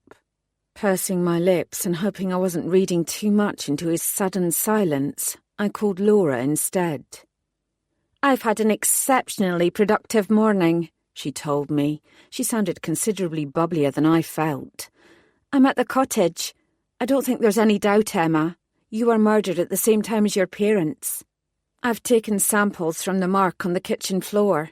It's degraded over time, but there's more than enough residue for me to make a comparison, and the size of the burn is that of a child's body." I didn't say anything. "Emma?" Laura asked. "Are you still there?" "Yeah," I managed. "I'm here. I ran a frustrated hand through my hair. "I don't know, Laura. When I was found, I was alive. There was never any suggestion otherwise that I'm aware of. But it takes 12 hours for me to resurrect. That means it was a horrendously long time before anyone noticed what had happened. I didn't see any mention of burn marks in the news reports. I've not read all the murder files, but so far I haven't come across anything that suggests a fire. And the one person who could have given me more information was murdered on Friday night." I closed my eyes. "I died," I whispered, "and so did my parents. But they didn't wake up again." I muttered a curse. "If I could remember something, anything." "Oh, Emma." Laura's tone was full of sympathy. "It's completely natural that you can't remember. Trauma, especially childhood trauma, often triggers amnesia. It's the brain's way of protecting itself. There must be something I can do to force the memories to return. Hypnosis, maybe, or therapy." I paused. "Are there any drugs that might help?" She sighed. "There are ways to recover old memories, but it's not an exact science. To be honest, if your brain has chosen not to remember a particular event, it might be wise not to try and bring it back. And even if therapy or something along those lines does trigger memory retrieval, it doesn't happen instantly. You can't click your fingers and suddenly remember. It's a long process. And no, there isn't a wonder drug for this sort of thing. I don't think there should be either." Maybe she was right. Maybe it was better not to remember. It wouldn't change anything. My mum and dad would still be dead, no matter what memories I dredged up, and the man who killed them would still be behind bars. Except, despite Samuel Beswick's bald admission of guilt, I was no longer wholly convinced that he was a murderer. If he'd killed me too, why hadn't he told me when I visited him? It was hardly something he'd forget. Why had he recoiled at the suggestion of murdering a child if he'd slit my throat just like he'd slit my mum's? "I'll call in a few favours and get hold of the forensics reports from back then," Laura told me. Obviously, technology wasn't as developed as it is now, but it wasn't the Dark Ages, and there's bound to be some mention of the scorch marks. I'll see what I can dig up. Thank you. I'll speak to DSI Barnes and see if I can get access to the full murder files. And, I heaved in a breath, I'll see if I can get another appointment to talk to Samuel Beswick. This time it was Laura's turn to hesitate. "Are you sure that stirring up the past in this way is a good idea?" "No," I answered honestly. "But the reason I've not looked into my parents' murder before now was because I thought I already had all the answers. Now all I've got are questions instead." "Okay," she said. "I'm sure we can find at least some answers. You're nothing if not tenacious. Have you got anywhere with finding your more recent murderer yet?" I grimaced. "No." I bit my lip. "Most people don't get murdered, Laura, but it happens to me a hell of a lot. Do you really think it's a coincidence that I've been killed twice in Barchapel?" Laura answered immediately, indicating that she'd thought about this too. "Truthfully, Emma, where you and your abilities are concerned, I have no idea at all." DSI Barnes told me she'd email all the files on my parents' deaths by the end of the day. She was surprisingly amenable to the request, although I was certain it was because of her desire to know more about my mysterious abilities than anything else. Either way, I wouldn't look a gift horse in the mouth. Right now, however, I had another target in mind. The manor house belonging to Miranda James wasn't in Barchapel itself, but on the road leading into the village. As I trudged towards it, I realised that I must have passed it when I was on the bus the previous day, but it had been obscured from view by overgrown hedgerows and towering oak trees. There was a small gatehouse, which would have been occupied by someone from the estate once upon a time, but which had clearly been empty for years. A set of rusting iron gates lay open next to it. Judging by the moss-green ivy that curled up them, they hadn't been moved for several months. I couldn't resist trailing my fingertips along a stem and plucking an ivy leaf. As I strode up the long drive towards the house, I shredded it into tiny green flecks. I probably ought to have invested in a stress ball or a fidget spinner. There was far too much nervous, angry energy fizzing around my blood. The driveway curved its way through the trees. Although there were no signs of human life, there were certainly enough insects. I slapped irritably at a small fly that seemed intent on harassing me and noted a marching parade of ants heading into the undergrowth. It was difficult to be sure, but it seemed that Miranda James owned a considerable amount of land, and Chloe had been accurate in her assessment of Albion James's wealth. I certainly hadn't expected such a long driveway. If I'd known, I'd have tried to borrow a bike or ask someone for a lift. Eventually, the drive levelled out and the house came into view. I let out a low whistle of admiration.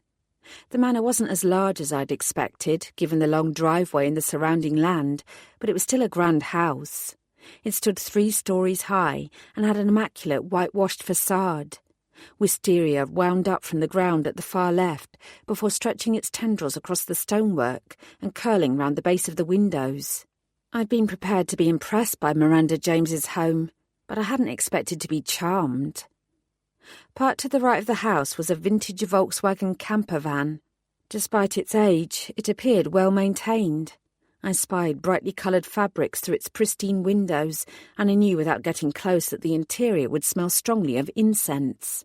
Perhaps, I mused, I should have brought Tallulah after all. I could have prevailed upon Miss James to work some of her magic on my old Minnie.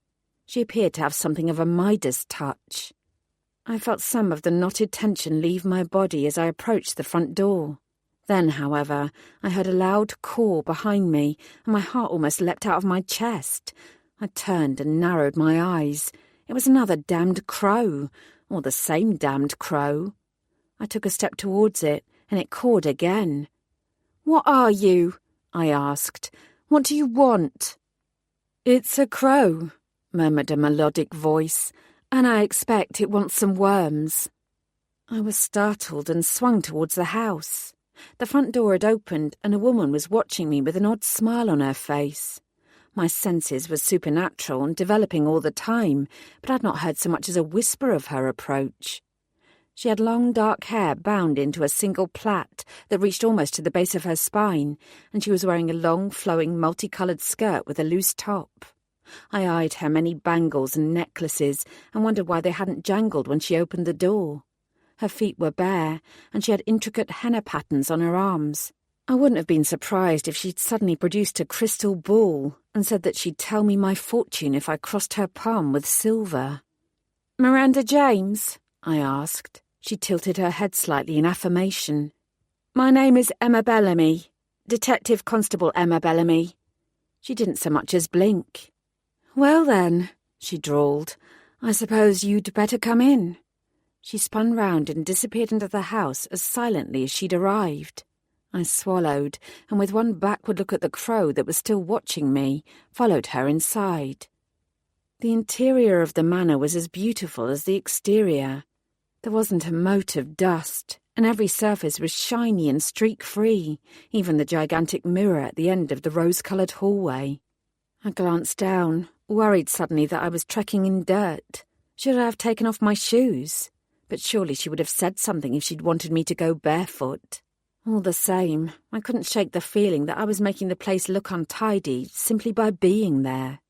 When I spotted a large cobweb in one corner and its 8-legged occupant, I felt a brief flicker of relief until Miranda's voice called from the kitchen, "That's Boris. He's lived there for years." How did she know what I'd been looking at? I swallowed uncomfortably and went after her. "Would you like a cup of tea?" she inquired. "I don't allow caffeine in the house, but I have plenty herbal versions.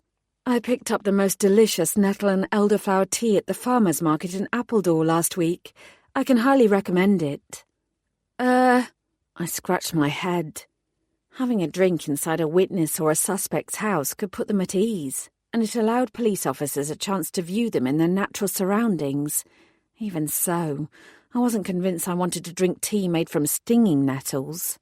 All the same, I managed a nod and a smile. "That sounds lovely. Thank you."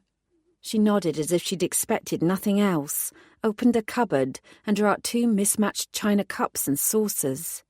There were no mugs with silly sayings in this kitchen, neither did there appear to be any electrical appliances. There wasn't even a kettle. Miranda filled a heavy iron teapot with water from the sink and placed it on top of the Aga before tossing some dubious-looking tea leaves into a china teapot and placing it on the counter. "Please," she said, waving at the kitchen table. "Sit." I unstrapped my crossbow and placed it on the floor by my feet before plonking myself down one of the wooden chairs. I was surprised how comfortable it was. Then I told myself to stop prevaricating and get on with my job. "You didn't ask to see my identification," I said, in what I hoped was a gentle rather than a combative tone. "Do you normally welcome strangers into your home with such warmth?" Miranda raised her eyebrows. "You're hardly a stranger, Emma. You used to play here all the time. You even stayed the night sometimes so your parents could go out." "You know who I am." It wasn't a question. She smiled at me and sat down opposite me. "I do, although I wouldn't have recognised you. You've changed quite a lot since those days. But Albion told me he met you on the train, and I've heard the whispers in the village. There's no gossip quite like small-town gossip, you know." "I'm beginning to realise that," I said. "You live in London?" "Yes." "And you work with supernatural beings?" "I do." I was starting to think that I was the one being interviewed. I drew in a breath and wrestled back control of the conversation. "I have several questions to ask you about what happened 25 years ago to my parents, as well as what happened on Friday to Patrick Lacey." I took up my phone and flicked it to record, watching her carefully to see if she objected. A flicker of sadness crossed Miranda's face. "Poor Patrick," she sighed. Such a troubled man. The teapot on the stove juddered. Miranda rose elegantly to her feet and scooped it up, pouring the hot water into a smaller china pot which she carried to the table and deposited between us. "Biscuit?" she asked. "I baked them this morning." I shook my head. "No, thank you." There was an odd rustle from the open window. I glanced over, stiffening as a crow flapped through, circled twice round Miranda James's head, and settled on her shoulder. "No," she said sternly to the bird. "You're not getting a biscuit. You've already had 3 today. Any more and you'll be too fat to fly." The crow dipped its head and nibbled her earlobe. "Now," Miranda continued, "what would you like to know?" I simply stared. Stared.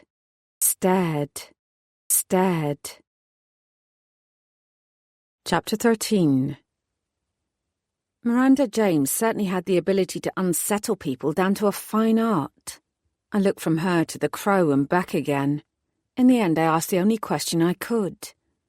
"Miss James," I said, "are you a soup?" She smiled faintly. "Why? Do I look like a soup?"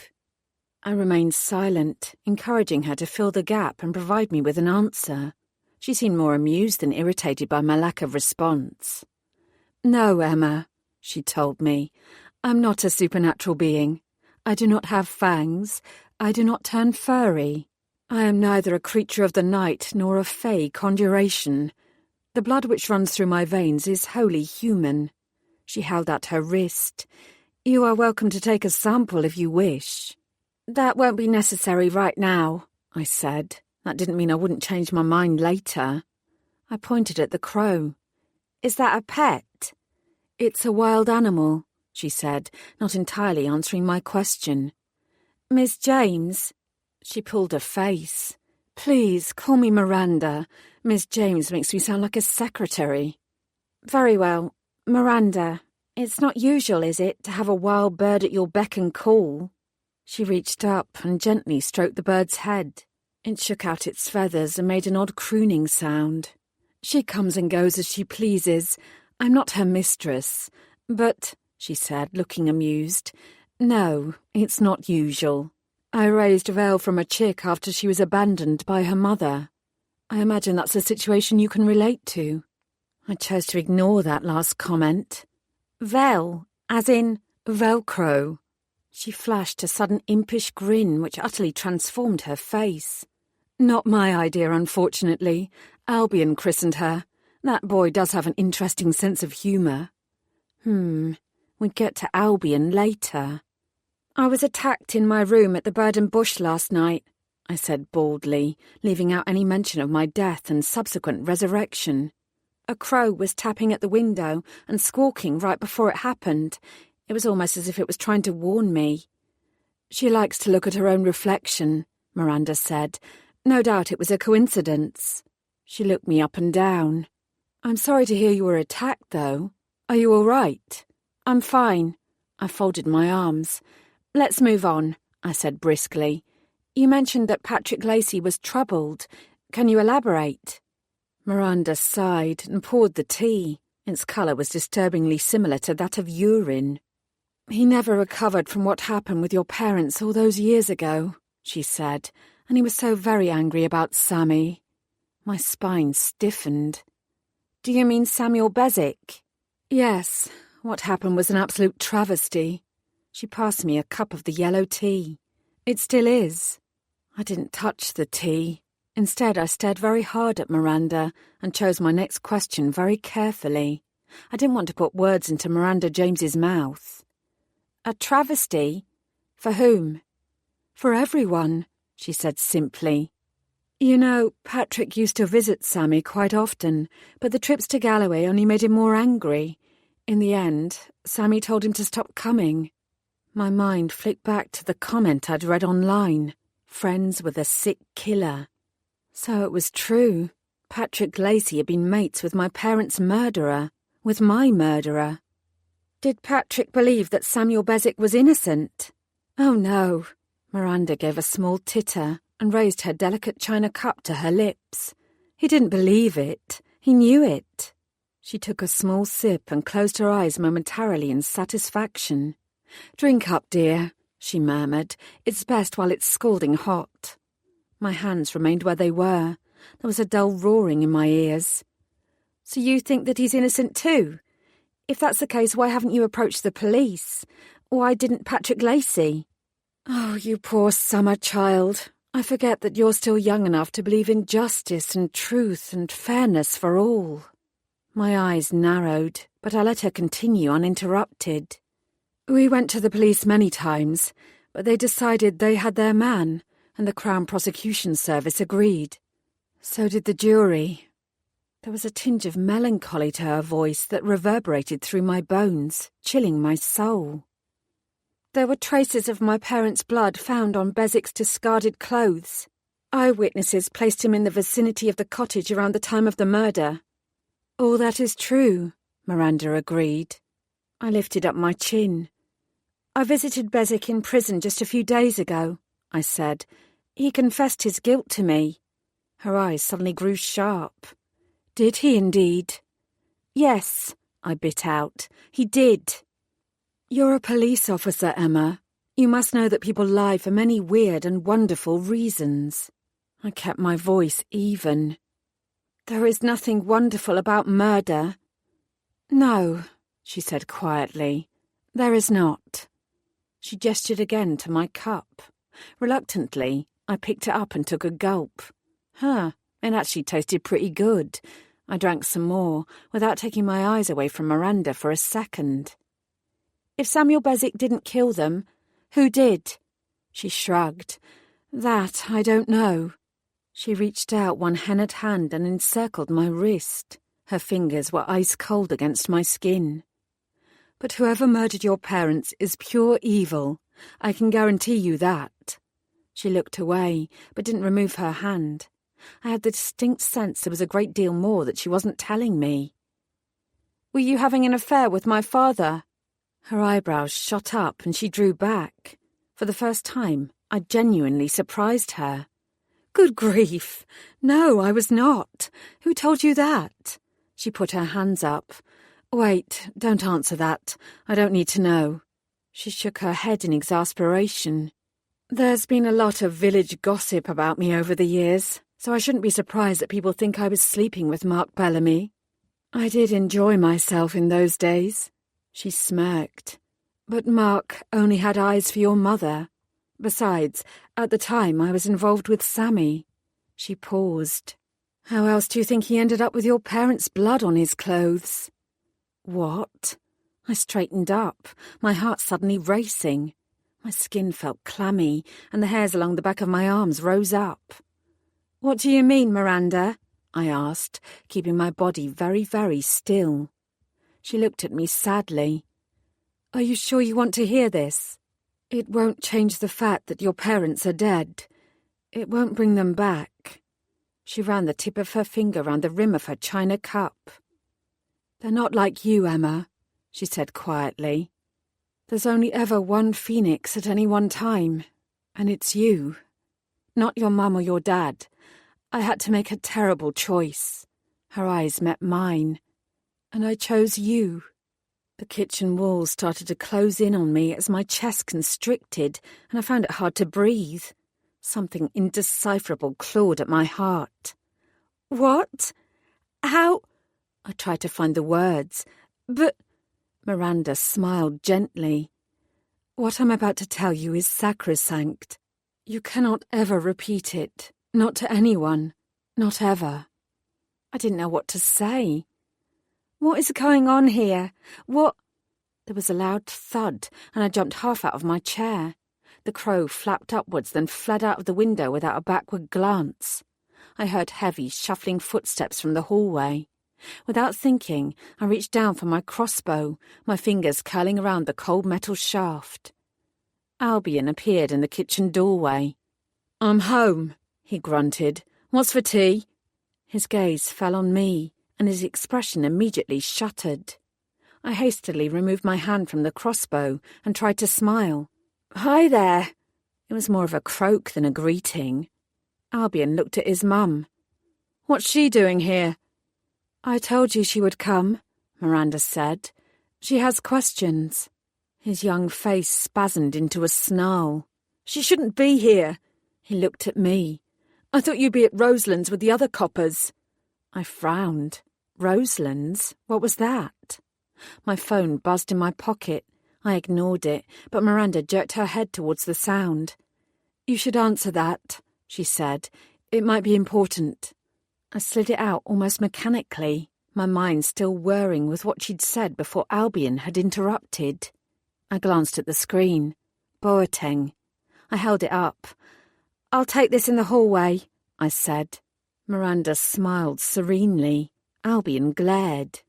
I headed out, passing underneath Boris the spider. I could hear Albion arguing. She shouldn't be here. She shouldn't have come. If you get ill again... My phone was still ringing as I moved out of earshot. This is DC Bellamy, I said. I've been trying to reach you, Boateng said. We're at a park near the square. Roseland's. It's small, but you can't miss it. You ought to get down here as soon as you can. This isn't a good time, I began. DC Bellamy, he said. Emma. There was something in his voice, something dark. What? I asked. DCI Harris Boateng sighed. There's been another murder. I left the manor house at high speed, after extracting a hasty promise from Miranda that we would continue our conversation at the earliest opportunity the next day, and receiving another vicious glower from Albion. This time I didn't pause to enjoy the scenery as I ran down the long driveway towards the main road. I didn't even waste time looking around for that bloody crow. I simply put my head down and sprinted, briefly aware that, after my latest death, I was stronger and faster than before. I emptied my mind of Miranda's revelations and the hundreds of unanswered questions that burned within me. Another unlawful killing put all the residents of Barchapel in danger. My parents' death, and even my own supernatural existence, had to be put on the back burner. Boateng had been right. It was easy to locate the park. In fact, I'd passed it on my journey to the cottage yesterday.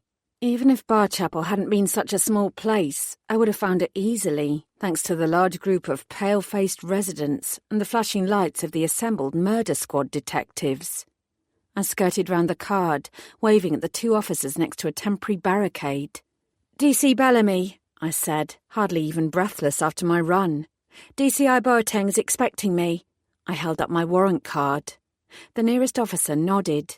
Wait here, she said. I'll get someone to escort you in. You'll need to be suited up. For the second time that day, I pulled on disposable white booties and clambered into a paper suit designed to minimise contamination of the crime scene. I'd just finished pulling the hood over my hair when another white-suited figure appeared. Rothsey looked even paler than normal. She's this way, he said without bothering to say hello. She? I hesitated. I hadn't expected that. Most serial killers tended to choose similar victims. Switching genders wasn't unknown, but it wasn't usual. My blood chilled further. I'd already decided that the perpetrator was a serial killer.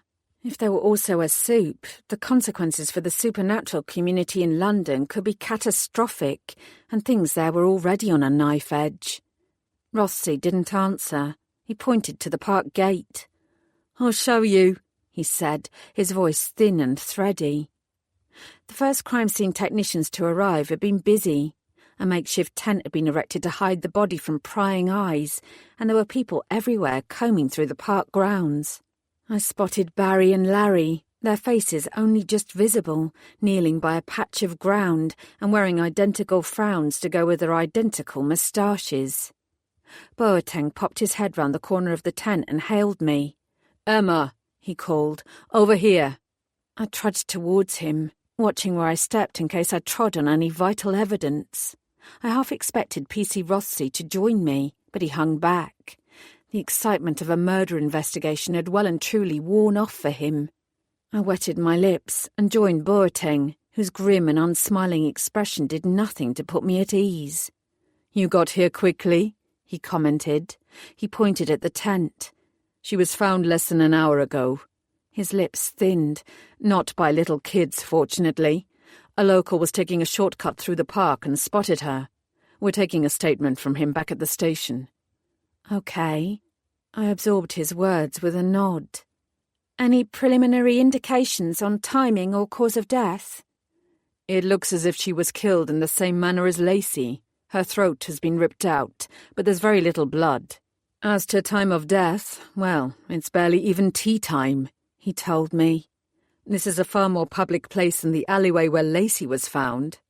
Obviously, we still have a lot of people to talk to, but as far as we can work out, a playgroup left the park just after 3, and there were no signs of the victim or any would-be killer then. The woman was found not long before 5. The man who found her called it in at 4:48 p.m. I looked around, frowning. It was a sunny day, close to the end of the school year. There's a primary school near here, isn't there? I asked. Why wasn't the park busy? Surely plenty of kids would have headed here after they were let out. It's sports day, Boateng said. School has run over. He held up a gloved hand. And don't ask me if we should be grateful. Although no children were here to end up dead or dismayed, it gave the killer an opportunity he wouldn't have otherwise had. I clenched my jaw. Patrick Lacey on Friday, me on Sunday, and now another victim on Monday.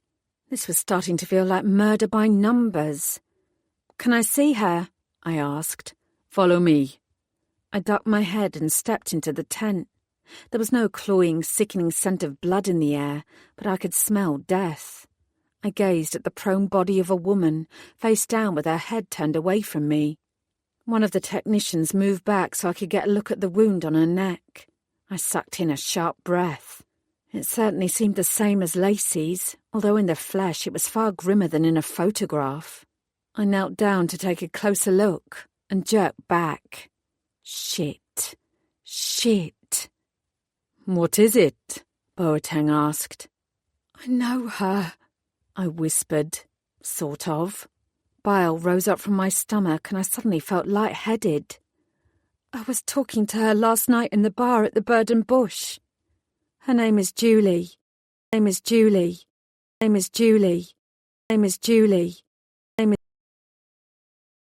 Chapter 14.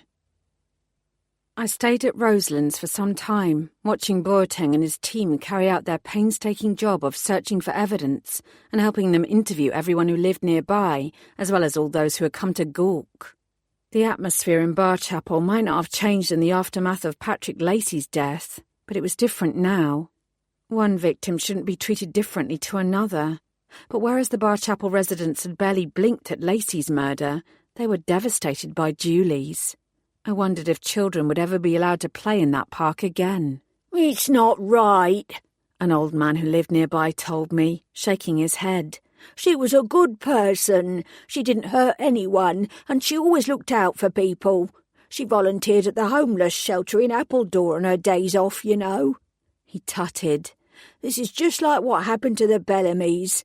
You think lightning won't strike twice in the same place, but here we go. A woman of a similar age, who I guessed was his wife from the way she looked at him, elbowed him sharply in the ribs. What was that for? He muttered. She flicked her eyes to me and away again. I was only saying. He glanced at me. Oh. His expression tightened. You're her. You're little Em. He took a step back.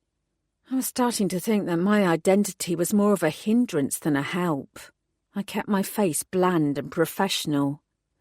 When was the last time you saw Julie? I said, keen to keep them focused. Just this morning, he told me. She was on her way to work at the care home over the way. She smiled at me and waved and said hello. I bet she didn't think that she'd end up like this. He choked back a sob. His wife made a murmur of shocked agreement and reached for my hands. You're so like your mother, she said. It's hardly surprising that you went into the police, given what happened. How are you? You've often been in our thoughts and prayers. I'm good. I managed to smile. Can you tell me if you've noticed anyone strange or suspicious hanging around the village lately? Her hands fluttered.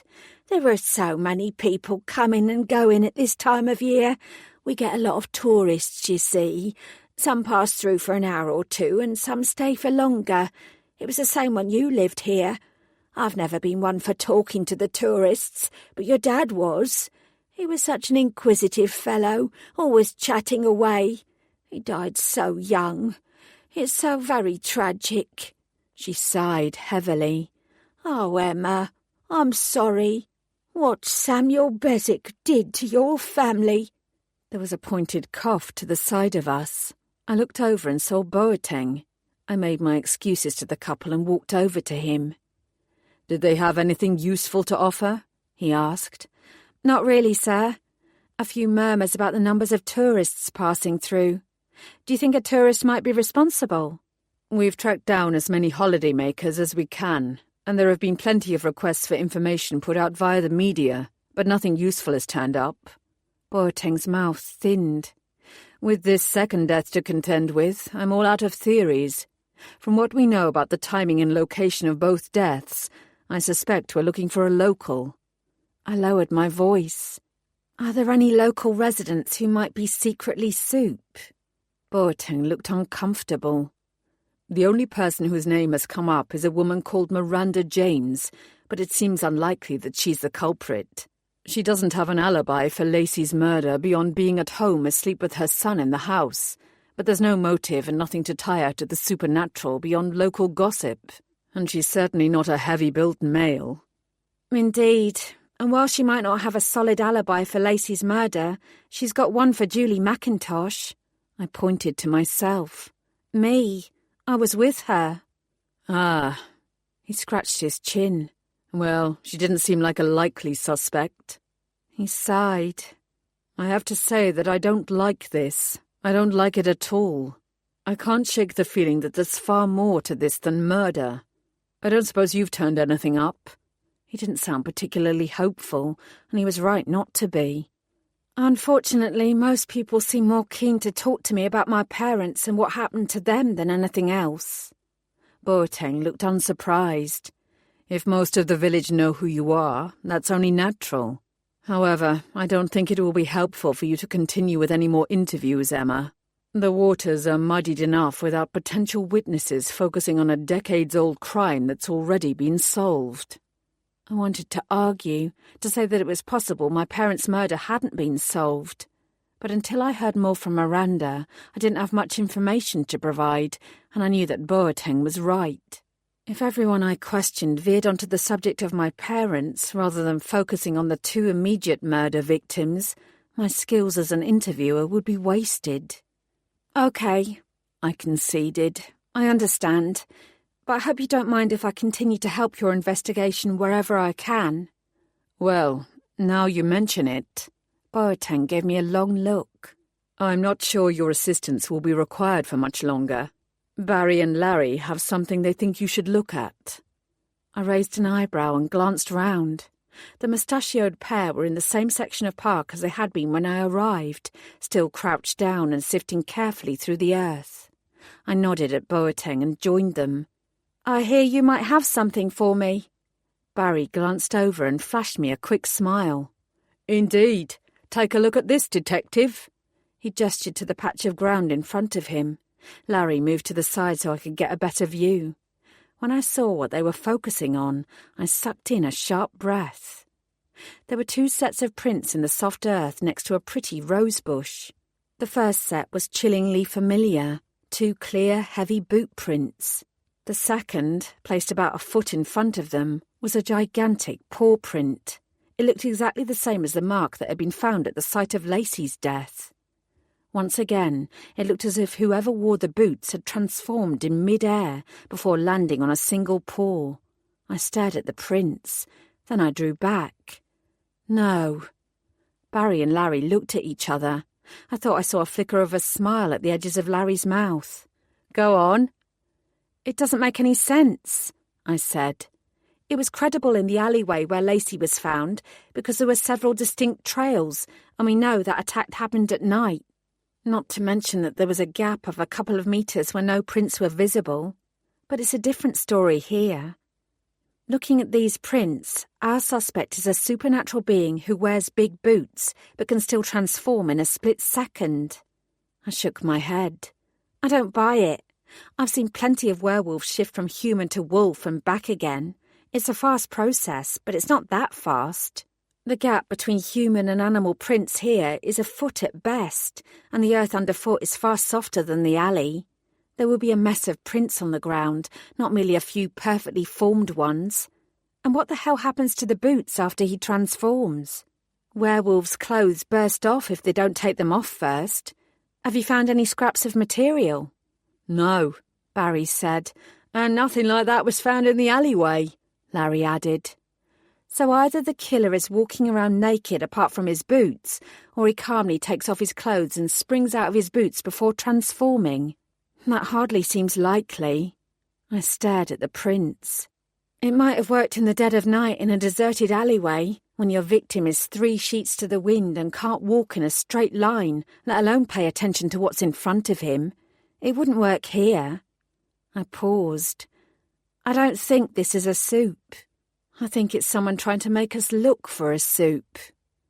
I expected at least one of them to disagree, but neither of them did. The prints are highly suspicious too, Larry told me.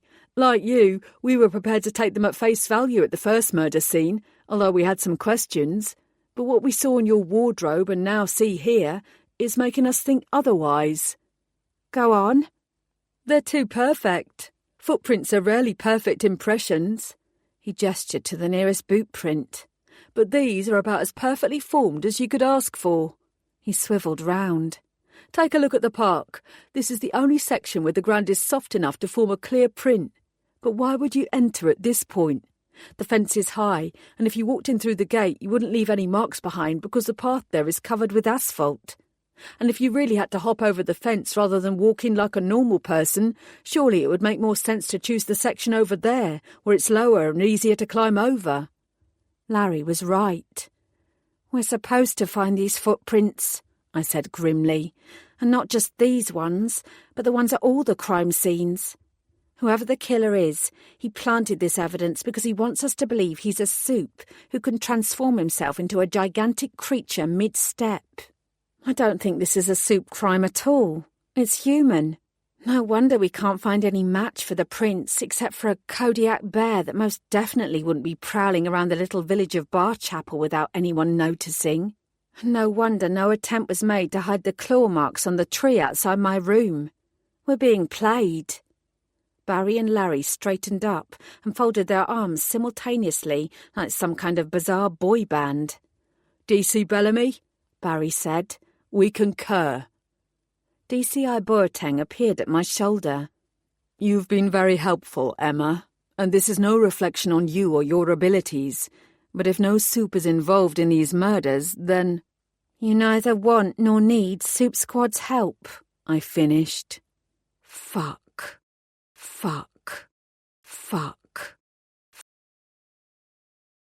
Chapter 15. Much as I wanted to remain at the Roseland scene to see what else might be uncovered, I knew that it would be a wasted effort. If a soup wasn't involved, my presence would only confuse matters. It was important that the focus was on looking out for the right sort of person, not on the supernatural. It also didn't help that I caught people staring at me every time I glanced towards the small crowd of anxious locals beyond the cordon. Yeah, everyone knew who I was by now. I shouldn't have been so quick to admit my identity in the bar the previous night, though if I hadn't, I'd never have spoken to Julie. My shoulders sagged. Much good that conversation had done either of us. I forced my darker thoughts away and mulled over what I'd learnt so far. The trouble was that I was invested in Barchapel now, and not just because of my parents. I might not have spoken to her for long, but Julie had been kind to me, and I'd never had the chance to apologise for disappearing. She hadn't deserved what had happened to her. For that matter, neither had Patrick Lacey. And what if there were more victims yet to come? I gnawed on my bottom lip as I walked slowly back to the burden bush. Dusk was approaching. Miranda wasn't expecting me until the following morning, and I suspected that it would be far easier to talk to her when Albion was safely out of the way at school. In the meantime, I had to find a way to prove to Boateng, Rothsey and the rest of his team that, even though the perp might be human, a Soup Squad detective on the periphery could still be useful. Laura was leaving the pub just as I arrived. She smiled at me, but I could tell from the focused light in her eyes that she had other things on her mind. She was carrying a small suitcase. "I've heard about the latest murder," she said grimly. "If we include you, that makes 3 deaths in less than a week. It beggars belief in a small place such as this. Tell me about it." "What worries me most," I said, "is that there might be more deaths." "I think everyone's worried about that," she said. "Look, I know how important it is to find out the truth about what happened to you years ago, and I retrieved the forensics reports from back then. From what I've read, the scorch marks were present when your parents' deaths were discovered and they were examined at length. The conclusion appeared to be that Samuel Bezic tried to set the bodies alight to hide what he'd done. Obviously, we both know that's not the case. It's frustrating that more wasn't made of it at the time, but I don't suppose the investigators could have ever imagined the truth." I gave a humorless laugh. "No, I don't suppose so. But it does make me wonder what else they might have missed. There are a few other details in the reports that might be worth picking up on. There is bagged evidence still available that I can look at, but it's being held in storage, so it'll take a day or 2 to retrieve. Because I have to be careful with the chain of evidence, it can only be viewed under specific lab conditions, and my room at the Bird and Bush won't cut it. The nearest suitable facility is in Maidstone, so unfortunately I won't have any new information for you for a while yet."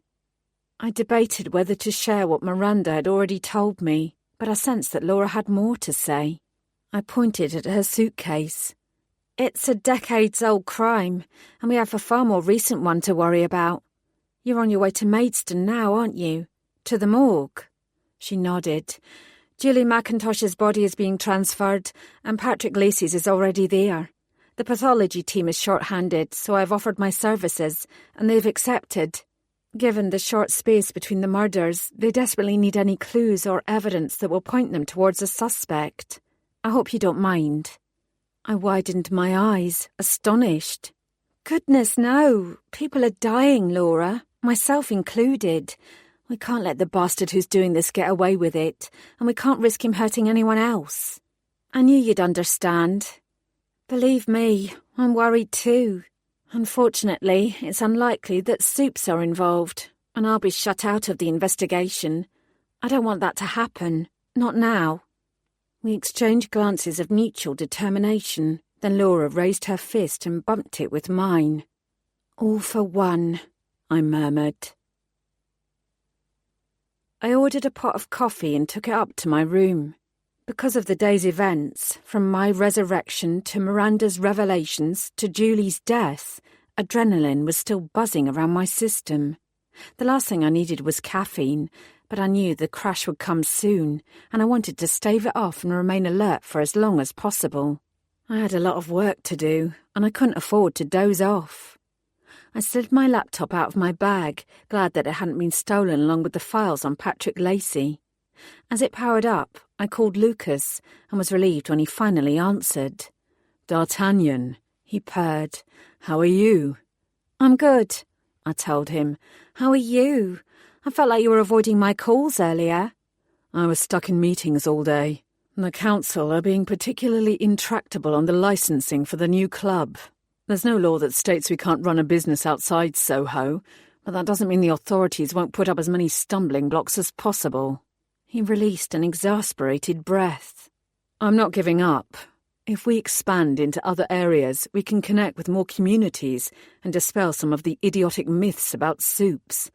I'll get what I want sooner or later." He paused. "I always do." That was definitely true. "Is there anything I can do to help?" "No, it's in hand. And it'll be better for you in the long run if you keep out of the negotiations. I appreciate the offer, though. How are things going in Barchapel?" "Not great." Laura's suggestion that I still didn't entirely trust Lucas flashed into my mind, and I wrinkled my nose. "There have been a couple more deaths since we last spoke." There was a beat of silence. "Murders?" "Yeah." "By the same person?" "It looks like it." I fiddled with my cuffs. "One of them was mine." There was a long pause, so drawn out that I wondered if Lucas was still there. "Hello?" "I'm here," he growled. "What happened?" Sticking to the facts, I gave him a brief précis. "You need to get out of that pub and find somewhere else to stay." I remained calm. "There isn't anywhere else. All the other accommodation is filled by either tourists who booked months ago or by other police officers investigating the murders." "It's obviously not safe, Emma," Lucas argued. "It's fine. I'm fine. I can't actually die, remember?" "We don't know the limits of your phoenix powers." "No, we didn't. But I was beginning to think that Miranda James might. I'm working on that."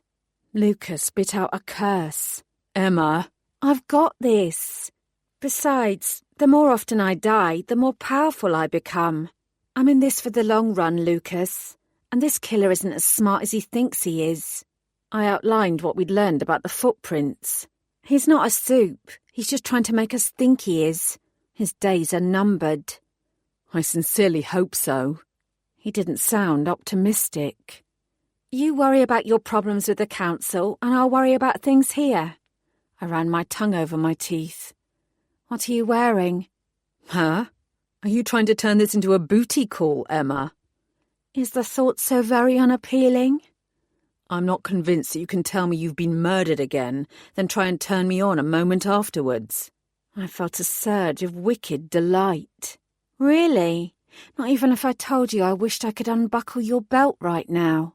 Slowly unzip your trousers and then trail the tip of my finger along the trail of dark hair that leads down? Use my tongue to—" "I'm still in their council headquarters," Lucas said, sounding gratifyingly strained. I laughed. "Another time, then." His voice was rough. "Count on it." We said our farewells and hung up. That had ended better than I'd hoped. I understood Lucas's fears because our roles had recently been reversed when I'd had to witness his death and subsequent resurrection. Resurrection of sorts, anyway. I knew where he was coming from. I also knew that I would be fine. I didn't stay dead, unlike Patrick Lacey, Julie McIntosh, and my parents. I tapped the keyboard on the laptop, pleased to see that DSI Barnes' email had come through with the files relating to my parents' murder. I left it unopened for now and checked for messages from Lisa. Nothing yet. Reaching for my phone again, I called the Soup Squad office. "Hey," I said, before Lisa could launch into her mandated script for a second time. "It's me." "Good," she replied briskly. "I was about to call you." "How are things?" "As you might expect. There's no sign of Fred and I'm stuck in the office with Grace breathing down my neck." "Is he there right now?" "He's upstairs," she said sourly, "inspecting the weapons. Maybe we'll get lucky and he'll shoot himself in the foot with one of the crossbows." My fingers tightened round the crossbow on my bed. Although I felt attached to it now, not that long ago I could barely hold it upright. Everyone had to begin somewhere. "Lisa," I began. Yeah, she muttered. "Do you want to hear what I found out about werebears or not?" That could only mean she'd discovered something useful. I frowned. "Actually," I said, "we're working on a different theory now. It's more than likely that the Barchapel perp is only pretending to be a soup." "Are you trying to tell me that I've wasted my day researching supernatural bears?" No research is wasted, Lisa. It'd be really helpful if you could send through what you found. But—" I could almost hear her roll her eyes. "But what?" "But I could also use any details of murders committed by humans where soups have been implicated, ones that happened before I joined Soup Squad and that I don't know about already but which occurred in the last 2 years. You don't need to search for them yourself," I added hastily, "but if you could point me in the right direction so I know where to look, I'd be really grateful." Lisa sighed audibly. "The Met Intranet has everything you need, but you won't find much relevant to your Barchapel murder. I can probably tell you what you need off the top of my head. I've had to transfer the files for all of the recent cases to our database and have a good memory." "You're amazing," she sniffed. "I know. There was a nasty killing in Manchester about 18 months ago. A young man was found down by the docks. At first glance he seemed to have been savaged by werewolves, but a simple DNA test discovered that he'd been attacked by dogs, not wolves. Whether the animals were trained to be killers and ordered to attack him, or it was simply bad luck, is still up for debate. His murder was never solved. I remembered that one. It had been big headlines at the time. As I recalled, the man who'd died had been involved in a gang and pissed off several local drug dealers by dealing on their territory. Okay. I nodded to myself. What else? A woman died inside her home in suspicious circumstances. I can't remember the name of the town, but it was somewhere near Wales. Her husband claimed she'd met a vampire, invited him in, and the vampire had attacked her. Puncture wounds were found in her neck, but they weren't deep enough to pierce her jugular. Surprise, surprise, her dear hubby was eventually found guilty of killing her. That one happened last Christmas. It didn't sound a likely fit. Any more? A mother and toddler killed in a hit-and-run in Scotland about a year ago. Nobody was found guilty for that one, but the other vehicle involved was abandoned a few days later, and there were some strange black fibres on the driver's seat. They didn't match any known animals, so a soup killer was put forward as a possible theory, but the fibres didn't match any known soup species either. As far as I know, the case is still open, but no longer actively being pursued. Tragic as it was, a hit-and-run didn't fit the pattern. Neither did a toddler, for that matter. And, Lisa continued, her tone decidedly matter-of-fact, there was a man killed late October last year in London. An eyewitness stated that he'd seen a bat fly down from the sky, transform into a vampire, and stab the man in the chest. Vampires can't turn into bats. No, she said dryly, and the eyewitness in question was discredited when he changed his mind later and said it hadn't been a vampire at all, but an alien who'd come down in his spaceship. The victim survived and later identified a known violent offender. Is that it? That's all you'll find on the database for the last 2 years. There was a pause. I suppose, she said grudgingly, I could send an appeal out to other forces and see if there's anything that's been missed. If you wouldn't mind. I would mind, Lisa said. I would mind a lot. I grinned. But you'll do it? Yes. But I don't think you'll get anything more. Soup Squad wasn't involved directly in any of these investigations, but we were always notified when there was a chance of Soup involvement, especially in serious crimes. Damn it. I'd hoped to uncover something that I could present to Boateng that would not only be useful, but would allow me to stay involved in the current investigation. So far, it didn't sound like it. You really don't want to hear about how there's apparently a man-bear creature in Siberia that seduces local women before eating them out of house and home? Apparently he's incredibly handsome. I scratched my head. And you don't want to know about the woman in Cornwall who thinks her teddy bear collection is enchanted? Or that bugbears aren't merely irritating peeves, but actual supernatural creatures who eat children? Send me all the details. I'll look through them. Yeah. I will. Whatever. Lisa hesitated. You will take care of yourself down there in Kent. I smiled slightly. Don't worry about me. Because the last thing Soup Squad needs, she added, is to be stuck with D.S. Grace as its only detective for the next 5 years. I'm touched by your concern for my well-being. As you should be. Her voice altered slightly. Stay safe, Em. You too, Lisa. To Lisa. To Lisa. To Lisa. Chapter 16. With no other recent cases to link with Patrick Lacey and Julie McIntosh's murders, I was suddenly at a dead end. Talking to more of the local residents would be a wasted effort if they were going to focus on what had happened 25 years ago instead of what was happening now. I could wander out of my room and see if there were any tourists lurking around who might have seen something, but Boateng would already have ensured they'd been questioned. Unwilling to sit on my hands and wait for information to come to me, I found the email from Lucinda Barnes and opened it up to read the files on my parents' deaths. Regardless of what Boateng kept telling me, there was a link between their murders and these recent ones. It was tenuous, but I had to follow it. It was unlikely that the historic files had previously been digitalised, but Barnes had made sure they were scanned in so I could retrieve them. I appreciated the effort, even if I couldn't suppress my shiver of anxiety at the thought of reading the gory details. Unlike the old press clippings and the conclusions from the court proceedings and coroner's report, the police investigation wouldn't skimp on the more traumatic evidence. I had to set aside my personal feelings and view these old case notes dispassionately, but it was easier said than done. I poured myself a cup of strong coffee, then drew in a very long, very deep breath and scanned through the list of document titles to find what I wanted. Eventually, I located the folder marked Witness Interviews and opened it up. There were a lot of names. I ran my eyes down them, located Patrick Lacey's, and clicked on it. When I saw what the file contained, I sent a brief prayer of gratitude to the detectives who'd been assigned to my parents' murder. They'd certainly been thorough. Then it occurred to me that their attention to detail was because there was considerable doubt over Samuel Bezick's status as main suspect. Those detectives weren't around any longer, and I couldn't ask them about it. One had died, one was in a nursing home, and the other had decamped to warmer climes in Australia. I stopped trying to second-guess their motives and focused on what was at hand. There wasn't just a signed statement from Patrick Lacey, there was a video as well.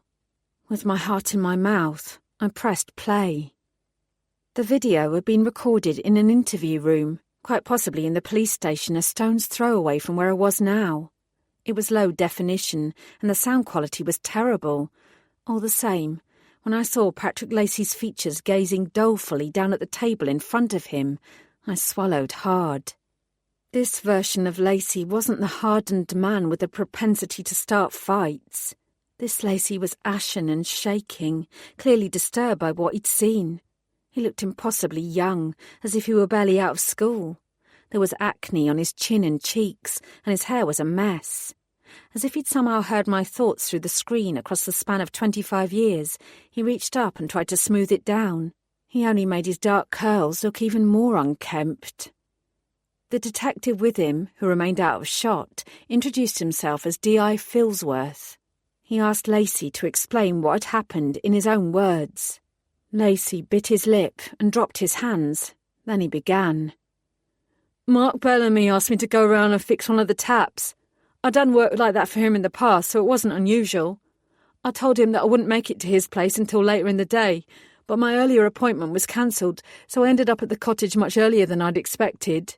What time was that? The detective asked. Just after 10, I think. Lacey reached into his pocket and drew out a packet of Lambert and Butler. He tapped out a cigarette and placed it between his lips with shaking hands. Do you have a light? There was a rustle, and Filsworth's hands came into shot, flicking a lighter. I watched, marvelling. This was 1995, but it was a different world. These days you'd get short shrift if you asked a detective for a light inside an interview room. Patrick Lacey sucked hard, and the end of the cigarette glowed. When I got to the cottage, I knew something was wrong. The gate was open, and the Bellamys always made sure it was locked because of their kiddie. They didn't want her to get out and go wandering down the road. The cottage front door was open too. He shrugged helplessly. I just had a bad feeling about it, and I could hear her crying. You mean the child, Emma? Yeah, her.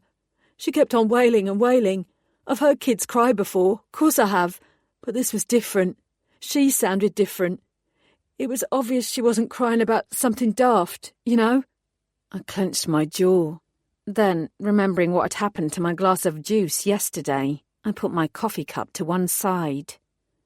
I called out, Lacey said, but I couldn't hear anyone apart from the kid.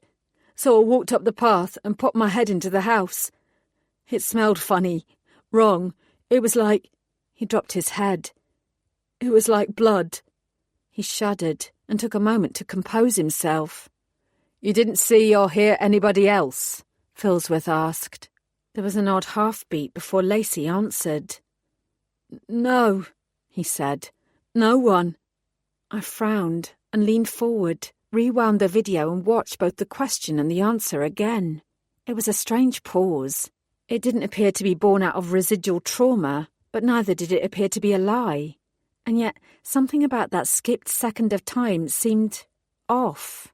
I puzzled over it for a moment or two before continuing. What about Samuel Beswick? Did you see him? Patrick Lacey blinked. No, he was in London.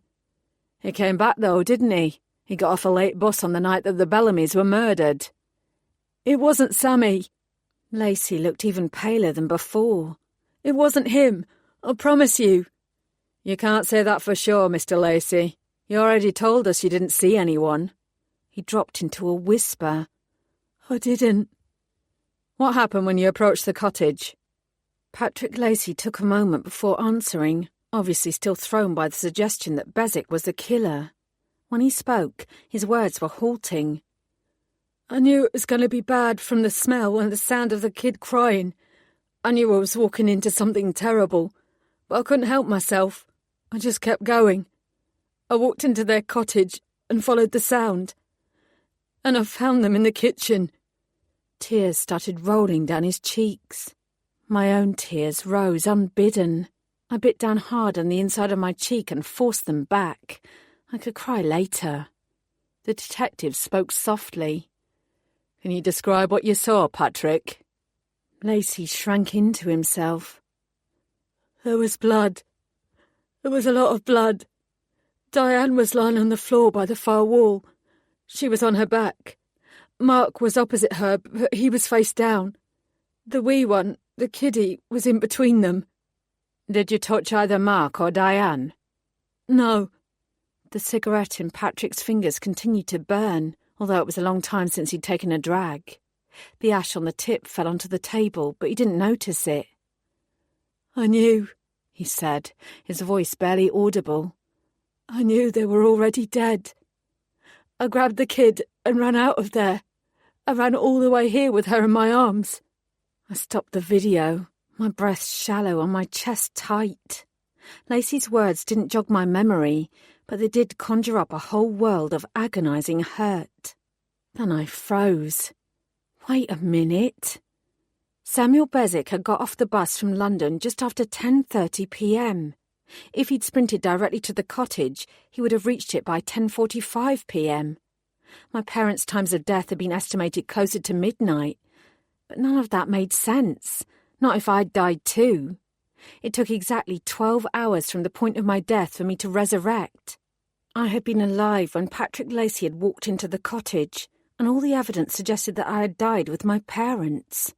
Patrick Lacey's time frame only allowed for 10 hours, 11 at best. My shoulders slumped in horror. My parents must have been killed earlier than the reports claimed, and that could mean only one thing. Samuel Beswick definitely hadn't killed me, and therefore he probably hadn't killed my parents either. I sped through the other files, desperate to find any evidence that would refute what Patrick Lacey had said, but it all matched up. The bus driver and 3 passengers placed Samuel Beswick on that 10:30 bus. It arrived in Barchapel on time. Patrick Lacey arrived with my bloodied, wailing body in his arms at the door of the Barchapel police station at 10:18 the following morning. It was there in black and white. I might have already had my suspicions, but to have Beswick's innocence confirmed shattered everything. He'd admitted his guilt to my face, and now it seemed that he'd been lying. The walls of the room were closing in on me. Blood was pulsating through my ears, and it was difficult to think straight. I had to get some fresh air. I had to get outside. I headed for the door before spinning back, reaching for my crossbow and hoisting it onto my shoulders. Then I ran out, darted down the stairs, and burst through the front door to suck oxygen into my lungs. Samuel Beswick hadn't killed my parents. He'd been in prison for 25 years, but he hadn't killed them. I took a moment to compose myself. I smoothed my shaking hands up and down my thighs, rubbing them until I started to feel normal again. My breath, which had been coming in short, painful gasps, became more regular. The tightness in my chest remained, but the cool evening air was helping. I'd been smacked in the face with the truth. Now I had to work out what to do with it. There were police everywhere, knocking on doors, stopping passers-by, and desperately searching for clues as to who had murdered Julie and Patrick. I watched their progress dully for several moments before deciding that I had to get away and find somewhere quieter. I ducked my head and crossed the street. A pair of hikers were trudging towards the pub, their expressions grim, and I knew they'd heard about the latest murder. Their massive backpacks engulfed their bodies, making them walk with slow, heavy footsteps. Judging by the way they were moving, they packed everything but the kitchen sink. I stepped off the pavement to get out of their way, aware that they'd noticed my crossbow even in the dim light. Then I paused and stared at them again. The man who killed Patrick Lacey, and presumably both me and Julie McIntosh, was estimated to be 120 kilograms. That made him a heavy guy. But what if it wasn't his own body that weighed that much? What if his weight was because of what he was carrying? Like some kind of supernatural bear? It would explain the instant transformation that the footprints in the park had suggested. I frowned. It didn't explain anything else, however, and it was a daft idea. I shook my head and continued on my way. Boating's people would be working at Roselands for as long as the light allowed, but I had no desire to head back there. Instead, I went to the only place I could think of, marching quickly with my head down until I reached the overgrown hedgerows and the small gate that led to the old cottage. I paused for a moment outside, then I pushed open the gate and walked into the garden. The door to the cottage was closed, and there was a shiny new padlock and bolt in the place of the one I'd broken. No doubt that had been Laura's doing. I gazed at it briefly before turning over a large squat log and sitting on top of it. I drew out my phone.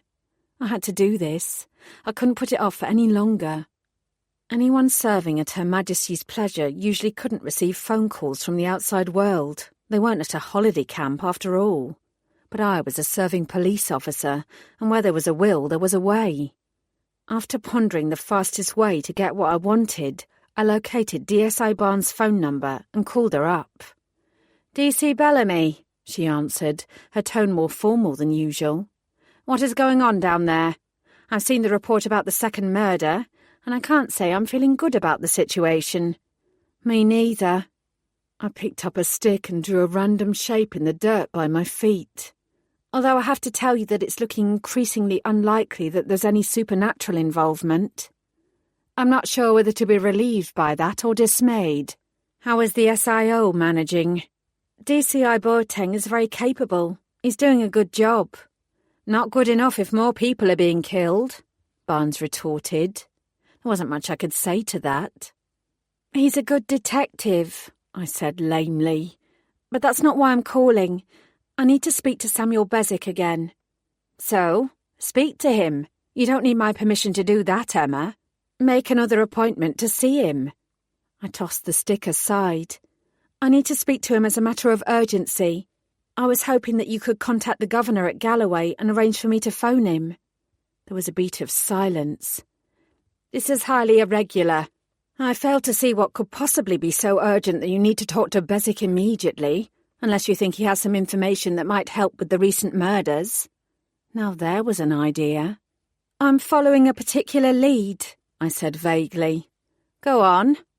"I can't say any more about it at the moment, but Samuel Bezic might be in a position to help." Barnes muttered something under her breath. She probably knew I was blowing smoke up her arse. I crossed my fingers. "Very well," she said. "Give me 5 minutes and I'll see what I can do." She hung up. I stayed where I was, staring at the cottage and thinking. Minutes ticked by. The sun had all but disappeared, and I checked the time. It was after 9. I probably wouldn't get to speak to Bezic until tomorrow morning. I wasn't sure I could wait that long. There was a rustle in the bushes to my right. I glanced over and stiffened when I spotted the crow. It hopped out and tilted its head, eyeing me. I swung my head around, wondering if this was another dire Corvid warning, but there was no one else there. It was just me and the crow and the silent ghosts from the past. My phone rang, making me jerk upright. I answered it, aware that my pulse was increasing. "Hello? Is this Detective Constable Bellamy?" I swallowed. "Yes." "I'm Archibald Jenkins, Assistant Governor at HMP Galloway. I've received your request for a call with Samuel Bezic." We tend to appreciate such matters being confined to office hours, Detective. We're not here at the beck and call of the police. I kept my voice brisk and level. This is an emergency, Mr. Jenkins. Lives could be at stake. So I'm told. All other prisoners are already under lockdown for the night. Under any other circumstances, I would have to refuse your call. I already knew there was a but. I smiled to myself. Jenkins sighed. But here you go. I will have to limit you to no more than 10 minutes. When you hear the beep, you will be connected with Samuel Bezic. Thank you, I began. Jenkins didn't hear me. He'd already disconnected.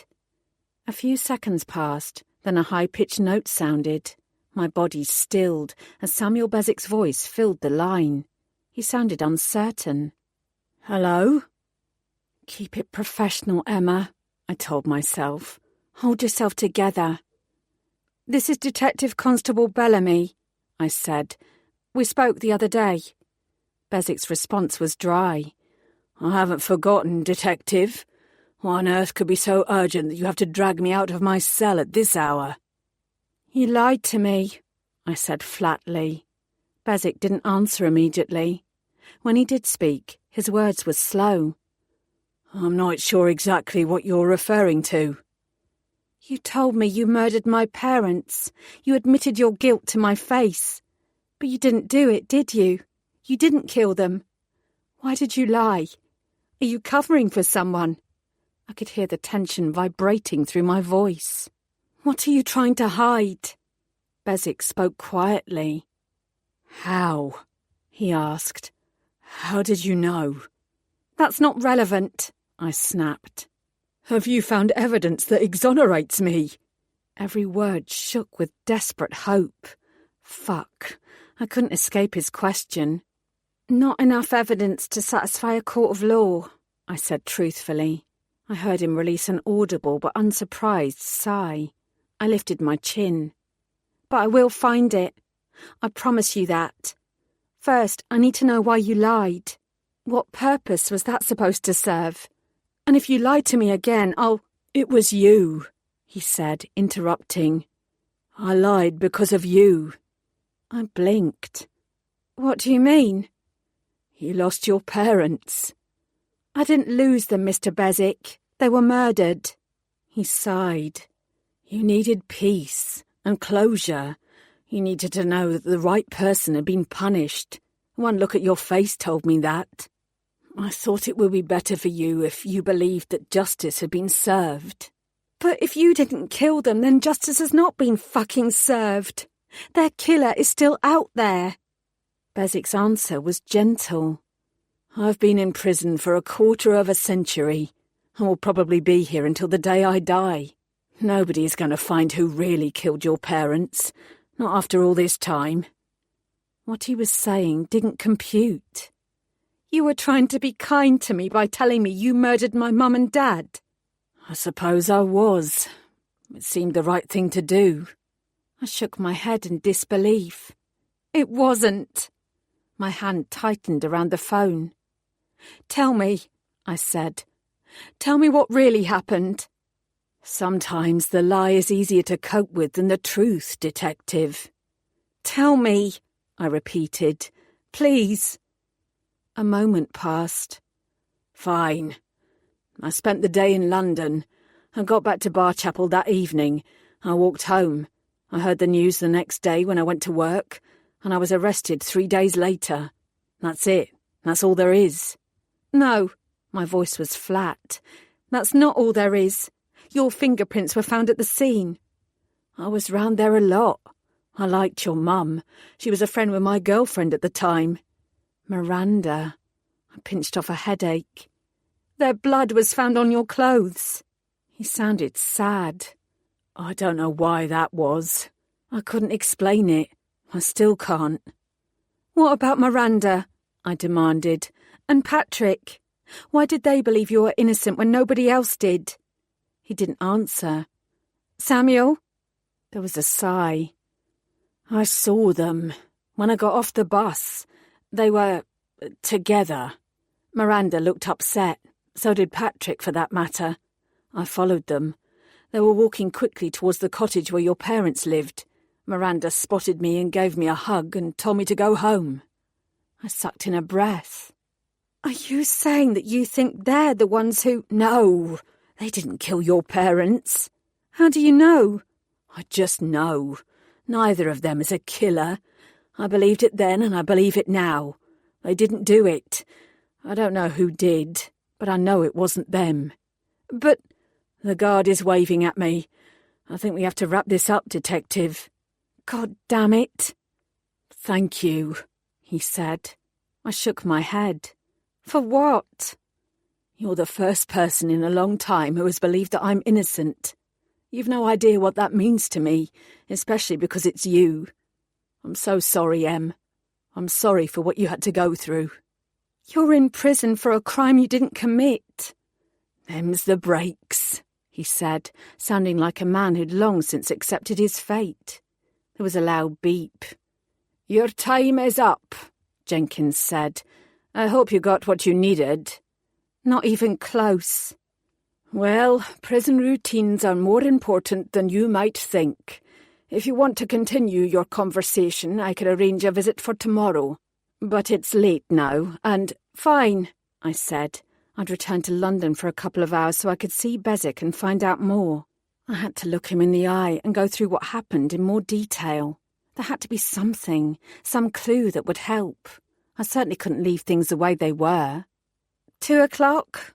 That would give me time to check in with Boateng, work on Julie and Patrick's murders, and meet with Miranda James again. Could she be my parents' killer? Did Patrick Lacey help her? It seemed barely credible, but it was a question I had to ask. Very well, Jenkins said curtly. Good night. And then the phone went dead. Went dead. Went dead. Went dead. Went dead. Went dead. Chapter 17.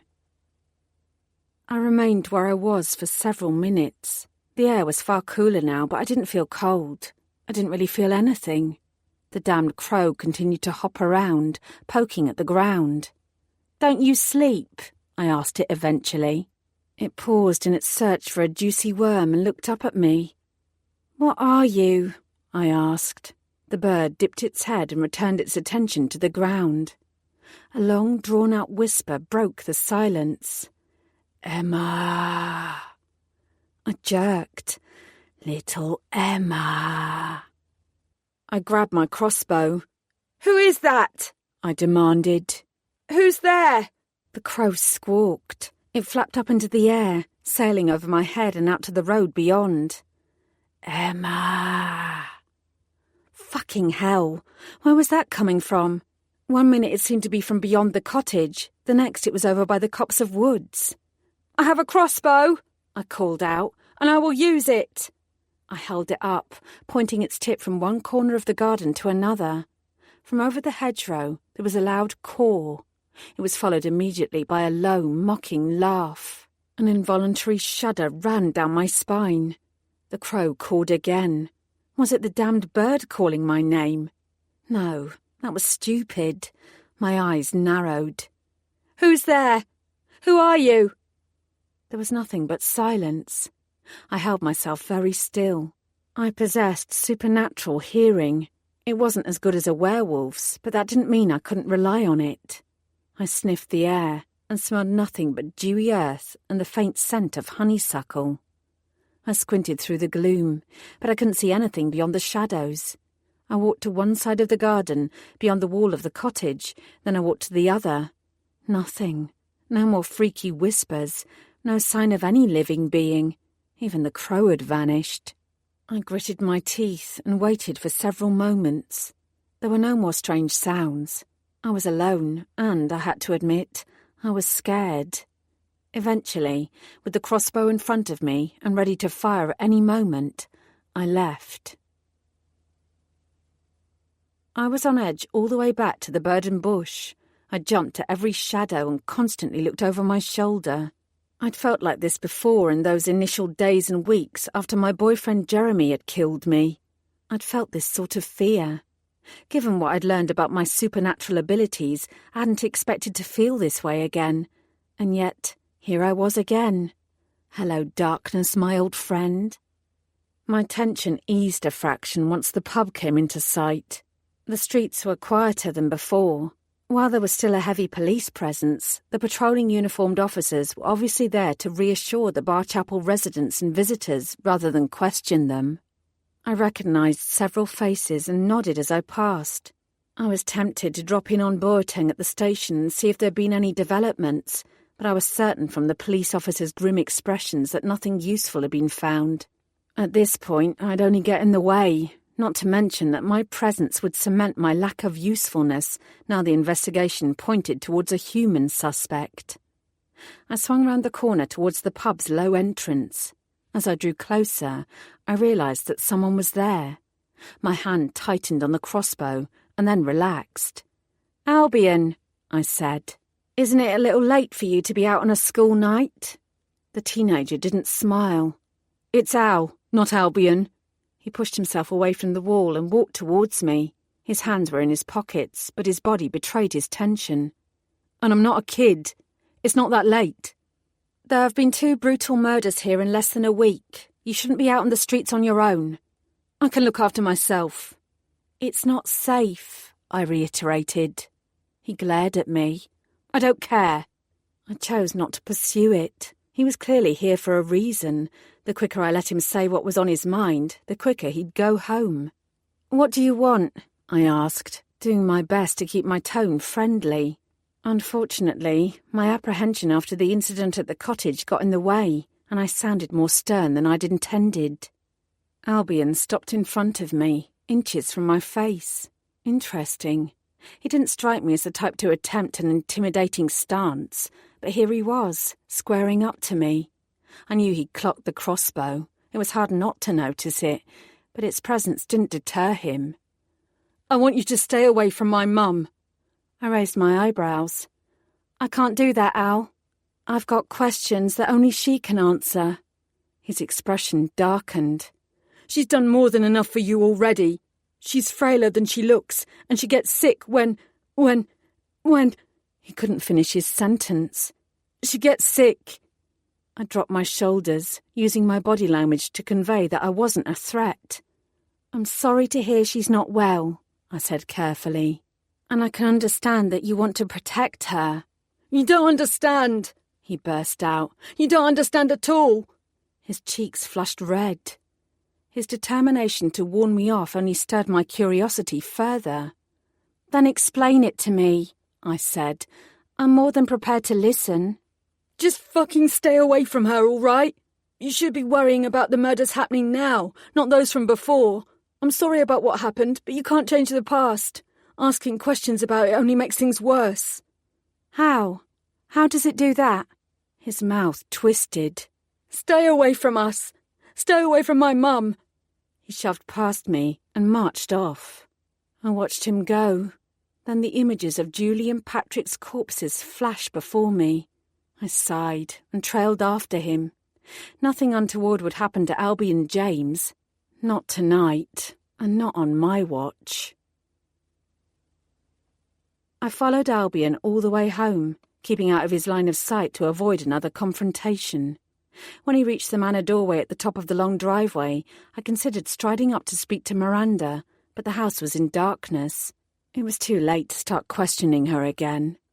Instead, I waited until Albion was safely inside, then turned on my heel and headed back to the pub. I pretended that the light wind whistling through the trees and the dancing shadows didn't terrify me in the slightest. Enough of this. I needed to get some sleep so I could start afresh tomorrow. When I got to my room, I made a point of checking every nook and cranny.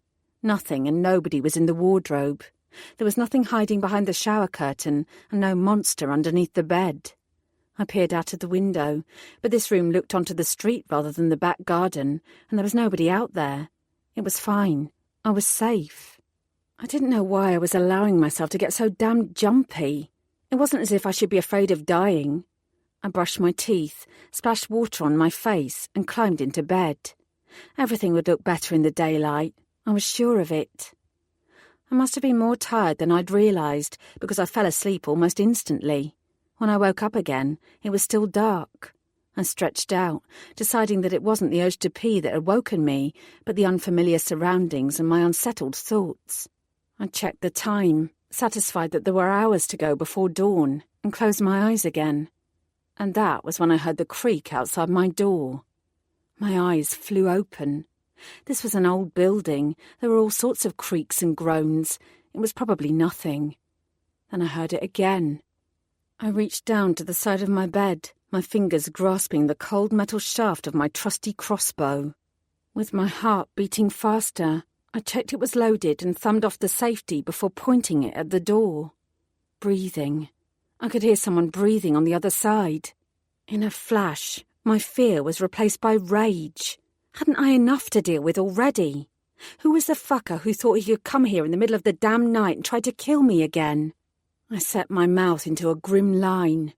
Whoever he was, he'd regret the day he thought he could come up against me. I would end this, once and for all. I didn't even care that it was illegal for me to fire my crossbow at a human. I would send a bolt into his damned heart. The doorknob started to twist, so it wasn't some random insomniac wandering around out there. I narrowed my gaze. I was ready. The door was locked, but if that bastard tried to force it open, or even if he gave up and walked away, I would have him. There was the sound of something jangling, followed by the unmistakable scratch of a key entering the lock. So someone at the burden bush was involved. I shouldn't have assumed the staff were innocent.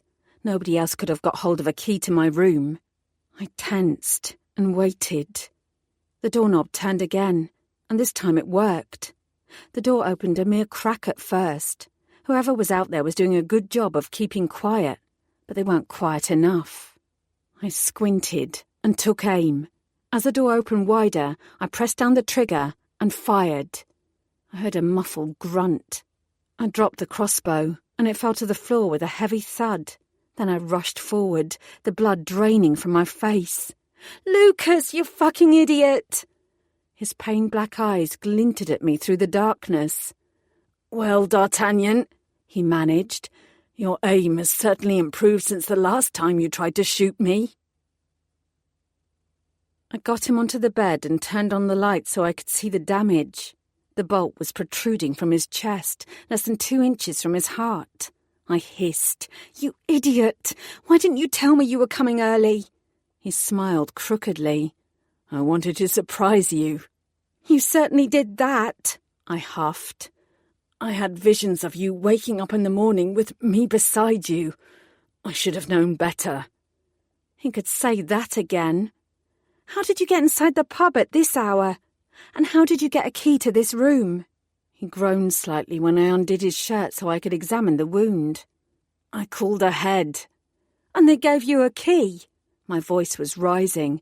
"At 3 o'clock in the fucking morning?" "Well," he demurred, "I think they were afraid of what I'd do if they didn't. I am the lord of all vampires, after all." "Even more reason not to give you access to my room." I unpeeled his shirt from his arms, exposing his skin. Lucas winced. "Somebody met me at the front door because of who I am. Then I used my special powers of vampiric persuasion to get a spare key to your room because of what I am."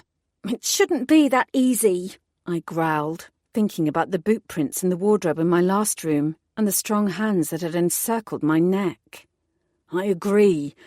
They really ought to beef up their security, especially with all these murders." I gave him a long look.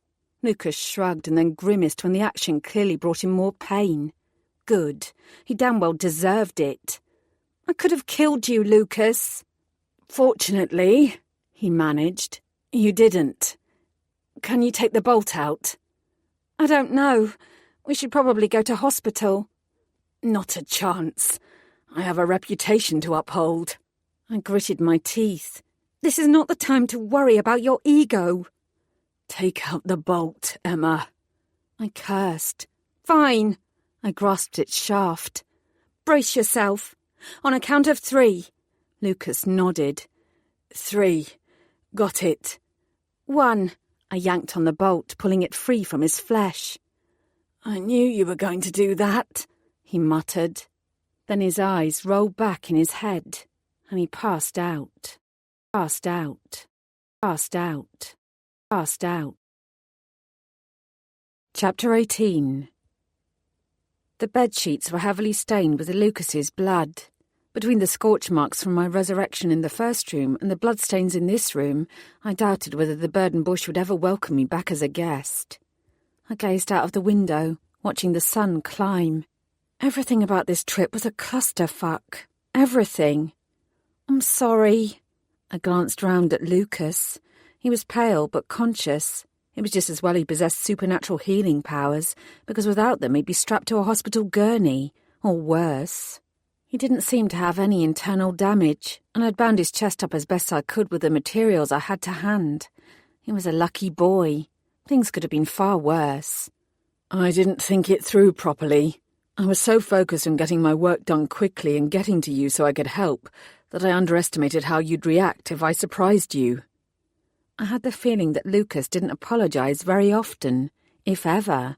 That didn't mean he shouldn't be grovelling at my feet right now. I don't like surprises, I told him. I get that. You should have known how I would react. Yes.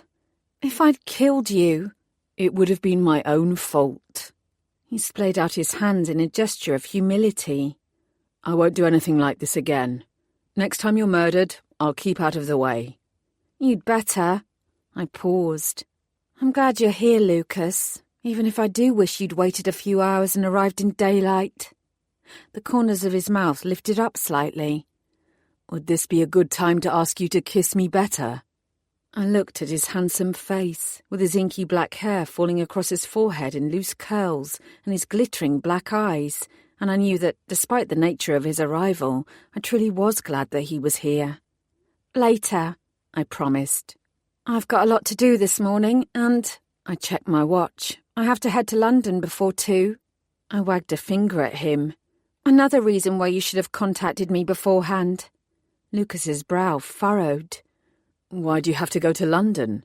Are you finished here? I let out a mild snort. Not by a long shot. There's still a killer loose in Barchapel, and if you count me, he's murdered 3 people in a week. That's horrific by any standards. He's not the only thing I'm dealing with, though. I have to get to HMP Galloway and speak to Samuel Beswick again. Lucas stilled. Why do you have to speak to that bastard? Hasn't he already done enough? Actually, I told him, it turns out he's not done anything at all. I outlined what I'd discovered. Lucas stared at me. You're sure? I nodded. Pretty much. He ran a hand through his hair. Bloody hell, he whispered. He's been in prison for how long? 25 years. And whoever really did kill my parents is running free. They didn't just kill your parents, Emma. They killed you too. The only difference is that you're the Phoenix. I met his eyes. I might be getting somewhere with that. I told him about Miranda. Lucas pushed himself up. What are we waiting for? Let's go speak to her and find out what she has to say. You're in no fit state to go anywhere. I'm fine, he dismissed. You look half dead. I'm a vampire. That's no excuse. You need to rest. He glared at me. We need to hear what she knows, and what she's done. He waved his hands, as much to indicate that he felt fine as to emphasise his point. This woman knows about you, and she knows about your parents. We're going to talk to her now. We need to hear this. We? I asked softly. Lucas's expression was serious. We're in this together. You're not alone anymore, Emma. Your fight is mine. I watched him for a moment or two. Okay, I said finally. Let's go. We took Lucas's car to Miranda James's house. I reckoned that Albion would have already left for school, but I was still slightly nervous that he would be home. Given his reaction to me, it was definitely for the best if I avoided him. When the front door opened and Miranda peered out, her face smiling, I relaxed slightly. I was expecting you earlier, she told me. Then her gaze drifted to Lucas. She jerked. You're a vampire. In his blood-red ruffled shirt and tight black trousers, Lucas looked about as out of place in a village like Barchapel as it was possible to be. He bowed towards Miranda, although his expression remained cool. "Lord Lucas Horvath," he said. She blinked at him. "Are you all right? You don't seem particularly well." "I am very well, thank you." Her brow furrowed, but apparently decided not to push it. That was probably wise. I sneaked a look at Lucas. He was still far too pale, and he was holding himself stiffly. He was in more pain than he was letting on. "I hope you don't mind having Lucas here as well," I said, watching Miranda carefully. "I want him with me. He can be trusted." Miranda gazed at him. "I have heard of this man. I don't care who he is or what title he holds. What I have to say, I only say to you." Lucas took a step forward. I tensed, concerned that he would try his vampiric calming technique on Miranda. I doubted that would go down well. Instead, he met her gaze head-on and spoke softly. It was like a steel hand, cloaked in velvet. "What Emma says is true. Under normal circumstances, you would be wise not to trust me. I am a vampire, and I look out for the interests of me and my own kind. But things are different where Emma is concerned. I will wait out here if that is truly what you wish, but I assure you that anything you say concerning Emma's past or her heritage will not pass my lips. Her life is mine." I blinked. Her life is mine? What did that even mean? Miranda reached across, and her fingers lightly touched the back of Lucas's hand. She closed her eyes briefly and inhaled, then she opened her eyes again. "I see," she said quietly. She looked at me again. "You are fortunate indeed." She dropped her hand. "If he is going to hear this, I expect a vow of silence from both of you. To be honest, Emma, if you were anyone else, I wouldn't tell this story, but I think you need to hear it. It's time it was told." I was confused about what had passed between her and Lucas, but now wasn't the time to question it. Instead, I gazed at her clear expression. It went beyond all my morals as a detective to keep information to myself, but this was about me, not my job. "I won't say anything to anyone," I agreed. "You have my word also," Lucas murmured. "I will keep your secrets." "They're not my secrets." Miranda pointed at me. "They are hers." A shiver ran through me. I didn't make any attempt to suppress it. This was what I'd come to Barchapel for. I was finally, hopefully, going to get the answers I craved. "If you feel more comfortable," Lucas suggested, "we can talk somewhere more neutral. I understand if vampires make you nervous." Miranda laughed briefly. "I'm not nervous, and I'm not afraid of you. I'm perfectly comfortable." She stepped back and gestured inside. "I have no problems with a vampire inside my home." "You might not have," I said, remaining where I was, "but your son might. He came to see me last night." "Albion did." She grimaced. "He must have sneaked out. I'm sure I wasn't this much trouble when I was a teenager." "There's a killer loose in Barchapel.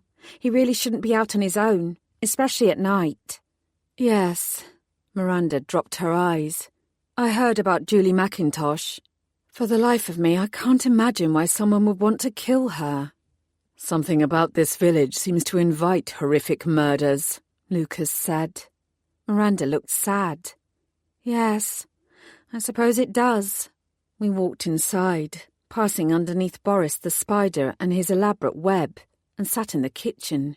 There was no sign of the crow, which oddly disappointed me. Rather than remark on the bird's absence, I drew out my phone and made a show of starting to record before placing it on the table between us. Miranda only smiled. "Nettle tea?" she inquired. "No, thank you." "Blood?" Lucas raised an eyebrow. Miranda shrugged. "I have often wondered what it would feel like to be supped on, and you look as if you could do with some sustenance." "Maybe we should get to the interview," I said hastily. "I want to pick up where we left off yesterday." "Fine by me." She leaned back in her chair. "Go ahead." "Why doesn't Albion want me to talk to you?" I could tell it wasn't the question she'd been expecting. and I was glad that I'd thrown her slightly off balance.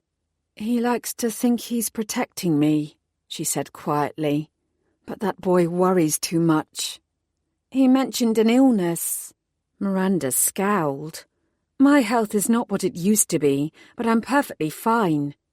"Miranda," she sighed. "All right already. You asked yesterday if I was a soup." She raised her eyebrows at Lucas. "I'm sure he can confirm that I'm not."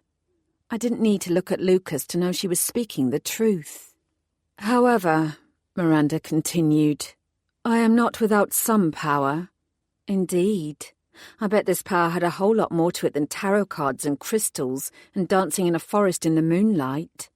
"Go on." She lifted up her chin. "I am a druid." I started. "As in flowing capes and dancing round Stonehenge at the solstice?" "Hardly. As in venerating nature and appreciating Mother Earth for what she has done for us all." Lucas leaned in, his shoulder brushing against mine. "Are you talking about magic?" "Magic doesn't exist," I said without thinking. Miranda snorted. "Of course it exists. If you can't see the magic inherent in this world, then you're a fool. You're more steeped in it than most, so you have more reason to believe in it than most." She nodded at Lucas. "So does he. Where do vampires come from if not from magic? You might not use that specific word, but that doesn't mean it doesn't exist." "Okay, perhaps she had a point." "And the phoenix?" I asked. "Is that magic? Am I?" She met my eyes. "You know you are." She drew in a breath. "Everything in this world is connected. Our ties to Mother Nature and her magic are far stronger than most people realize. But that doesn't mean such magic doesn't have a cost.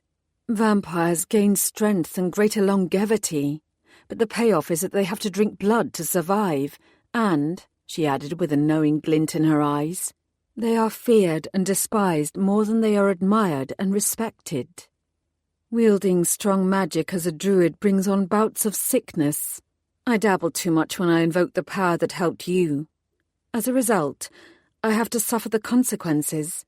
I pay homage to nature to stave off the worst of the effects." Her expression grew stony. "Do not misunderstand me. It was a bargain I made freely and would make again given the chance." "If druids exist," Lucas asked, "why don't we know more about them?" "You'd be surprised at what's out there that you're unaware of," she said enigmatically. Then she gave herself a tiny shake as if she'd already said too much. "As druids, we rarely speak of our powers. Our kind will not be trapped in a city like yours has been." She shuddered at the thought. "There are not many of us, and we protect ourselves by appearing to be harmless and eccentric. If some people wish to call us crazy, that is up to them. There are far worse things than whispers and name-calling." She smiled faintly. "It helps that the magic we invoke tends to be small-scale." She looked at me. "But not always." "Tell me," I said. "Tell me what happened." Miranda didn't insult me by pretending she didn't know what I meant. "Sammy was in London visiting friends. Your parents invited me round for a drink. Patrick came with me to their house because he was supposed to be fixing something in the kitchen for your dad. Instead of Bloody Marys in the garden, however, all we found was blood. Real blood." She paused. "And 3 dead bodies." Lucas jerked, but I was perfectly still. "When?" I asked. "What time? And what day?" "Just before 8 o'clock on the evening of August the 23rd, 1995. You were still warm." Her voice took on a distant note. "It must have only just happened. If we'd been slightly earlier—" She shook her head. "Why didn't you call the police?" "Because you would have stayed dead," she answered. She pushed back her chair, and the legs scraped along the floor. She stood up and walked to the window. "You have to understand that I was young. I didn't fully appreciate that magic is all about give and take." She gave a quiet, musical laugh. "I knew there were consequences, but I didn't understand what they could be. I was young and ambitious and thought I could change the world. And, she whispered, there was so much blood. I didn't know what I was doing, but I was egotistical enough to think I could help you all. Underneath the table, Lucas entwined his fingers with mine. What did you do? I asked. My voice trembled. She turned to me. I persuaded Patrick to delay calling the police and help me collect the herbs I needed. I think the poor man was in shock, but he went along with me. We got fresh sage for mental clarity, protection and immortality, mugwort to ward off evil, and witch hazel for cleansing. The sage and witch hazel were easy to get hold of, but the mugwort was more complicated. There was only one place I knew of where it grew, and Patrick would never have found it on his own. We left the cottage together to gather it from a clearing in the woods to the west. By the time we were on our way back to the cottage, Sammy had got off the bus from London and seen us. Back then, he listened to more village gossip than he should have done, and he probably thought that Patrick and I were up to no good. He should have trusted me and gone home, but instead he followed us almost all the way to your parents' cottage before I realised he was there. When I noticed him, I told him to go. I knew he wouldn't cope with seeing what had happened to you and your family. He was too sensitive. So I hugged him, and I told him to leave. She sighed. That hug was his undoing. The blood, I said suddenly. You had my parents' blood on your clothes. Miranda nodded. Not a lot, and it was so dark that Sammy didn't notice the stains. But yes, there was blood on me. And on Patrick. We burned our clothes afterwards, and I thought that would be enough. It didn't occur to me that the blood would transfer from me to Sammy. The police took his clothing and examined it. She shrugged helplessly. They found what they thought they needed to prove his guilt.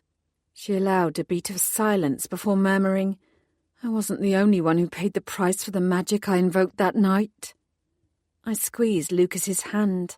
His skin felt even hotter than normal, but I was so glad of his touch. It grounded me. I wasn't alone. What then? I asked. What happened when you got back to the cottage? I bound all 3 herbs together and asked Mother Earth for help, Miranda said. I drew her power from the ground and filled the air with her kindness. I thought perhaps I could reverse time somehow, or heal old wounds. It was only when the herbs burned that I knew. I could choose only one of you. Your parents would have chosen you, so I did the same. I drew on all my power and all the magic the earth could offer me, and I sent it towards your body. My mouth was dry. And then?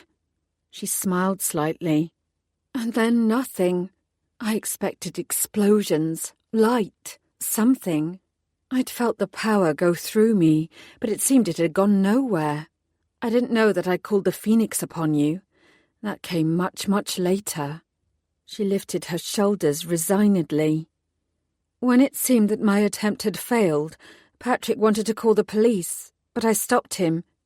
I was worried what would happen if people found out what I'd been doing. I told him we had to leave and let someone else find the bodies. We argued about it, but eventually he agreed.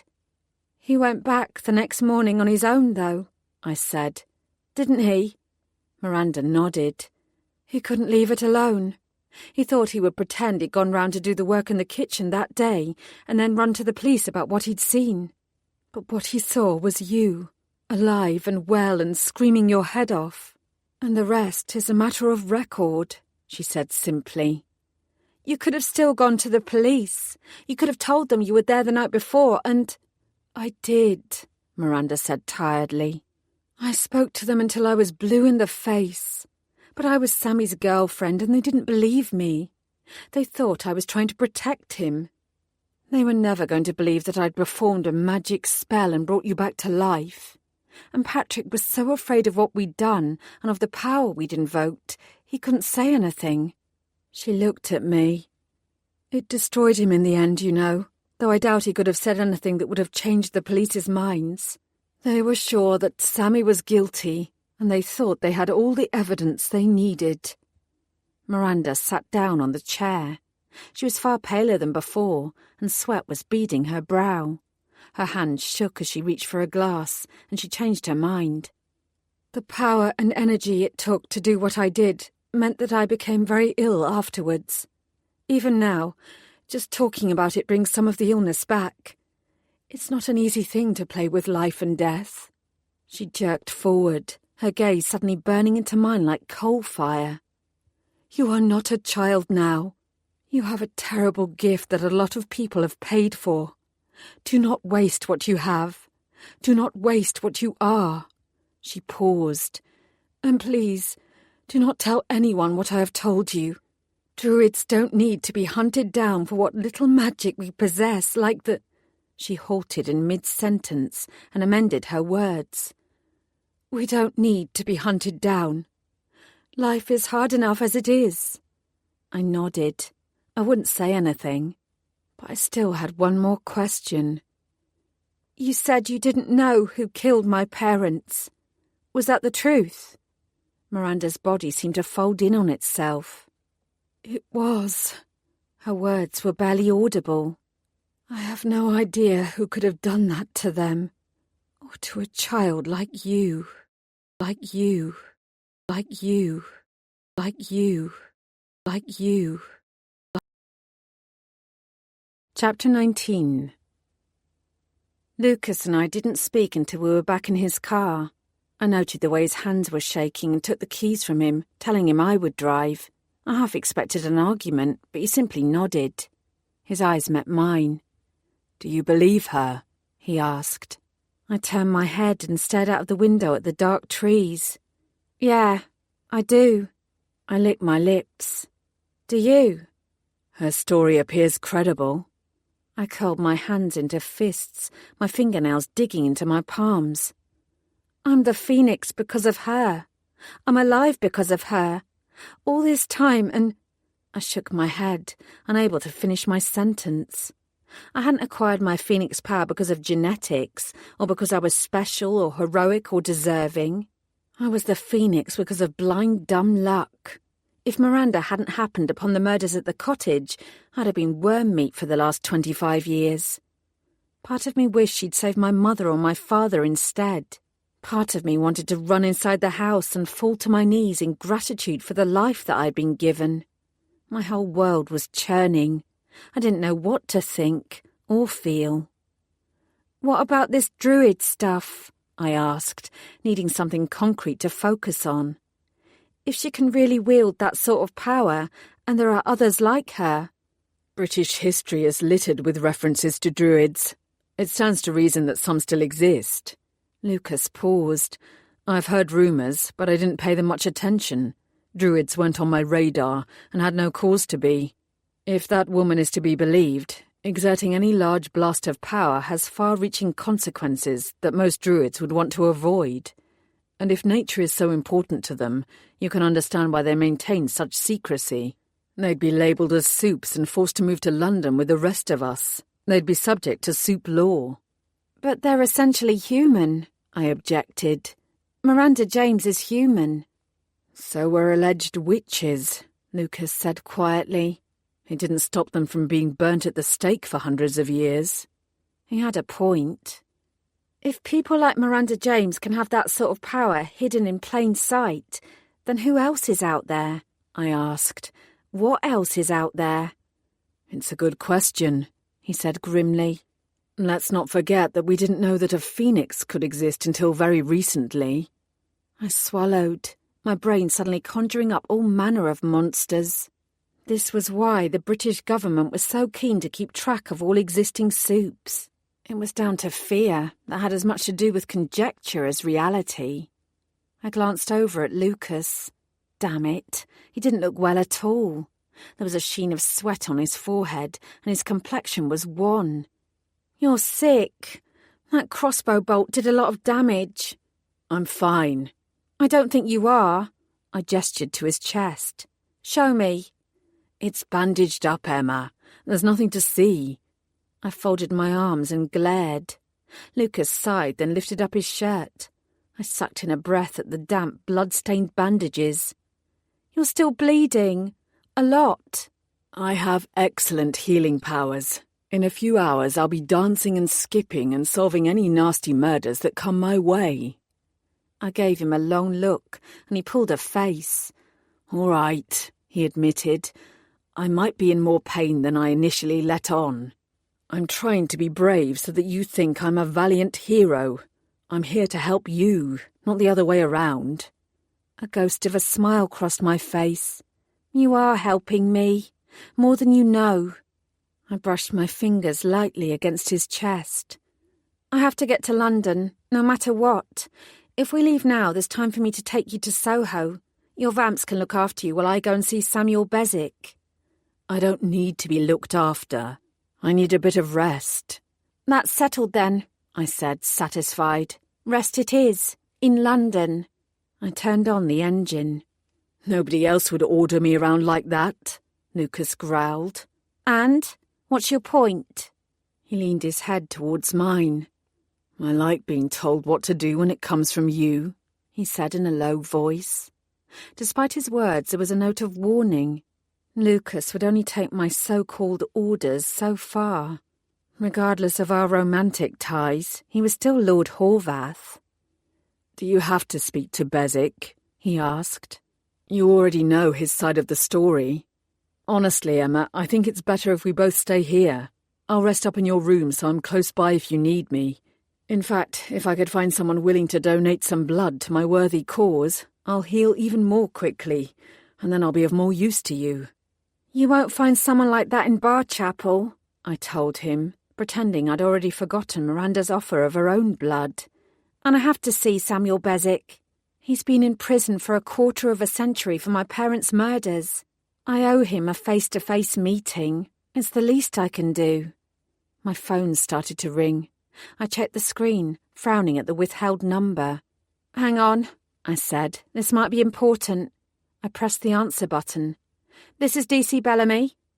Good morning, Detective. A trickle of unease ran through me when I recognised that voice. Mr. Jenkins, I said. How are things up at Galloway? I'm afraid they could be better. It wasn't a trickle of unease I was feeling now. It was a damned flood. What? I asked. What is it? If I were you, I would cancel that trip to see us. Why? Lucas's phone dinged with a message. Out of the corner of my eye, I saw him glance down at the screen and blanch. I have some bad news, Jenkins said. Samuel Bezic was attacked at breakfast this morning. For no reason that I can yet determine, one of the other prisoners decided to try and kill him, first with his food tray and then with some sort of shank. The blood drained from my face. Is he all right? Is Samuel Bezic all right? He's not dead, if that's what you're asking. Not yet, anyway. But he's been transferred to the nearest hospital and he's in intensive care. It's not looking good. I'm sorry to be the bearer of such news. We don't often have incidents of this nature in Galloway. The prison officers here are adept at picking up on any trouble and preventing it before it starts. We also... I shut out Jenkins' litany of excuses. He droned on in my ear, while bile rose in my mouth. I dropped the phone. No. Fuck. No. That's the prison, isn't it? Lucas asked. My contact there has been in touch. I'm so sorry, Emma. His voice sounded as if it were coming from far away. I blinked rapidly and tried to focus. I couldn't understand why this had happened now. Before my first visit to Samuel Bezic, I'd checked his prison record, and there had been no indication of any trouble. In fact, to all intents and purposes, he'd been a model prisoner. So why get involved in a fight now? What had changed? It didn't make sense. My mind whirled. Focus, Emma. You need to deal with this. Lucas reached for me and squeezed my hand. Are you okay? I nodded stiffly, then picked up the phone again and interrupted Jenkins' babble. My tone was hard and cold, but this was not the time to play nice. Tell me about the prisoner who attacked him. Who went for Samuel Bezic? His name is Frederick Paris, a nasty piece of work. He's been in and out of prison since he was a teenager. He is currently serving a life sentence for a double murder. Has Paris given any reason why he attacked Samuel Bezic? He said, and I quote, "The cockroach was looking at me funny." I clenched my teeth. What previous contact was there between Bezic and Paris? I could almost hear his shrug. Nothing on record. The guards tell me that Bezic usually avoided the likes of Paris. So what you're saying is that Frederick Paris approached him, not the other way around? It looks that way. But as you know, Samuel Bezic is in prison for violent crimes of his own. I'm told that it was your parents' murders that brought him here in the first place. He may well have provoked Paris. A strangled sound emerged involuntarily from my throat. Jenkins was obviously trying to underplay the attack on Bezic and imply that he'd had it coming to him. Never mind that such a thing should never have happened in the first place. Archibald Jenkins had a PR role to play, and he didn't want me to cause problems. I hesitated, considering the best way to proceed. "I should inform you," I said eventually, "that I'm pursuing a line of investigation that seems to exonerate Samuel Bezic from the murder of my parents. It's looking increasingly likely that he's an innocent man who should never have been jailed." A beat passed.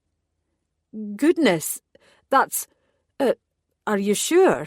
Jenkins stammered. "Pretty much. I expect that it won't be long before the miscarriage of justice against Mr. Bezic is revealed to the world. It will be unfortunate if he doesn't recover from this attack before then. You know what the tabloid press are like." I counted to 5 in my head, giving the assistant governor time to absorb the impact of my words. "I don't suppose it will be possible to obtain a video of the attack. I assume it was caught on camera." "We don't usually..." Jenkins sighed. "Very well." "And all other information you have about Paris," I said briskly. "Visitors, phone calls, letters, other interactions he's had that you know of, that sort of thing." "We can probably manage that," he said reluctantly. I smiled grimly. It was the least he could do. Excellent. I'll expect to receive the records by email within the hour. I hung up. It wasn't much of a win, but it would do for now. Poor Samuel Bezic. Those were 3 words I'd never imagined thinking a week ago. I'm so sorry, Lucas repeated. Yeah. I glanced at him, feeling nauseous. Me too. We headed back to the burden bush. I splashed cold water on my face as the morning's revelations spun round and round my mind. Lucas climbed onto the bed, and I glanced at him while I patted my skin dry.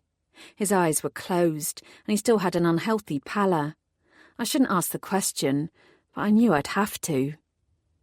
I can feel you staring at me, D'Artagnan, Lucas said. Why don't you say what's on your mind? You look really ill. That's not what you were thinking. Spit it out. I shifted my weight from foot to foot. Lucas opened one eye and looked at me. You think I had something to do with what happened to Bezic? It wasn't a question. I could feel my cheeks reddening. I glanced down at my shoes and back up at him. Did you? You have access to the prison. You've already proved that. You were too busy to answer my calls yesterday. You showed up here earlier than expected. You have the means to get to someone inside, and... I swallowed, thinking about the expression on his face when he gazed up at the high walls of HMP Galloway. A motive, I finished in a whisper. Something indecipherable flashed in his eyes. You're right, he agreed. The tightness in my chest grew. I do have the means, and yes, I probably do have the motive too. His mouth flattened. Don't you get it yet, Emma? You're mine now. Your burdens are mine. Your pain is mine. I remained very still. I don't belong to you, Lucas. I'm my own person. I'm not yours.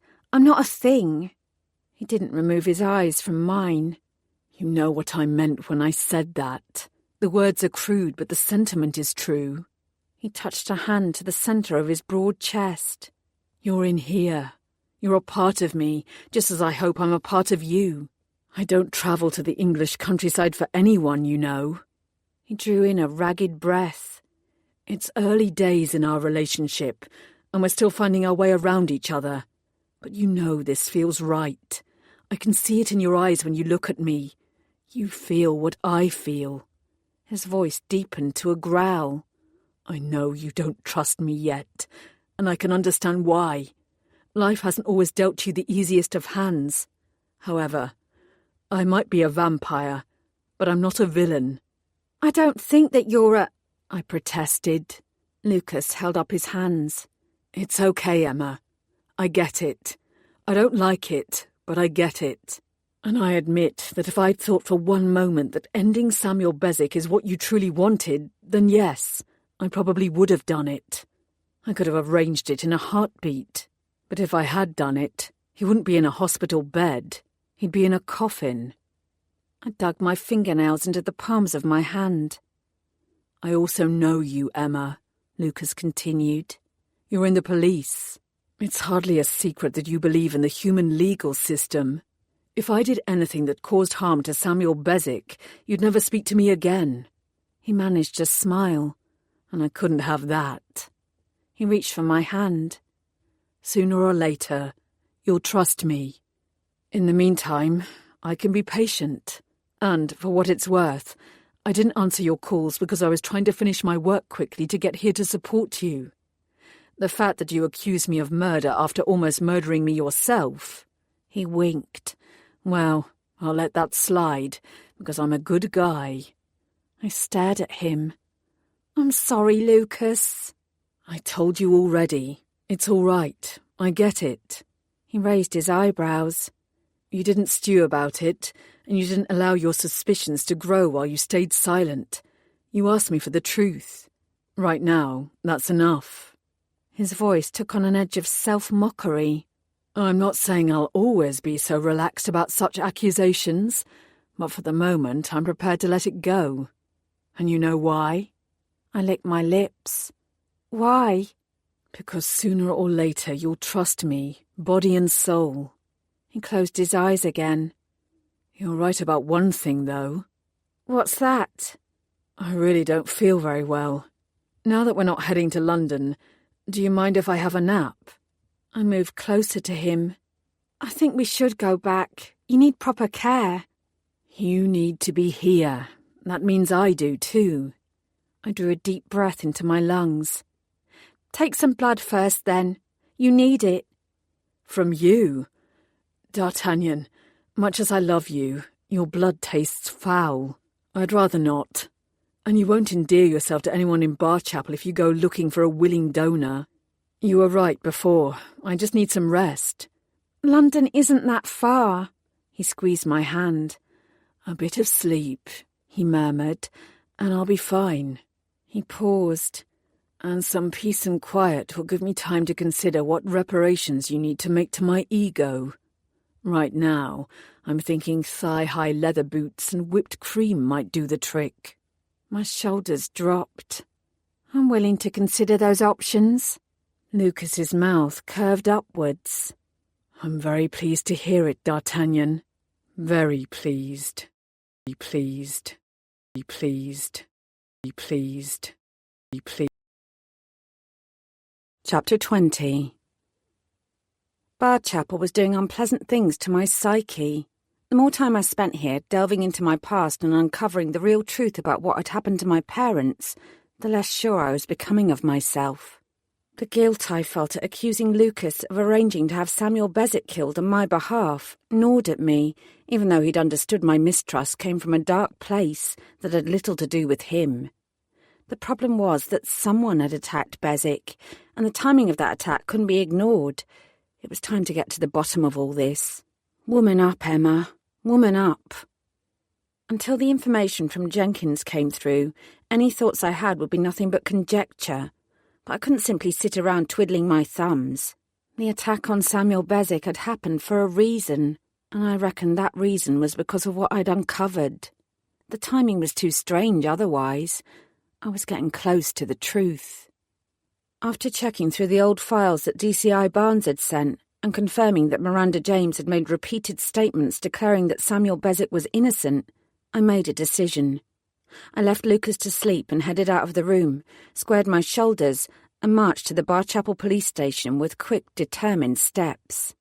DCI Boateng wouldn't be as easy to manipulate as Jenkins, but I was sure I could persuade him to give me access to what I needed.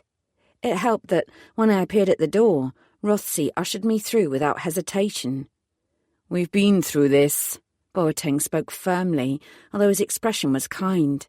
I noticed the heavy bags under his eyes. I could only imagine the pressure he was under to solve a hideous double murder. "Despite Patrick Lacey's involvement, his murder and that of your parents are not connected. They can't be." "I'm not saying they're connected," I persisted. "But I'd like to investigate Lacey a little more. All I want to do is visit his home and take a look around. You won't even know I've been there." Boateng gave me a lone look. "We've been through his house with a fine-tooth comb. It was one of the first things we did after his death. I'm sure you're aware of normal procedure, even though you work in Supernatural Squad."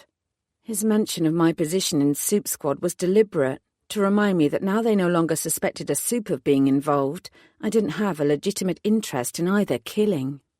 All I could do was appeal to his better nature. If a human murderer is trying to pin a series of brutal crimes on a Soup, it's important that I remain involved, even if only slightly. All I'm asking for is a little forbearance. His gaze narrowed slightly. "I heard on the grapevine that a certain vampire is in town. Does his presence have anything to do with these new suppositions?" "Not in the slightest. As I've already told you, Samuel Bezic was viciously attacked and—" He held up his hands. "You don't need to repeat yourself." He shook his head. "Very well. You can look around Lacey's home, but you're not to remove anything. Do you understand me?" I nodded vigorously. "Yes, of course." "I'll send Robert Rothsey with you." "I don't need a babysitter. You don't need to waste valuable manpower." Boateng blinked patiently. "He's not your babysitter.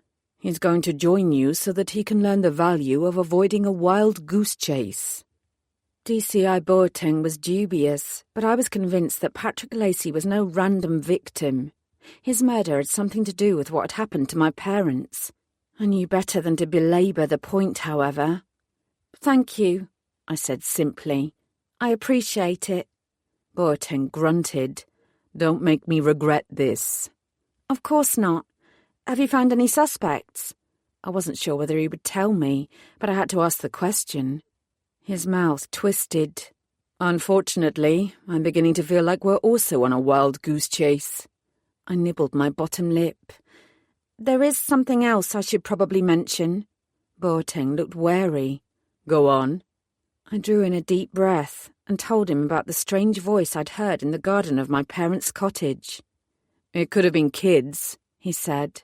"By now the whole village knows who you are, and the teenagers here are bored enough to play tricks on you." "I don't think it was kids." "What are you saying? Do you think Patrick Lacey and Julie McIntosh's murderer is stalking you because you didn't die like they did?" It was a reasonable conjecture, although I had little proof to back it up. "I don't have any theories," I said honestly, "but I thought I should bring it up." Boateng rubbed a hand tiredly over his head. "I'll get someone to look round the place as soon as there's time. It's the best I can do." Whoever had whispered at me was long gone, but there was nothing I could say except, "Okay, thanks again." Boateng waved at me. Yeah. Be careful, Emma. Jumping to conclusions is tempting, but you have to go where the evidence leads. We need facts, not daydreams." I dipped my head in acknowledgement. Noted. As the local Bobby, Rothsey knew exactly where Patrick Lacey's house was. He had, he informed me, been to it on several occasions to deal with Lacey's various indiscretions.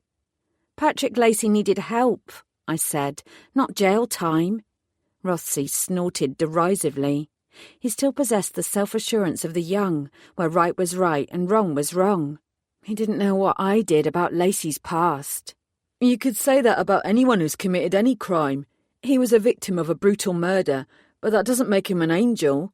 No, but committing a crime didn't make him any less of a person either. I could well imagine Lacey's knowledge of Samuel Bezic's innocence had eaten away at him. No wonder he'd been so angry. I felt fucking furious. Rothsey cut the police tape on Patrick Lacey's door and opened it. It was the height of summer, yet the interior of the house felt chilly and desolate as I walked inside. I wasn't sure what I was looking for, but I was certain that I'd know when I found it, if I found it. The walls of every room had been whitewashed. This was interior design by someone who couldn't care less about interior design.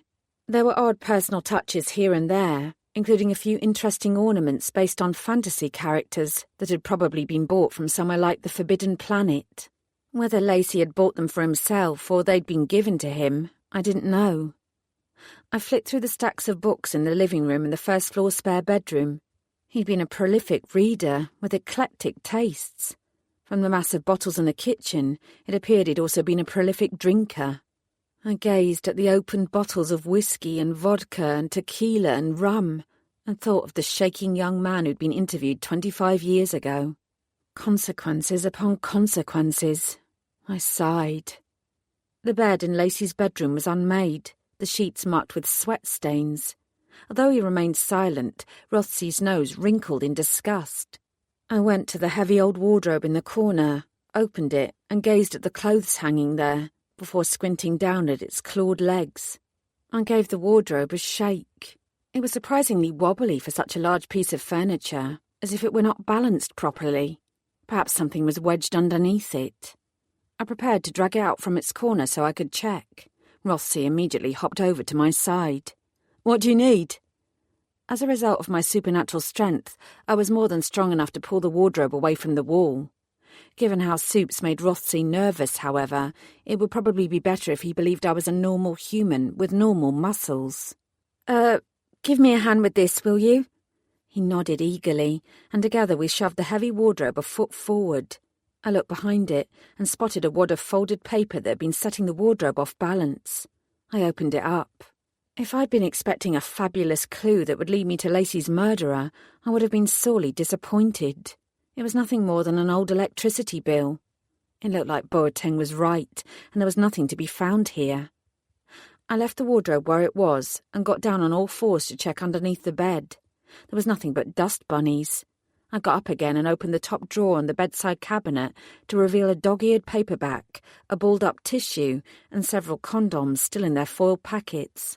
I pursed my lips and closed the drawer. Then I opened it again. "What is it?" Rothsey asked. My hands encased in latex gloves, I picked up one of the condoms and held it up so Rothsey could see it. "So?" he asked. "Patrick Lacey was having sex." Rothsey smirked. "Yeah, it beggars belief that someone would agree to shag the likes of him." I sent him a nasty glare, and he looked down. "Sorry," he muttered. Then his head shot up again. "Wait," he said. "If Patrick Lacey was having sex, who was it with? Was it a recent one-night stand thing, or something more serious?" "Ask around," I told him. "Find out who it was." "If it was serious, somebody would have said something by now. We've spoken to almost everyone in Barchapel, and nobody mentioned Lacey being in any kind of relationship." "Maybe you weren't asking the right questions," I said thoughtfully. "Patrick Lacey was the village bad boy. Maybe he was involved with someone who wanted their relationship kept a secret because of his reputation." Rothsey looked dubious. I didn't care. "Just find out who it might have been." Painfully aware that Lucas was ill because of my actions, I left Rothsey and went back to the Burden Bush. With any luck, Jenkins would have already sent through the information and CCTV footage I needed. Maybe, I pondered, I should go and visit Julie's house. She'd had some sort of relationship with Samuel Bezic, so she also had a connection to that time, even though it was more tenuous than Patrick Lacey's. I'd wait to see what information Jenkins uncovered first, and then approach Boateng again. As I crossed the street and rounded the corner, the familiar shape of the Burden Bush came into sight. I picked up speed, anxious to check on Lucas. Then I froze in mid-step and tilted my head. I'd heard something. What was it? I listened harder. I was sure that it was muffled and it was coming from some distance away, but it definitely sounded like a scream. Not a playful scream or a joyous one, but a scream filled with fear. I didn't waste any time. I spun round and sprinted towards where the noise had come from, reaching for my crossbow and undoing the straps as I ran. The scream sounded like it had come from somewhere in the vicinity of my parents' old cottage. I flew down the road, my feet pounding against the tarmac. Run, Emma. Move faster. The buildings around me became a blur as I focused on whatever was ahead. I swerved round several parked cars, ignored the gaping pedestrians, and thundered on until the last of the houses gave way to fields and trees. The road veered left, but the dirt track heading to the cottage was on my right. I made a beeline for it, puffs of dirt clouding up from my feet. The gate was closed, but I vaulted over it into the overgrown garden. I whipped my head around, ignoring the lengthening shadows and searching for any signs of human movement. I heard a scuffle from somewhere around the back. My heart rate slowed. I lifted the tip of the crossbow and squinted to aim. Come out, whoever you are. There was a rustle of leaves. I held my breath, and then I jerked the crossbow upwards and away. Bloody hell, Chloe! What do you think you're doing? My burst of anger evaporated as soon as I registered her pale face and trembling body. Has it gone? She asked shakily. Has what gone? I've not seen anything. I took on a more urgent tone. What is it? What did you see? She put her hand to her mouth and looked around, her gaze fearful. This Chloe was 1,000,000 miles away from the brash teenager I'd encountered on the train. A bear, she whispered. I saw a bear. A bear. A bear. A bear. Chapter 21. I knew that she wasn't lying. She was too scared for that. I drew her away from the cottage and walked with her back towards Barchapel. We stopped when we reached a small bench. Let's sit down and take a moment, I said. Get your breath back. My stomach was churning. I'd been so sure when I gazed at the marks on the earth at Roselands that the theory of some kind of soup bear was completely wrong. Chloe perched on the edge of the narrow wooden bench, prepared to flee at the slightest hint of danger. That wasn't a bad thing. We all need decent survival instincts, and fleeing is far more sensible than fighting in most circumstances. I needed to get her to start talking quickly before the logical part of her brain kicked in and she started questioning herself. I wanted the details before self-doubt took over. I need you to tell me everything. It's best if we go to the police station and— No, she interrupted, shaking her head fearfully. Not there. Please, can't I just tell you here? If she felt more comfortable here, that was fine by me. I slid out my phone. I'm going to record this. It's only so that I don't miss anything or have to ask you again, okay? She nodded. Start from the beginning, I advised. What happened? I was at Roselands, she said. At my expression, she amended. I heard about what happened yesterday and went there to take a look. She wasn't the only Barchapel resident with a morbid curiosity about the latest death. Okay. She bit her lip. Do you know who it was? Do you know who was killed there? I heard someone say they thought it was Julie McIntosh. She looked at me anxiously. Is that right? Yes, I said, unwilling to hedge around the dark truth. It was her. Chloe looked down at her lap. She was always nice to me. Most adults aren't. I see them looking at me as if I'm scum, but Julie wasn't like that. She didn't cross the street to get away from me. She used to say hello and ask me how I was doing. For all Chloe's swaggering front, she was incredibly sensitive. I'm sorry, I said. I was talking to her on my first night here, and she was nice to me, too. She twisted her fingers together. Was it a bear? Did a bear kill Patrick Lacey, too? I don't know about that. I smiled at her, trying to reassure her. What happened? After you went to Roselands? Chloe shrugged. There wasn't much to see, and after a while it felt kind of stupid, you know. Other people were there and everyone was gawking at the park and gossiping about what had happened. She shuddered.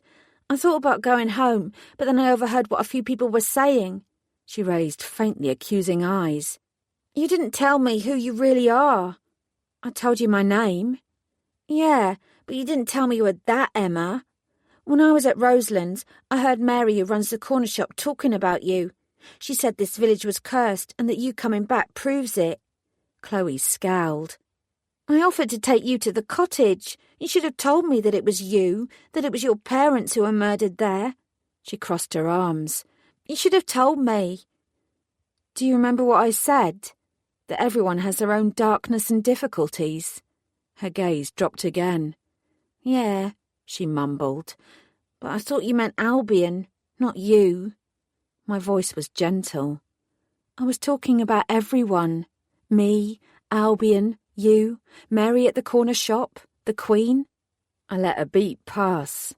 Kim Kardashian? Did you say Kim Kardashian because you're trying to get down with the kids? I smiled slightly. Did it work? No. But a tiny smile flashed across her face before she grew morose again. Anyway, she said, after I heard that about you, I thought I'd go to the cottage. I've been loads of times before. It used to be a dare to visit it in the dark. I was never scared. I don't believe in ghosts. Good for you, I told her. She looked pleased, then her tone changed. It's different when you know the people who were involved. After I knew it was you, her gaze shifted away. I don't know. I just wanted to see it again. I can't explain. You don't have to. I'm sorry that happened to you. Thank you, Chloe. She sniffed. I'm not always a bitch and a bully. Sometimes I can be nice. I bet that you're nice most of the time. She shrugged. No, not really. She said it matter-of-factly, but I suspected that there was a whole lot more going on underneath her blithe answer. So what happened? I asked gently. What happened when you got to the cottage? A car drove by, music blaring out of its windows. Chloe jumped at the sound and I put a hand on her shoulder. I wanted to try and get inside, but it was locked. Someone had been there, though. There was a new lock. I went round the back to see if I could break one of the windows and climb in. That's when I heard the voice. I stilled. Go on. It sounded like a man. He was laughing. A lot, she added darkly. I thought he was another pig. Your lot are everywhere. I didn't want to get in trouble for hanging around the cottage, so I tried to hide. But I stepped on some broken glass and he heard me. Her body shuddered. He came after me. Chloe's eyes widened in fear again as she relived the experience. There was nowhere to go. I climbed up onto the cottage roof and then... Take your time, Chloe. There's no rush. She nodded jerkily and took a moment to regain her composure before speaking again. I saw him, and he wasn't a man at all. I'm not lying, she whispered. I promise I'm not. He was covered in black hair from head to toe, like all over. She gestured with her hands. He had a long nose, and his ears. She shook her head. He was a bear. He looked like a bear anyway. He looked up and saw me, and his mouth opened like he was going to bite. He started trying to climb up after me, and he had these claws, and... Her words were coming thick and fast, running into each other as her panic returned. And he had this look in his eye. I knew he was about to kill me.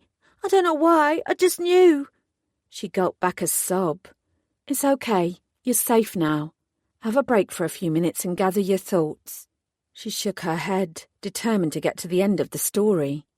The bear jumped and swung at me, but he missed. He looked like he was going to try again, but I screamed again as loud as I could, and... She gulped again. Shh, take a breath. I'm not lying, she said again. Yeah. I gazed at her as the heavy dullness in my chest returned. I know. In the end, DCI Boateng came to us rather than the other way around. It was easier than trying to persuade Chloe to go to the station. I watched him as he listened to her story, his face growing darker with every word. Despite his obvious unhappiness, he was good with her. He didn't treat her like a child or patronise her, and the extra detail he managed to coax out of her could prove invaluable. You said you heard laughing, but you heard a voice too, Boateng said gently. Close your eyes, Chloe. Remember that voice. What accent was it? English, she answered instantly. Definitely English. London? Scouse? Geordie? She shook her head. From round here. Boateng's gaze remained firmly fixed on Chloe, but I could see him tense. You're sure? She nodded. It wasn't just his voice. He was complaining about the cheese bugs. His brow creased in confusion, while a sudden memory came unbidden into my mind. My mum warning me to leave the cheese bugs in peace, and that they didn't want me to build them a house. Woodlice. Cheesebug was a local term for woodlice. I swallowed and nodded. It wasn't a term I'd heard anyone use outside Kent. What else did he say? If you can remember the exact words he used. I can remember. There was a touch of defiance in Chloe's tone, and I was surprised at how relieved I felt upon hearing it. She wasn't cowed, not by a long shot. He said that she would rue the fucking day she dared to return from the dead. A single shot of pure ice ran all the way from my neck to the base of my spine. Did he sound like he was talking to himself? Boateng asked, while I clenched and unclenched my fists and tried to remember to breathe. Or was he talking to someone else? Chloe tilted up her chin and met his eyes. I didn't see anyone else, she said. I only saw the bear, and there was only one voice. She dropped to a whisper. But I think there were two of them. Boateng and I walked in grim silence towards the cottage, with several police officers following behind us. It wasn't until we reached the gate of the cottage that he turned to me. Does she know about you? About what you can do? My response was swift. No, sir. Boateng ran a hand over his head. So you were right. Our killer is taking it personally that he strangled you and you came back to life. It appears that way. A sombre satisfaction settled in my chest at the thought that I'd pissed off the bastard. He'd succeeded in murdering Patrick Lacey and Julie McIntosh, but he'd made a serious error of judgment when he targeted me. He knows you're a soup, Boateng said. He does. He might not be working alone. He might not be. And it sounds like he's a soup himself, despite what we thought earlier. Indeed. I bit down hard on the inside of my cheek. But what kind of soup is yet to be determined. One of my colleagues emailed me a file with a list of supernatural beings that might fit the profile of our killer. I paused. Or killers. I've not looked through it yet. I was sure that he was human, so I didn't consider it a priority. It's a priority now. Yes, it was. I'll check the file as soon as I get back to my laptop. Boateng paused for a beat before speaking again. You could be in grave danger, Emma. I can look after myself. His expression was dubious. There can be worse things than death, you know. I shifted my weight from foot to foot. I'll be careful. I drew in a breath and held it for a moment. It could be a good thing if he's targeting me. It'll keep him away from anyone else. Boateng's mouth flattened. A police van appeared from the other end of the road. The road here was so narrow that the hedges on either side skimmed its sides. I glanced through the windscreen, mildly amused that Barry and Larry appeared to be sucking in their stomachs and wincing at the constricted approach. When they pulled up alongside us and wound down the window, Barry popped his head out. I hate country lanes, Larry finished. They grinned at each other for a moment before sobering up as they gazed at the cottage beyond the hedge. What are we expecting to find here? Hopefully no more dead bodies. I shuddered. We think our killer was here. I didn't want to mention anything to do with supernatural bears. It would be better if they approached the scene cold so they could keep an open mind. I considered telling them that there might be two killers and decided against that too. I wanted Barry and Larry to come to their own conclusions. None of the evidence so far had pointed towards two murderers. Fortunately, Boateng appeared to agree with me. We'll suit up and check the area to make sure it's safe and secure, he said. Then we'll give you free rein. Anything you find could be useful. Both men nodded. I cleared my throat. I've been here a couple of times over the past few days. It's likely that you'll come across evidence of my presence both inside and outside the cottage. Boateng gave me a sharp look, although he didn't say anything. Noted, Barry said with a quick smile. We'll take samples from you so we don't get mixed up. In the meantime, you'll still need to follow precautions. We've got disposable suits and booties in the back. While he retrieved the gear, I sent a quick text message to Lucas to let him know that I was delayed, but that I'd return soon. I didn't want to call if he was sleeping, but I was growing anxious about how he was doing. It was my fault he was injured. If his wounds were serious, I'd never forgive myself. When he didn't reply immediately, I pulled a face. Then I spotted PC Rothsey hovering at the back of the assembled police officers and hailed him. He gave me a boyish grin, clearly delighted to be singled out. What's going on? I only just got here and heard something had happened. His eyes were wide and he was breathing heavily, either because of excitement or because he'd run all the way here. What's happened? What can I do? He thrust a takeaway coffee at me. And would you like a coffee while you work? I shook my head, indicating that he should keep the coffee for himself. I need to ask you a big favour, I said to him. Lord Horvath is at the Bird and Bush. It would be really helpful if you could nip over there and check that he's all right. He's, not feeling very well. Barry appeared in front of me and passed over a bundle of disposable clothing. I thanked him as I watched Rothsey's face fall. But he's a vampire. He's perfectly safe, I said. He's not a monster. I'm worried about him, that's all. I have to stay here, but I'd really appreciate it if you could make sure he's okay. Rothsey glanced over my head and towards the cottage. But I doubt you'll miss any of the action here, Robert, Boateng said dryly. Forensic examination isn't exactly a thrilling process. Help DC Bellamy out. It won't take long. Rothsey's shoulders dropped, and I felt a flash of guilt. Fine, he muttered. He turned round and trotted off in the opposite direction. You did me a favour there, Boateng said, pulling a white suit over his clothes. Rothsey is as keen as mustard, but he's a little over-enthusiastic and tends to get in the way. I raised my eyebrows. Is that why you keep sending him to babysit me? 2 birds, Boateng said. 1 stone. There was a sudden loud call from over our heads. I stiffened and glanced up. That damned crow. Again. Besides, Boateng continued, it'll do him good to come face to face with the vampire and realise that they're not the evil beings he thinks they are. You're quite enlightened compared to a lot of police detectives I meet, I commented. Boateng shrugged. I worked with the Met for a while when I was younger. The Supes were more civilised, law-abiding and helpful than a lot of people I came across. He gave me a brief smile, and I had the feeling that he was including me in that statement.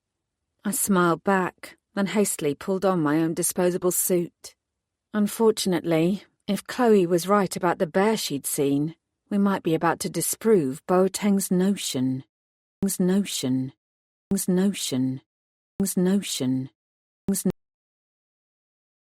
Chapter 22. It didn't take long to establish that whoever or whatever had tried to attack Chloe was long gone. Apart from ourselves, the only movement in the cottage garden came from the buzzing insects and Vel, whose beady, corvid eyes watched us with interest. I did my best to ignore the crow and followed Boateng to the back of the building, taking care not to tread on anything that might be evidence. This time there were no obvious footprints, but that didn't mean there weren't clues for the forensic team to find. I thought again about the possibility that there were 2 killers rather than 1. What if one was a Supe in the form of a bear and one was human? So, Boateng said, according to Chloe, she entered through the gate. She tried the door, but the padlock barred her way, so she came round here looking for a window. I spotted the shards of green glass scattered on the ground, half hidden by the overgrown weeds. They looked as if they'd come from an old beer bottle, perhaps several of them. I pointed them out to Boateng, and he nodded. Her story is holding up so far. He stopped walking and angled his head towards the cottage roof. Look, he said grimly. I followed his gaze. Clinging to the edge of one of the roof tiles was a small scrap of pink fabric that looked to be the same material as Chloe's T-shirt. We exchanged glances. We'll comb this entire area, Larry said, but there's a lot of rubbish that's been left by other visitors. It might take us a while to establish if there's any trace of our killer. There's only a few more hours of daylight, but we'll get as much done today as we can. Do you want the interior of the cottage checked as well? Barry inquired. We need to be thorough. We don't have many leads, and this is currently a live scene. Boateng glanced at me. Interesting that the killer came here in particular. Uh-huh. I shuffled my feet. My friend Laura was inside the cottage earlier. She must have attached the new padlock and bolt to the front door. I'll give her a call and see if she left a spare key anywhere. Okay. We'll need her fingerprints and hair samples so we can discount her as well as you. I licked my lips. She works in pathology, and she was taking samples from inside the cottage for further study. I'm sure she was careful, sir. I should ask why she was taking samples, Boateng said. But to be honest, I'd rather not know. I shrugged awkwardly and moved away while I made the call. The phone rang several times before Laura answered. She sounded anxious. What's happened, Emma? You've not died again, have you? Nope. I've been alive for almost a whole 48 hours. Go me. That's not funny. No, it wasn't. But Laura usually had more of a breezy sense of humour about these things. I won't keep you long, I said hastily. I'm sure you've got your hands full in Maidstone with the post-mortem. I just wanted to ask if you left a spare key to the cottage anywhere. Pardon? I watched Barry and Larry directing the other officers and forensic assistants. They might look like a crime-busting duo from a 1980s cop show, but they certainly knew what they were doing. Did you leave a key for the new lock and bolt you put on the door to my parents' cottage? There was a beat of silence. I didn't have anything to do with the new lock. I probably could have arranged one if I'd had time. I'm sorry, Emma. It wasn't me. I took a step backwards and looked at the cottage door. The new padlock glinted in the late afternoon sun. If Laura hadn't put the lock on, then who had? A tremor of trepidation flickered in the pit of my stomach. We don't have a key for that lock, I called over to Boateng. We'll use bolt cutters, he called back. I swallowed and nodded. One of the officers rummaged around in a bag and pulled out a hefty-looking tool. Listen, Emma, Laura said. I've almost finished the post-mortem here. There are a few things you should know. She didn't sound upbeat. Far from it. Go on. We've been comparing Julie McIntosh's wounds to those on Patrick Lacey. They're virtually identical. They were definitely made by the same attacker. That was hardly a surprise. It did make the theory of two killers seem less likely, however, so that was something to be thankful about. I nodded, distracted by the officer striding over to the cottage door with the bolt cutter in his hand. Their flesh and skin was ripped in the same manner, and they have the same curious lack of blood. Initially, some sort of serrated knife was suspected, but I've examined both bodies and I'm convinced that neither victim was attacked with a weapon. She paused. Unless you count teeth as a weapon. The wounds are remarkably similar to those made by wild animals. You're saying that they were probably killed by a soup, I said. My voice was flat, but given what Chloe had described, Laura's findings weren't a revelation. Not now. It looks that way. I found traces of saliva. I'm running DNA testing now, and I've requested the results be fast-tracked, but you know what it's like. It could be a whole day before we get any results. Yeah, I knew. This wasn't Hollywood. No matter how much pressure was put onto laboratories, it wasn't easy to get answers quickly. There's more, Laura said. The anxious churn in my stomach flickered back to life. The police officer had succeeded in snapping the padlock on the cottage door. The door creaked open, and he stood back so Larry could enter. I had a bit of time during my break to look through some of the files on your parents' murder. The investigation done on their bodies was thorough. Although the murder weapon was never discovered, I would agree that it was probably some kind of kitchen knife. The thing is, Emma, that although you were alive to all intents and purposes, you were examined as well. The evidence taken from you didn't match up with the other findings. I didn't move. Okay. First of all, there's the sulphur residue from your resurrection. It was decided that Samuel Beswick tried to burn down the cottage and failed. The forensic team at the time commented on the amount of residue on your skin, but couldn't explain why there was so much of it. I couldn't possibly have imagined the truth. There's more, isn't there? I'm afraid so. Laura took a deep breath. Saliva was found on your skin too. I frowned. Larry reappeared at the cottage door, framed in the dimming light, holding something in his gloved hands. I squinted at it. It looked like a bunch of papers bound in a file. I stared harder. It looked familiar. Various tests were done on the saliva at the time, Laura told me. It didn't come from you or from your parents, and it wasn't a match for Samuel Bezic either. Larry's head turned towards me. His face was pale. When he caught me looking at him, he quickly turned away as if he were afraid to meet my eyes. Emma, Laura said, I might have made a mistake. This might be a case of cross-contamination, and the tests that I've been able to run are only basic. I'm going from the report written 25 years ago. I can't do a full DNA workup. That has to be completed by the lab.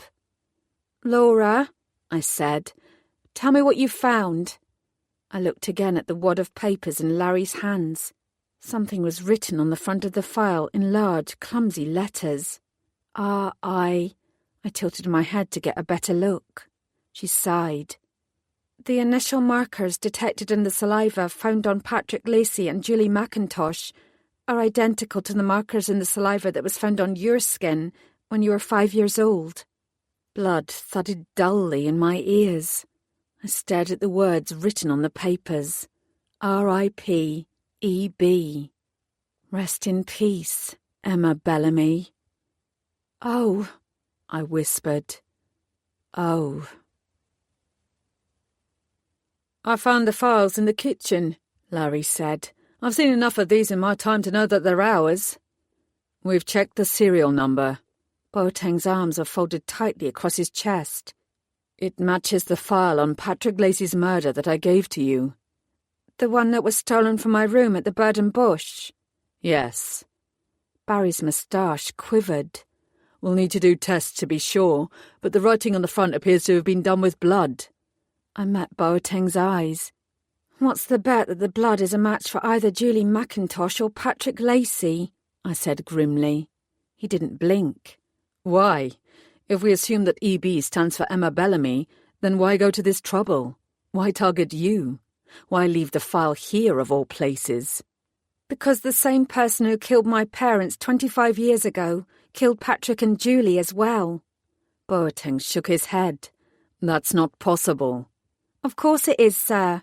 Emma, Samuel Bezic killed your parents, and he's still locked away at HMP Galloway. Actually, I said distantly, he's not. He's in hospital, in intensive care. He didn't kill my parents. He was convicted of their murder, but he's innocent. Larry, Barry and Boateng all stared at me. It was Larry who spoke first. In the kitchen, there's a large scorch mark. It's almost exactly the same as the one we found in your room at the Bird and Bush. Uh-huh. I lifted up my head, daring Harris Boateng to challenge me. New evidence has come to light about what happened. I pointed to myself, indicating that I was the damned evidence. And it changes everything. Emma, I understand that emotions are running high and that this must be traumatic for you, Boateng began. Then his voice faltered. A moment later, a familiar arm curled round my waist and pulled me close. I briefly closed my eyes. Thank goodness. Good evening, Lucas said. Barry and Larry stepped back in perfectly synchronized movements, but Lucas continued to smile pleasantly. He was still pale, but he was clearly much better. I am Lord Lucas Horvath. He turned to me, and his black eyes softened. I was told I might find you here. His grip around my waist tightened for a moment, then he released me. DCI Boateng recovered the fastest. It's nice to finally meet you, Lord Horvath. He reached out to shake Lucas's hand, and Barry and Larry stared in horror. Barry's eyes went to Lucas's fangs, while Larry turned his head to check my neck. I shouldn't have been disappointed in their reactions, but I was. Maybe it's best if we talk in private, I said to Boateng. Barry and Larry couldn't get away quickly enough. I glared at the other police officers and technicians who were staring open-mouthed at Lucas. Yes, vampires didn't usually come to places like Barchapel, but for goodness sake, this was ridiculous. Lucas started to move away as well, but I grabbed his hand, indicating that he should stay. Then I inhaled deeply and told both DCI Boateng and Lucas all that I'd learned. Lucas already knew most of it, but even he looked shocked at Laura's discoveries. Boateng's usually stoic composure also appeared shaky. The only thing I didn't tell him was the role that Miranda had played. She'd demanded secrecy, and it was the least I could do for her. Boateng rubbed his hand over his head several times. "Well," he murmured, "well." Shivering, I thought briefly of the large hand that had encircled my throat and strangled me so deftly. I shook the image out of my head. Whoever he was, or whoever they were, their time was running out. "What this means," I said, "is that our pool of suspects is smaller than it was before. Assuming that there is only one suspect, he has to be over 40, and he was here in Barchapel 25 years ago, as well as being here now. I've got all the statements taken from local people. If we match up the historical statements to the ones from this week, we might come up with something. The bastard responsible knows that I can't die, but I reckon he has no clue how the process works." I nodded at the bloodied papers. "He thinks he's targeting me. He's taunting me. He has been all along. But he also thinks he holds all the cards, and in that he's very wrong." Boateng didn't look convinced. "I'll go back and look through the statements. Emma, I was wrong before when I said you could be in serious danger. You are in serious danger, especially if there are 2 murderers." Lucas stiffened by my side. "That's as may be, but unless Emma wants to leave Barchapel—" "I don't," I interrupted loudly. Lucas smiled. "Then I will be by her side at all times. She's more powerful than you could ever realize, DCI Boateng. And so am I." With that, he bared his fangs for all to see. "This fucker might be able to take on one of us, but together, we're unstoppable. Stoppable. Stoppable. Stoppable." Chapter 23. The examination of the cottage and its garden was going to take considerable time, and I had a lot of files and emails to go through. Lucas and I left Boateng and the rest of his team and walked back towards the burden bush. We trailed down the road as it curved back into Barchapel. Lucas's phone rang, but he declined the call without even looking at the caller ID. Instead, his arm went round my waist, as if he were afraid I'd suddenly disappear. "Thank you for coming to find me," I said. "How are you feeling?" "Much better, although I'm not sure you should have sent that young copper to check on me. He was too terrified to come up to my room, so he phoned up. When I went downstairs to talk to him, he stayed several meters away from me." Lucas snorted mildly.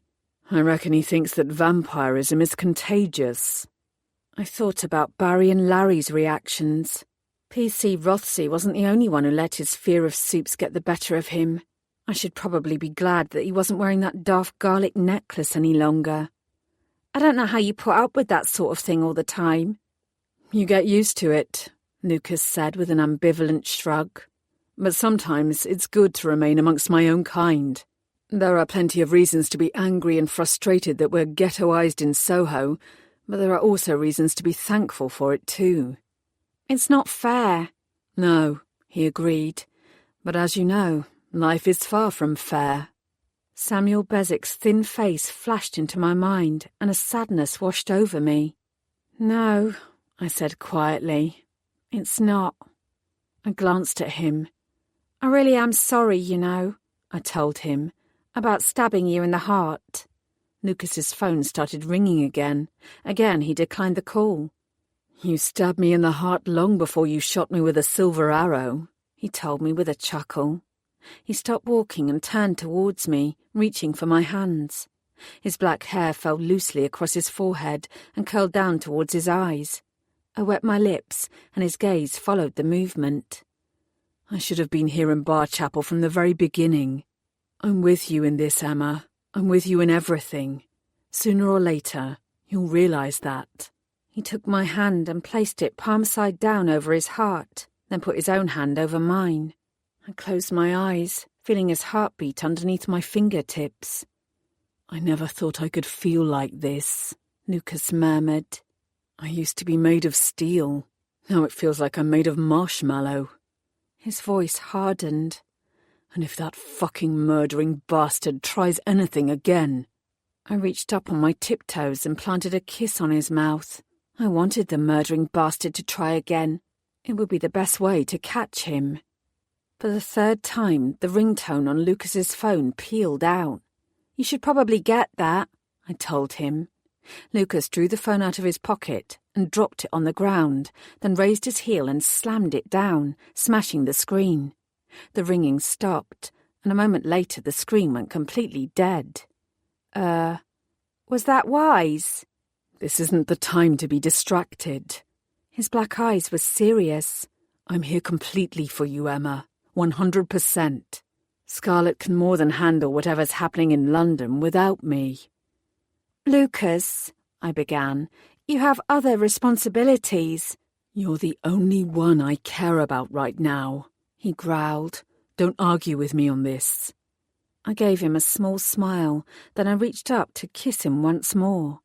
There was a loud shriek from overhead. Lucas jerked. "What the—" I glowered at the crow. Warning me of impending death was one thing. Interrupting my kiss with Lucas was something else. "Bloody bird," I muttered. Vel shrieked again. She flapped her wings with what appeared to be considerable vehemence. "What?" I flapped my arms back at her. "What is it?" She threw back her head and cawed. Lucas raised a single eyebrow. "Are you trying to have a conversation with a bird?" I pulled a face. "It's not just any bird." She flapped her wings again, then flew over our heads and disappeared beyond a tree. My brow creased. I dropped Lucas's hands and marched after her. "What is it, D'Artagnan?" He caught up to me. "You're not seriously following a bird, are you?" "It's heading to Roselands. That's where Julie McIntosh was found." I picked up speed and soon reached the iron fence surrounding the park. I vaulted over it. I was some distance away from the spots where Julie had been killed and where we'd discovered the boot marks and the paw prints. Vel was sitting on top of a bush between both points, preening her feathers. "Do not go running off," Lucas warned blackly, coming up behind me. "It's not safe for you around here, remember?" I glanced at him. "Sorry, but you don't have to run after me, not with your wound." "It's fine." He pulled up his shirt, indicating the mark on his skin. He was right. It was healing with supernatural swiftness. I enjoyed a quick lascivious gulp at his torso before he dropped his shirt, then turned back and gazed between the two spots. Nobody else was in the park. The crime scene tape cordoning off the area had been removed, but clearly no one had any desire to come here to appreciate the scenery. I swung my head from left to right and pursed my lips. "Lucas," I said slowly, "can you go and stand over there?" I pointed to where Julie's body had been found. He swept out a bow. "As my lady commands." He strode over. "Here." "A bit to the right." He sidestepped, and I nodded. "Right there. Don't move." I twisted and headed for the soft earth where the prints had been. There was a clear line of vision between where I was and where Lucas was standing. I flipped my gaze to the park gate. It wasn't far from where he was standing, probably only 20 metres away, but I was 60 metres away. "She must have seen the killer," I whispered. "But she didn't try to run away. She didn't try to escape." Patrick Lacey hadn't attempted to run until his last moments either, and despite his inebriated state, he would have seen the killer coming too. "What are you thinking?" Lucas called. I walked towards him. "The murderer might be capable of shifting into a bear within a breath," I said, "but until he does that, there's nothing about him that's even vaguely threatening. Julie McIntosh was a sensible person, but she didn't try to run away. She didn't see him as a threat until it was too late. He's not someone to be afraid of, not on the surface. And like Patrick, Julie was attacked head-on. There wasn't a second killer hiding in the bushes behind her while she was distracted by someone else." I sucked on my bottom lip thoughtfully. Vel squawked and rose into the air before vanishing once more. I watched her go. Let's get back to the bird and bush. There are several things I need to check. I sat cross-legged on the bed and started with the information that Lisa had emailed through. You don't kill 3 people, then take a break for 25 years before suddenly killing again without a good reason, I said to Lucas. Nothing about that makes sense. Maybe he was in prison and was only released recently, he suggested. It was a plausible theory. And maybe, I said, he was in Galloway and knew Frederick Paris. So when he decided he wanted Samuel Beswick out of the way, he contacted Paris and told him to attack. I considered another option. Or maybe he was never in prison at all. My tone grew grimmer. Maybe he never stopped killing. Lucas's eyes grew sharp. You think there have been other victims? Lisa told me about a hit and run up in Scotland where a mother and toddler were killed. On the face of it, it sounded like an accident, and the victims didn't fit the profile of victims like Julie or Patrick. I opened up my laptop and logged in. But there were black fibres found in the other vehicle. The bear Chloe saw had black fur. Lucas rubbed his chin. Not to mention that the murder of a child fits with what happened to you. You were a child when he first killed you. My mouth tightened. Indeed. I tapped on the keyboard and brought up Lisa's email. Here, I said, scanning through the details. My stomach flipped. It happened on a rural road. Nobody witnessed the crash. In fact, nobody noticed anything was amiss for several hours. By the time they did, the car was nothing but a burnt-out mess, and both bodies had been incinerated beyond recognition. They were only identified through dental records.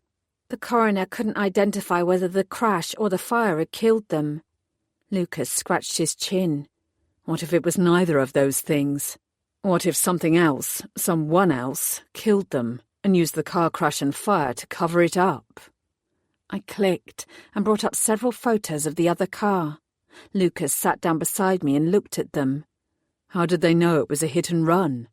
According to what Lisa found, this other car, I tapped the screen, was caught by a speed trap camera a few miles away, just after the estimated time that the fire started.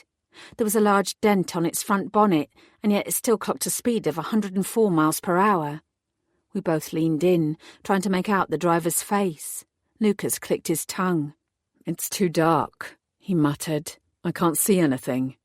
I stared at the blurry outline. And it's no real proof of anything.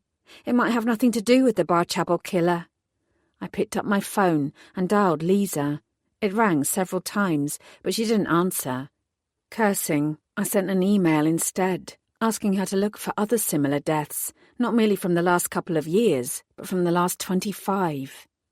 You're sure you've never heard of a soup that can turn itself into a bear? Lucas shook his head. No, not even a whisper.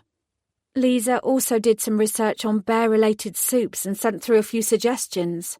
I found her other email and opened up the attached document. Enchanted teddy bears? Lucas scoffed. Keep an open mind, I told him. There are limits. I know, but... I stopped talking and gazed at the screen. Bugbear. Lucas sounded grim as he read the same words that I was reading. Not just an annoying habit, but a supernatural creature that feeds on children. We both looked at each other. Our killer doesn't only kill children, I said quietly. True, Lucas conceded. He returned his attention to the screen. This email is almost 2 days old. Why haven't you looked at it before now? I've been busy with other leads, I said, shamefaced. And the theory that a bear suit was involved no longer seemed viable. I told him about the overly obvious footprints in the park. It seemed more likely it was a human deliberately trying to look like a soup. Lucas grunted. It wouldn't be the first time. His irises seemed to grow even blacker. There is another possibility, of course. What? The first victim here was Patrick Lacey, Lucas said.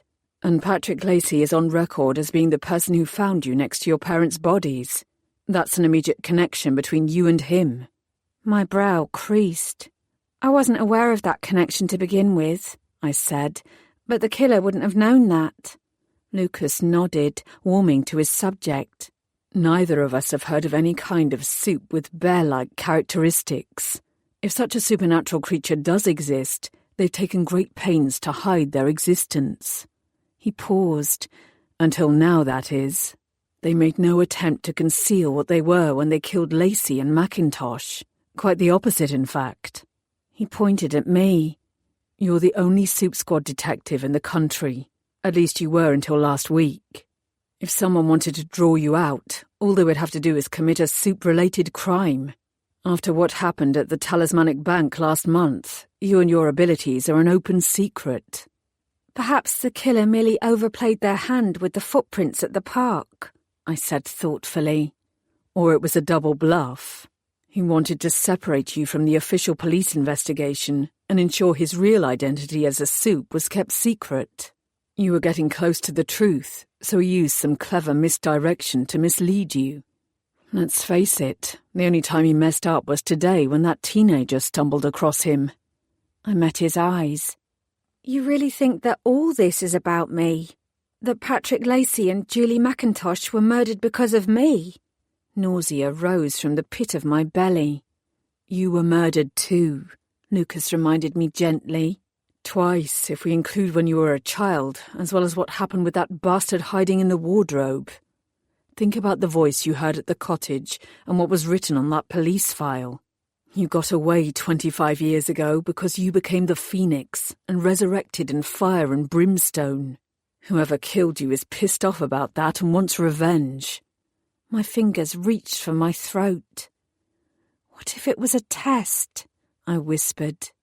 What if my second murder here was to test to see if I would be reborn again? I was strangled, not slashed or bitten like Patrick and Julie. Lucas paced up and down the small room. What's the end game? He muttered. You can't die, and the killer knows that. So what are they trying to achieve?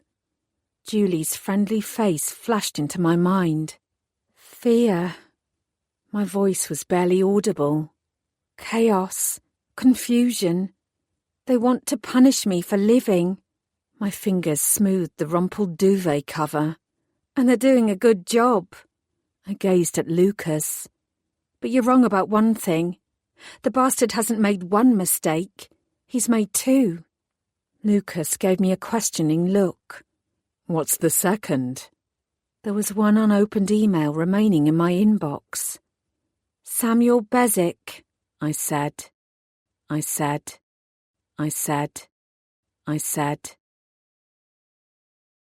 Chapter 24. Archibald Jenkins was running scared. To have a prisoner under his care who might be about to be declared innocent of all charges at the same time that he was almost killed had encouraged him to send through any information that he could get hold of. He wanted to be seen as cooperating fully with the police and to absolve himself of any culpability in the attack on Samuel Bezic. I checked the timestamp on the email. As of 2 hours ago, I said, Bezic was still alive. Frederick Paris, the prisoner who attacked him, is no longer talking. I tapped on the first file, opening up a list of people who'd visited Paris over the last year.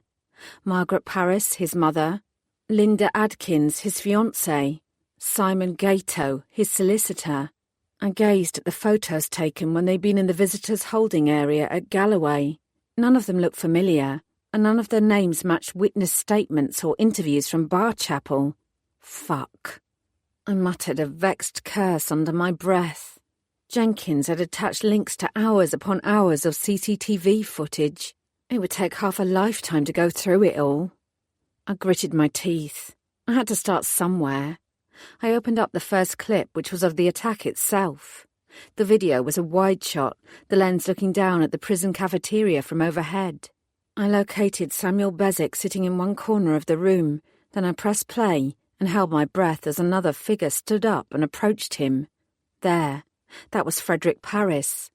I pointed him out to Lucas, and we both watched as, almost in slow motion, he grabbed Bezic by the scruff of the neck and smacked him round the head with his food tray. Then he spun Bezic round and jabbed him in the stomach several times with the homemade weapon. I rewound and watched again. There's no provocation, Lucas said, No obvious reason for the attack. Not on the video, anyway. I shook my head grimly. No. Almost as soon as Paris started stabbing Bezic, prison guards ran towards him and hauled him off. They pinned him to the ground, face down. I watched the attack twice more, then wound the clip back. 4 minutes before he was attacked, Samuel Bezic sat down with his food in front of him. Frederick Paris was already in place. He didn't even glance in Bezic's direction until he started moving towards him. I stared at Paris hard and drew in a sharp breath. "Look," I said. I played it again as Lucas leaned in closer. 30 seconds after Samuel Bezic sat down, another prisoner passed by Paris. It was fleeting and easy to miss, but the passing prisoner tapped Paris on the shoulder. It was a sign or an order. Either way, I had to know who that other prisoner was. I grabbed my phone. This time Archibald Jenkins answered on the second ring. "How is he?" I barked without bothering to say hello. "Last I checked, Samuel Bezic was still in a critical condition, but he's fighting. He might pull through." I breathed out while Jenkins continued. "I assume you got my email, Detective. I've sent through everything that I can. I don't have access to Frederick Paris's personal correspondence yet. There are rules and procedures and—" "Never mind about that," I interrupted. "I'm watching the footage of the attack. A couple of minutes before Paris goes to stab Samuel Bezic, another prisoner touches his shoulder. I need to know who he is as a matter of urgency." I took a screenshot of the man. "I'm emailing you his image right now." Jenkins sighed audibly but didn't complain. A moment later, his voice came on the line again. "I know who that is," he said. "His name is Oliver Tigman. He shares a cell with Paris. He's on remand for aggravated assault." On remand? That meant he was yet to be sentenced and was awaiting trial. "Bail?" I asked. "Applied for and refused, although Tigman spends a lot of time telling everyone that he's innocent and that he'll soon be cleared of all charges." "Uh-huh. Attacking another prisoner wouldn't be a good look for him then. If he'd been the one to instigate Bezic's stabbing, it was no wonder he'd found someone else to do his dirty work." "Send me through what you have on Tigman and information about his recent visitors." "DC Bellamy, I can't do this for every single prisoner in our care."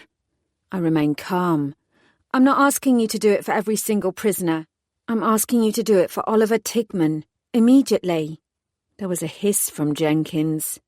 "Give me 15 minutes. I smiled humorlessly. "Thank you." Then I hung up. "Will Jenkins come through?" Lucas asked. "He'd better." In the end, it took Archibald Jenkins 17 minutes. He'd only managed to get hold of 2 documents, the first detailing the charges against Oliver Tigman and the second listing his recent visitors. Unfortunately, there was only one name, someone called Gwyn Evans. He was listed as a paralegal with Tigman's solicitor. Gwyn Evans was a Welsh name, something unusual in these parts. I would have recognised it immediately if I'd come across it in Barchapel. Frustrated, I grabbed a nearby pillow and threw it across the room. For fuck's sake! I'd been so sure I was onto something with Tigman. I reached for another pillow. Fuck! Lucas's hand shot out to stop me. "Wait," he said. There was an odd note in his voice. "Wait." "What?" My head snapped towards his. "I've heard that name before," Lucas said. "I'm sure of it." He gazed at me. "There are some benefits to being older than I look. Gwyn Evans was the last human male to be executed in this country." I didn't understand. "That must have been decades ago." "The 60s, Lucas said. "He was hanged at the same time as another man who'd committed the same crime. I'm sure of it. He's definitely already dead.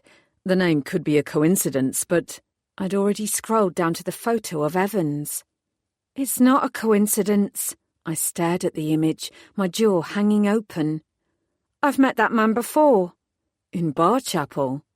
"No." I closed my mouth and swallowed. "On the train. He was sitting opposite me on the train on the way here. Oh, God." My voice dropped to a whisper as I recalled the conversation. "He complained about the kids in the next carriage. He said it was a bugbear of his that the train guards were never around to deal with them. Fury flashed through me, although whether it was at the man for being so brazen or at myself for not noticing what he'd said, I wasn't sure. He called the kids, including Chloe, cockroaches, and Frederick Paris called Samuel Bezic a cockroach. When he was asked why he'd stabbed him, he said it was because the cockroach was looking at him funny. I slammed my palm against the screen. How many paralegals do you know of pensionable age? Gwyn Evans, whoever the fuck he is, or whatever he's capable of, has been taunting me from the very beginning. I've had all the answers for days and didn't realise it. He's probably found it hilarious that he's thrown all these clues at me and I've not connected the dots. Lucas squeezed my knee. You've connected them now. He gazed at Evan's photo. You said before that he had to be someone who didn't look threatening. Nobody is scared of a frail-looking pensioner. I smiled grimly. But he's not frail. Assuming we're on the right track, whatever a bugbear really is, it's got strength and power. Enough to kill someone like Patrick Lacey, and enough to kill someone like me. Gwyn Evans is obviously a false name that he took deliberately because of who he is.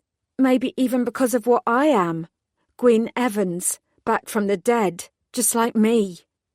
Lucas gave me a long, dark look. I doubt he's using that name now, I said. But he's still in Barchapel, no matter what name he's going by. The surge of adrenaline I'd felt was replaced by cold, vicious clarity. This was the man who'd murdered my parents. I'm going to get you, I promised his photo. And soon.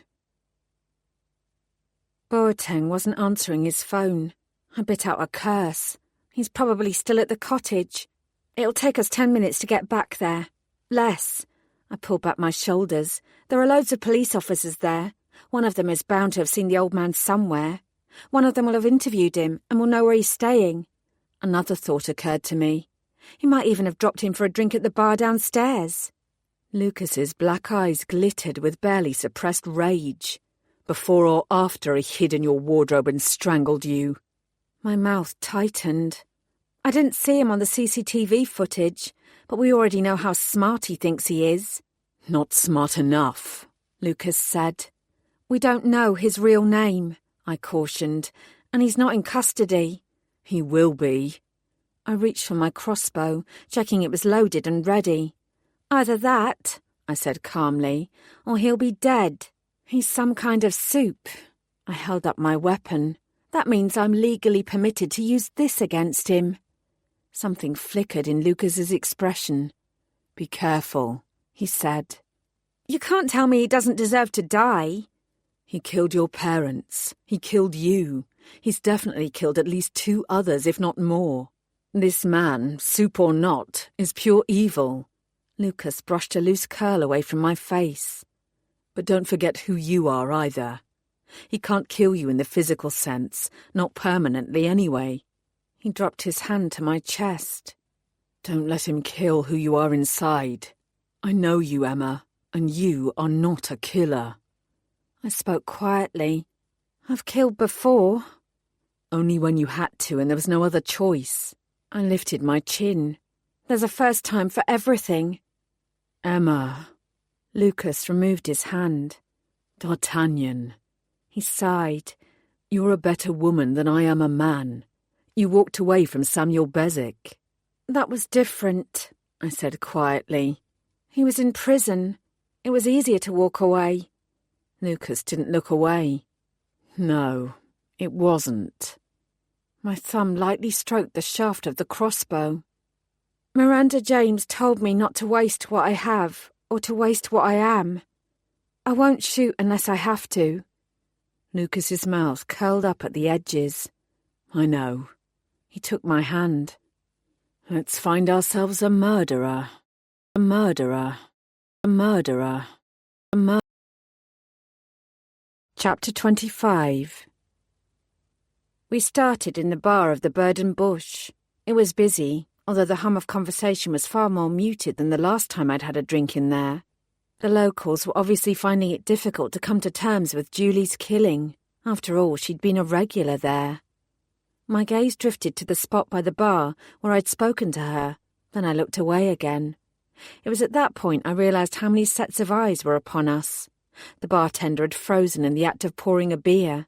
The family in the corner, who were eating hearty meals of homemade pie and chips, stared at us with their mouths open. And Bill, who had introduced me to Julie and was still wearing his flat cap, was glowering. "It's me they're worried about," Lucas said in a low voice. "Not you." It was difficult to ignore the stares and the rumbles of discontent. I switched my crossbow to my left hand and slid my right hand into Lucas's, entwining our fingers. Then I cleared my throat. Enough already.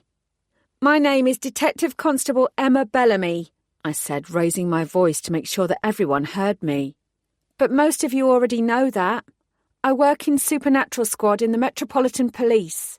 This is Lord Lucas Horvath. He's my boyfriend, and he's also the leader of the London Vampires. Don't worry, he's not here to drink your blood." Lucas smiled, making sure to open his mouth wide so nobody could fail to spot his brilliant white, perfectly sharp fangs. "But I will if anyone offers themselves up." There was more than one audible gasp. "I live in London now," I said, quickly bringing the focus back to what was important.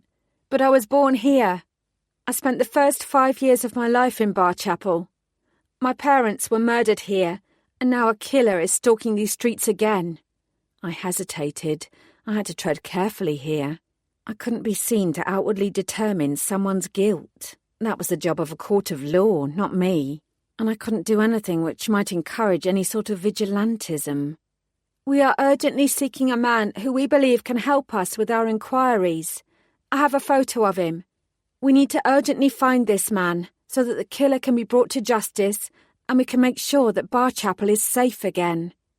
I dropped Lucas's hand and held up my phone, displaying the image of Gwyn Evans. "This is the man we're looking for. We believe he has vital information which can help us find Julian Patrick's killer." I'd been expecting some sort of reaction, but nobody moved and nobody said anything. I spoke a little louder and waved my phone. "Does anyone know this man?" Bill slid off his bar stool and removed his cap. "How long is the vampire staying here?" he asked, with a long look at Lucas. "As long as it takes," Lucas replied smoothly.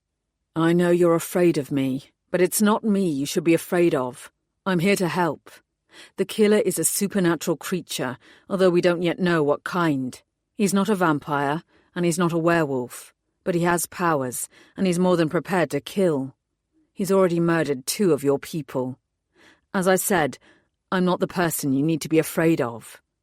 From behind the bar, the bartender coughed. Everyone looked at him, myself and Lucas included. "Could I have your autograph?" I only just managed to avoid rolling my eyes. "If any of you can tell us who this man is and where we can find him," Lucas said, "you can have whatever you want." Bill muttered something and marched towards us. His expression was set, and for a moment I was genuinely unsure what he was going to do. Then he stopped and looked hard at the photo on my phone screen. "Is he the one who killed Julie?" "He can help us with our inquiries into her murder," I said firmly, "and Patrick's." Bill threw me an irritated look, obviously well aware what helping with inquiries actually meant. "I've seen him," he said. "I don't know his name, but I know where he's staying." The air around me seemed to still. "Where?" "The campsite out by Lowe's Green Farm," Bill replied. "He's pitched a tent there." Lucas brushed against me almost imperceptibly, and I remembered to breathe again. "Thank you," I said. I swung my gaze round the room. "The man who murdered Julie McIntosh and Patrick Lacey is not to be underestimated. Don't walk around Barchapel on your own. The killer is incredibly dangerous." Bill placed the cap back on his head. "He's not the only one," he muttered, disdain dripping from his voice. He turned and returned to his stool. I opened my mouth to say something else. "Leave it," Lucas murmured. "We've got more important things to worry about." I closed my mouth. Yeah. I shook my head resignedly, and we departed. I need a better PR team, Lucas said once we were outside. My hackles were still raised. How do you change the hearts and minds of an entire nation? He dipped his head and kissed me briefly. Capturing a serial killer might be a good start. Besides, the barman is a fan. I clicked my tongue. Yeah. It was either adulation or dread where Soups were concerned, and nothing in between. Much as I want to head to that campsite immediately, we can't go all vigilante. I must speak to Boateng first. This is his investigation, and he needs to know what we've found out. Personal as this is, I'm still a serving police officer. Lucas glanced up at the sky. It's already dusk. Boateng won't be at the cottage for much longer. Then let's hurry. We jogged round the back of the bird and bush and down the road out of Barchapel. We'd barely gone 50 metres when a familiar figure waved from the other side of the street. "Detective!" PC Rossi started jumping up and down. "I was on my way to find you." He flicked a look at Lucas and flinched.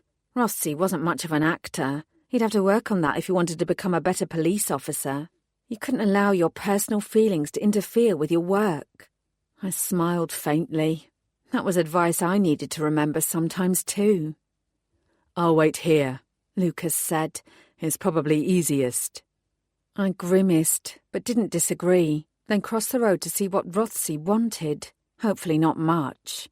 "What is it?" He beamed at me. "I did what you asked, DC Bellamy. I found out who Patrick Lacey was sleeping with."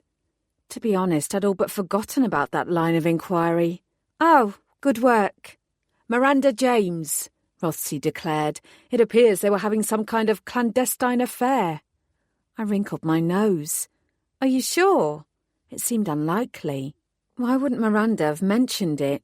Considering the other things she'd admitted, a relationship with a single man with whom she already had a complicated history hardly seemed a big deal. "Well," Rossi said, his manner suddenly awkward, "that's what I've been told. This is a small place. No matter how hard you try to keep secrets, the truth always comes out sooner or later." "Indeed. Thanks for that." I nodded at him. "I appreciate your efforts." "No problem." He gazed at me, as if expecting me to turn and head straight for Miranda James's house. "I'm looking for DCI Boateng," I said. "I expect he's still overseeing the examinations at the cottage." Rossi blinked. "Yeah, as far as I know." I smiled. "Good." I thought of something else and took out my phone. I showed Rossi the photo of Gwyn Evans. "Have you seen this man?" PC Rossi blinked. "No. Who is it?" Then his eyes went wide. "Is it—" "I'm almost certain it is." "Shit." His Adam's apple jerked in his throat. "Shit." He looked down at my crossbow. "Shit," he said again. Uh-huh. Rossi was desperate to be a hero, and he was naive enough to go looking for Evans on his own. Unfortunately, that was only likely to get him killed. "Come with us to Boateng," I told him. "You won't want to miss any of this." Rossi looked nervously at Lucas. "Actually," I said, irritated, "scratch that. Head to the station and see if you can contact Boateng from there. Tell him we're on our way to see him. Then muster the troops. Every police officer within a 20-mile radius needs to be ready." That was what Boateng would do, so I hoped he wouldn't mind me taking the initiative. "Okay." Rossi seemed relieved. He started running towards Barchapel Police Station. I exhaled a long breath and returned to Lucas. "What was all that about?" he asked. I tutted. "Nothing, really. Apparently Miranda James was sleeping with Patrick Lacey before he died." "Why wouldn't she have mentioned that before?" I shrugged. "I have no idea. She was about the only person who was sad about what happened to him. Maybe she was embarrassed, or she didn't want her son to know what she was up to." "Humans are weird," Lucas commented. I couldn't argue with that. "Yeah." We picked up the pace again. The sun was already sinking into the hills beyond the village, but the last thing I had time for was enjoying the view. I was within touching distance of the man who'd murdered my parents. Justice would finally be served. I could hardly wait. We were passing the park where Julie McIntosh had died when my phone buzzed. I took it out, assuming it was Boateng. It was an unknown number, but he might have borrowed someone else's phone. But it wasn't Boateng's voice on the other end of the line. DC Bellamy, help us! I stopped moving. Albion? Someone's here! Someone's after us! I can't... His words were drowned out by a series of loud squawks. I heard a high-pitched scream that was cut off abruptly. Help us! Albion yelled. Help us! The blood drained from my face. The phone went dead. I shared a single horrified glance with Lucas. From his expression, he'd heard every word of the call. I spun around. They're at the other side of the village, I said. We have to get there. Now. Now. Now. Chapter 26. We flew down the road. There were still plenty of people out and about who stopped to stare at us. I didn't know whether it was because of our running speed or because Lucas was a vampire, and I didn't care. The killer was at Miranda James's house. She was there, and so was Albion. I had to stop him. It was time to bring the bastard down before we lost any more innocent lives. Will the car be faster? Lucas called as we sprinted. I thought about the long driveway leading up to the house. Yes. He nodded and veered off to the Bird and Bush car park. We threw ourselves inside his car, and the tyres squealed as Lucas reversed, put the car into gear, and took off. Left, I instructed. I didn't bother with a seatbelt. I simply clung on and prayed we'd reach Miranda and Albion in time. Lucas swerved round a badly parked car. In less than a minute we were passing the village boundary. I wasn't sure how much attention Lucas had paid to the route on his first trip out to Miranda's grand house. After all, he'd been at death's door at the time. There's a small road to the right, not far from here, I said. It's easy to miss, even in daylight. Fortunately, I have excellent night vision, Lucas said. He slammed on the brakes and spun the wheel. And I remember where it is. I nodded, my chest tight with anxiety. Here we go. Lucas accelerated again, and we sped up Miranda James's drive. The shadows from the trees loomed over us, and I tightened my grip on the crossbow in my lap. I had to be ready for whatever was about to happen. I had to be prepared to... I let out a brief scream of warning. Standing in the centre of the driveway on the crest of the curve were two figures. They were waiting for us. Lucas braked hard. I was yanked forward by the force and braced myself with one hand against the dashboard. Then there was an almighty crash from the roof of the car. Someone, or something, was up there. I leapt out, just in time to see a large dark shadow bound off the top of Lucas's car and disappear into the trees. I raised my crossbow, ready to fire, but it was already too late. I hissed. Lucas got out of the car and stared towards the disappearing shape. If that wound is still bothering you, I said, you need to say so now. Don't worry about me, he replied. I'm more than ready for this. I nodded and turned to face the figures ahead of us. One was cloaked and hooded, the other was Miranda James. She was struggling desperately to break free. Don't come any closer, ordered the hooded man. It was the elderly bloke from the train. I was sure of it. Unless you want Miss James here to breathe her last. He chuckled amiably. My insides tightened. He was laughing. This was nothing more than a joke to him. He's trying to bait us, Lucas muttered. I gritted my teeth. It's working. I took my eyes from him for a moment to scan the trees. Chloe had been right all along. There were two of the bastards. It seemed like the one in the trees was a soup, while the man in front of us was human. I didn't know if it was an equal partnership or how the relationship between them worked, but I'd figure it out. What do you want? I called out. Another laugh echoed towards us. You know what I want, little Emma. I lowered the crossbow. I'm right here. Let Miranda go, and I'll come to you. Why? So I can kill you? We both know that won't work. Careful, Emma, Lucas warned in a low tone. I nodded to let him know I'd heard him. Well, if you're not going to kill me, I said, what do you want with me? This time there was no derisive laugh. I should have thought that was obvious. I want to see you suffer in every way it is possible to suffer. Without warning, the dark shadow flew from the trees and leapt at Lucas. I cried out and lunged towards him. I caught a glimpse of dark fur and swiping claws before Lucas smashed his fist into the creature's nose. There was a sudden brief hiss, then it pulled back and bounded towards Miranda and her captor. "Wait!" I yelled. I couldn't stand and watch the damned beast slash Miranda James's throat while I did nothing. I started forward as it threw itself at the pair of them. Miranda screamed. The beast's body hung in the air, suspended for a brief moment, before it vanished. "What the fuck?" Lucas stared. So did I. I swung my head from left to right. Where did it go? "Was that Miranda?" I whispered urgently. "Did she use her druid powers to vaporize it?" "I don't think so," Lucas replied. "For one thing, she doesn't have that kind of power. For another, she seems as shocked at its disappearance as we are." The man was still holding her tightly, but she was no longer trying to wrestle free. Her jaw was hanging open, and she looked astonished. "Neat trick, huh?" her captor said to her. I swallowed. Wherever the damned bugbear monster had gone, that man was in control of everything. I had to find a way to gain a foothold or two. "Impressive, Mr. Evans," I called. "Is that what I should call you? Gwyn Evans?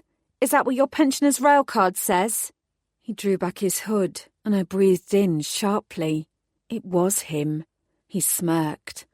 "It took you long enough, detective." He sniffed. "And here was me thinking that the Metropolitan Police were truly scraping the barrel when they hired you. Maybe you're not completely stupid after all. No, my name isn't Gwyn Evans. I won't bother asking where you got that name from.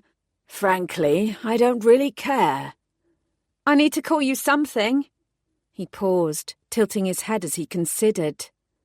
"Call me Lazarus," he said eventually, "because, like you, I have returned from the dead." He grinned broadly, in a manner of speaking. "We have something in common, then. Why don't you let Miranda go and we can share our experiences?" Lazarus rolled his eyes. "What's the obsession with this woman?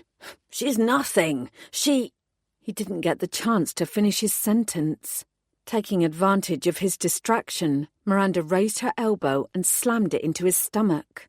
Lazarus automatically released his hold on her. A split second later, she began to run down the driveway toward Lucas and me. I didn't hesitate. I sprinted towards her so I could bring her to safety. Alas, I didn't even get close. Without warning, the creature reappeared and barreled towards Miranda, slamming into her body and bringing her down to the cold ground. She let out a sharp cry as her head bounced off the driveway. The beast opened its jaws. I kept running, sure that it was about to tear out her throat, but Lazarus spoke first, his voice ringing out crystal clear. "We still need her." He pointed at me. "Halt!"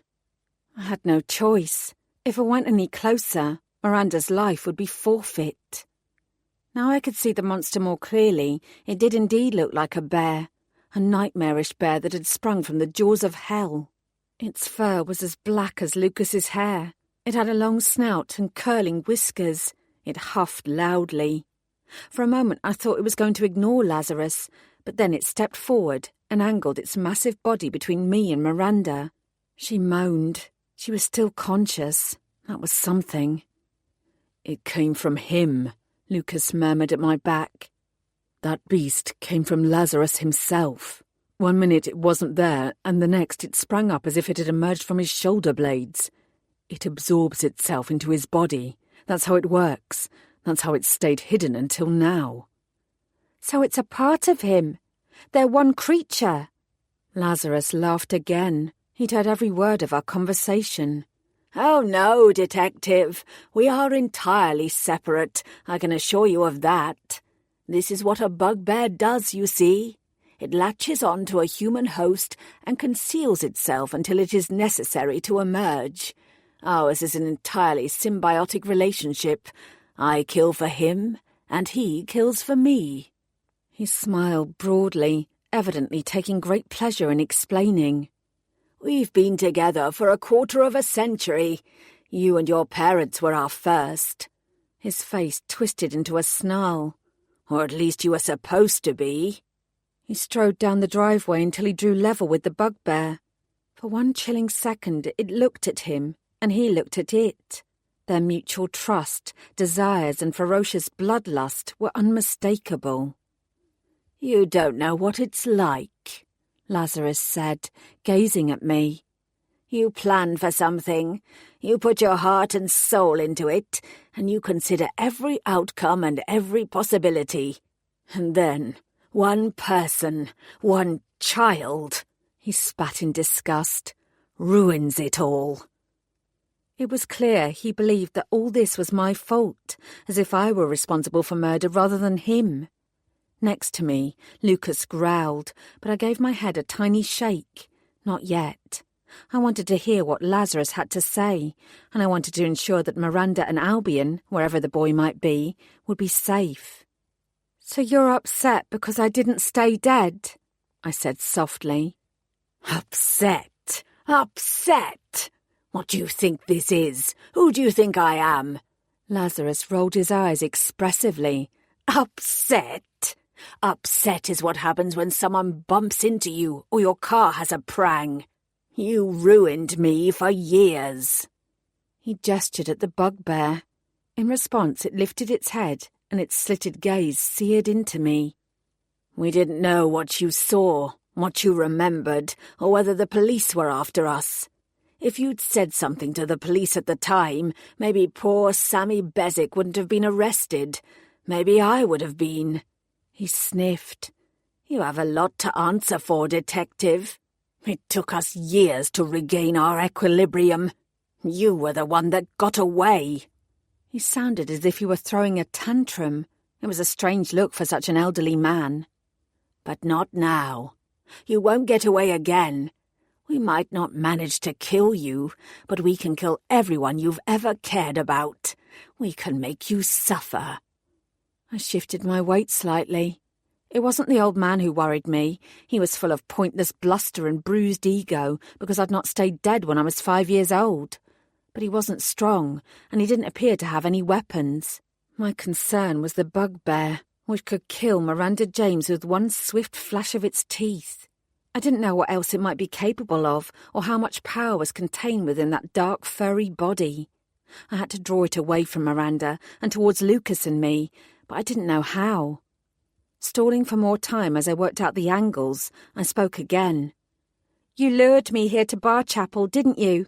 You deliberately went for Patrick Lacey because of his connection to me.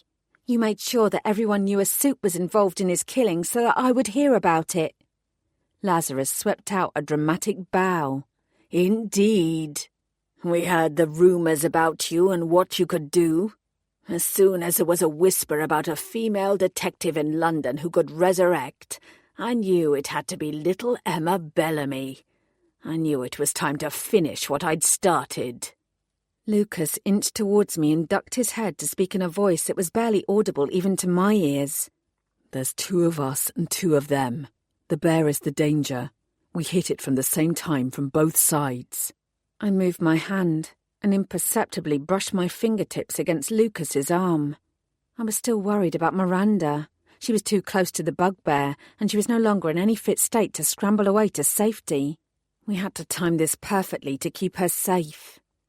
"You killed me at the Burden Bush because you wanted to check that you were the right person," I called to Lazarus, hoping to keep him distracted. "And all it took was 12 hours. He splayed out his hands, mimicking a strangling motion, and a little squeeze. "Why did you go after Julie?" "Who's Julie? Do you mean the woman in the park?" Lazarus shrugged. "I suppose I wanted to make sure that you were still interested, and she happened to be there when I needed her. I saw an opportunity and took it. She died quickly. It was unexpected, really. I've been studying death for a long time, yet there is always still more to learn." He was still trying to bait me by describing Julie's passing as if it were nothing more than a curiosity. I tightened my jaw. No matter how nauseous it made me feel, I had to keep him talking.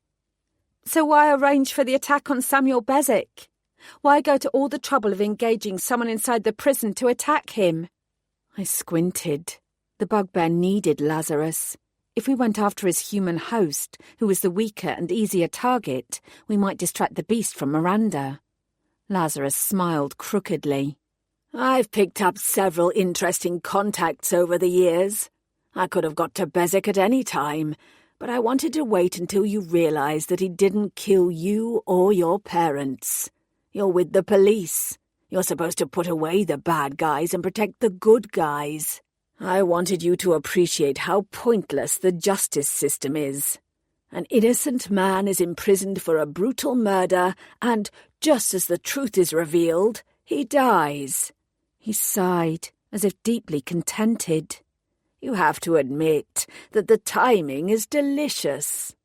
I wanted to knock his smarmy confidence. If you hadn't organised the attack on Bezic, I wouldn't have worked out who you are. Lazarus laughed again. I don't care what you think you've worked out. The end result will still be the same. I covered my mouth with my hand and coughed. Not Bear. Him, I muttered to Lucas. He jerked his head in understanding, then moved his hand to my back and pressed 3 fingers into my spine. The bugbear's head raised slightly, its ears twisting. Lucas shifted. He was now pressing 2 fingers. A strange expression flitted across Lazarus's face. Satisfaction, maybe. Lucas switched to 1 finger, and I tensed, ready to move. Then there was a yell from beyond the trees to my right, and someone barreled out. Albion. Oh, shit. As the boy threw himself at the bugbear, Lucas and I wasted no more time. The beast snarled, heaving itself up onto 2 legs rather than 4, and swiped at Albion. I sprinted over, grabbed the boy by the scruff of his neck, and threw him to the side. Lucas continued towards Lazarus. A breath later, I joined him. There was a roar of frustration from the beast. I held my breath as Lucas reached the old man, hooked 1 arm round his neck, and bared his fangs, ready to sink them into his neck. The bugbear huffed, and I heard its paws thump as it spun round, abandoning Albion and Miranda in favour of protecting its host. As I turned to face it, I lifted up my crossbow and fired. A single bolt flew out, smacking into the bugbear and embedding itself in the centre of its heavy body. But the damn beast didn't stop or slow down. I started to reload the crossbow, and then the bugbear was upon me. I was thrown backwards, and my spine hit the ground. Sharp pains spasmed through me. I thrust the crossbow upwards, using it both as a barrier to protect me from the bugbear's glistening teeth and as a weapon. I fired again. This time the shot tore through the bugbear's throat at point-blank range, but it still had no effect. It snapped its jaws and lowered its face to mine. Uh-oh. You can kill me, I said, but you know I'll come right back again. You'll always lose. I couldn't tell whether the bugbear understood me or not, but Lazarus certainly did. To me, he croaked. Kill the vampire, not her.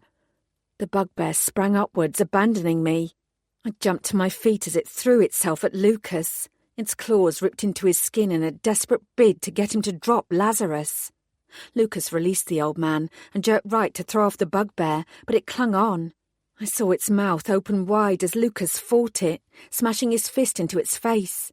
The beast yanked itself away and shook out its fur. Then it went for Lucas again. Reloading the crossbow, I darted to Lazarus. A moment later, I held the weapon up and pointed it at his chest. Call it off, I ordered. Call it off, or I will shoot you where you stand. The bugbear huffed, its jaws and sharp teeth snapping at Lucas's throat.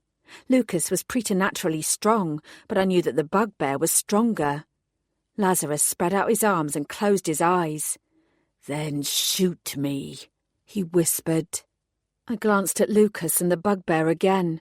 The strain on Lucas's face was obvious. He was using all his strength to hold the monster off, but its teeth were edging closer and closer. In seconds, all this would be over. I sucked in a breath, and then I fired. The bolt hit Lazarus in his chest. For a moment he looked surprised. Then he smiled and sank to his knees. The bugbear howled once and immediately abandoned Lucas. It knocked me out of the way as it heaved itself to Lazarus, leaping at him and disappearing inside his frail body, almost as if it had been swallowed up. It was too late. Lazarus let out a single shuddering sigh and fell, and fell, and fell, and fell, and fell. Chapter 27. DCI Boateng wasted no time in setting up spotlights and establishing a perimeter. "Is this bugbear creature still inside him?" he asked, pointing at Lazarus's corpse. "It has to be, sir." I stared at the body. I'd shaken it and turned it over and examined the skin. There was no blemish or mark or pulsating lump that indicated where the bugbear had gone, but it was in there somewhere. This wasn't over yet. "It disappeared inside him a moment before he died, but I don't know anything about bugbears, so I don't know if it died when he did. I don't know if it's concealing itself inside Lazarus's body until it gathers enough strength to attack us again. There's been no sign of it since just before Lazarus hit the ground." Angry frustration bit at me.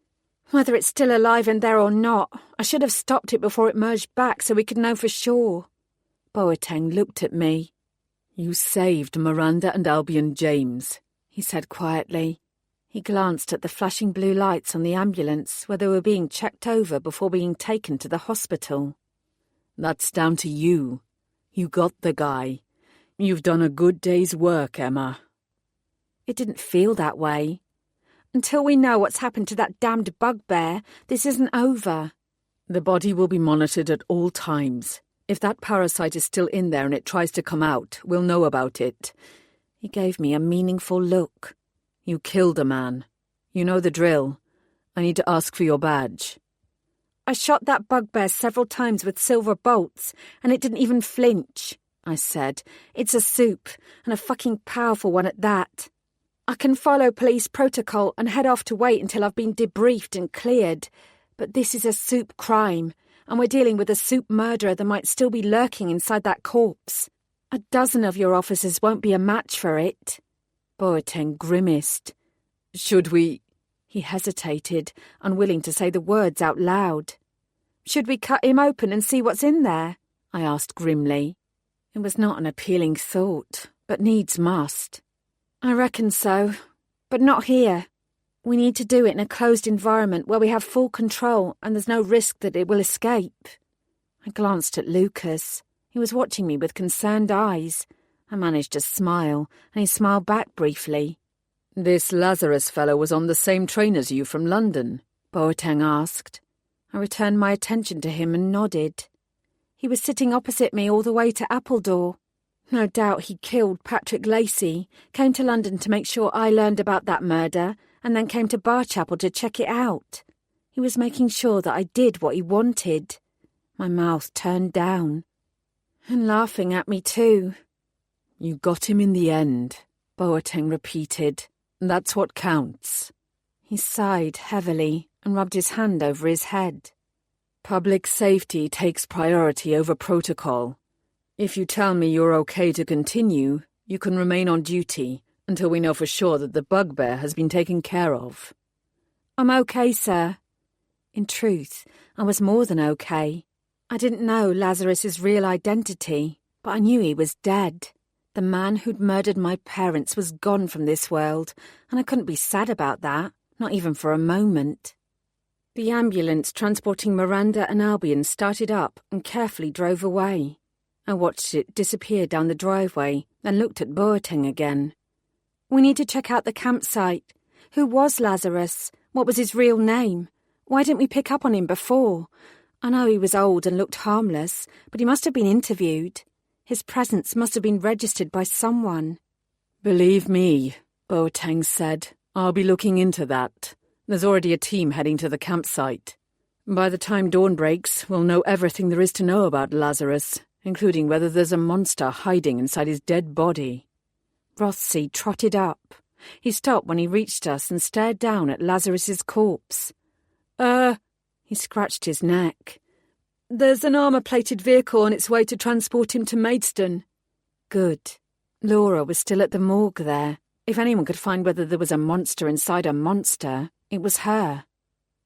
Lucas had apparently heard enough chatter. He strode up to me and put an arm around my waist. Rothsey leapt about 3 meters back. Maybe he was afraid that Lucas would try and hug him too. "We can't rest yet," Lucas muttered. "We can't leave that thing alone until we know what's happened to the bugbear." "It almost had you." He smiled down at me, and my heart skipped a beat. "You saved me, D'Artagnan. Again." Boateng cleared his throat. "You two will travel with the body to Maidstone. We can't take any chances. If the bugbear is still alive, it will be found." He gazed at Lucas. "And if it is still alive," Lucas glanced at me, and then at Boateng, "we'll take care of it." I drew back my shoulders. This was my job. "We will." Boateng barked suddenly at Rothsey. "Robert, don't stand so close to the body." The young policeman turned white as a sheet and hurled himself away from Lazarus and the rest of us. "Sorry, sir." He swallowed hard. "Sorry." "We don't know what we're dealing with here. You have to be careful." Rothsey nodded, his eyes wide. I suspected he would be having nightmares for some time to come. Maybe all of us would. Still, at least DCI Boateng wouldn't let anyone make the mistake of thinking the case was closed. Until we had absolute proof that the bugbear's existence had been snuffed out, he wouldn't relax. That was just as well, because I couldn't shake the sensation that this was far from over. It was an odd feeling, sitting in the back of an armour-plated vehicle that was usually used for transporting dangerous prisoners. The narrow benches weren't particularly comfortable, and it didn't help that I felt compelled to stare at Lazarus's dead body in case the bugbear decided to make another appearance. I still didn't feel any guilt or sadness at having killed Lazarus, but neither was there euphoria or relief at having brought down a dangerous criminal. More than anything, I just felt tired. I put my head onto Lucas's shoulder and sighed as I pictured Lazarus's eyes taunting me. The lack of the bugbear's body and the overwhelming exhaustion weren't the only reasons I didn't feel like celebrating. "All these years," I whispered. "He's been free all these years, while Samuel Bezic paid the price for his crimes. He slaughtered my parents, and goodness knows how many others since then, and we let him get away with it." "You know it's not your fault that the wrong man was sent to prison, right? You were a kid, Emma." "If I could have remembered something, anything, then maybe—" "You were 5 years old. This is not on you." He smoothed back my hair. "Has it occurred to you that this is what Lazarus wanted? He wanted you to suffer, to question everything and feel guilty.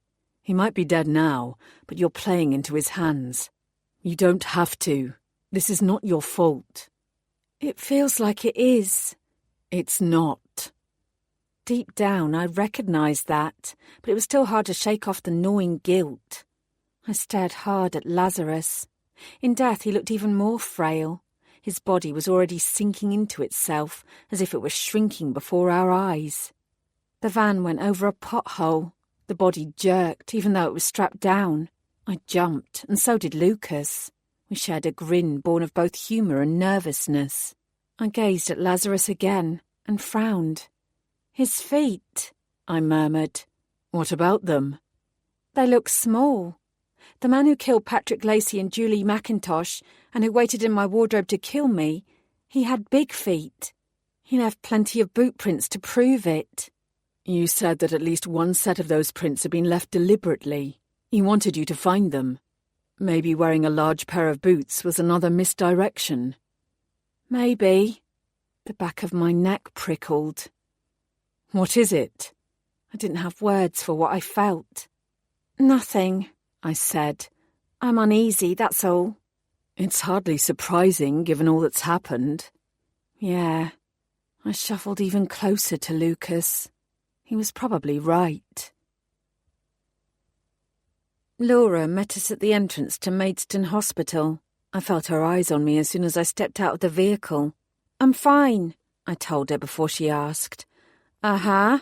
I'm not lying." "Sure thing, Em."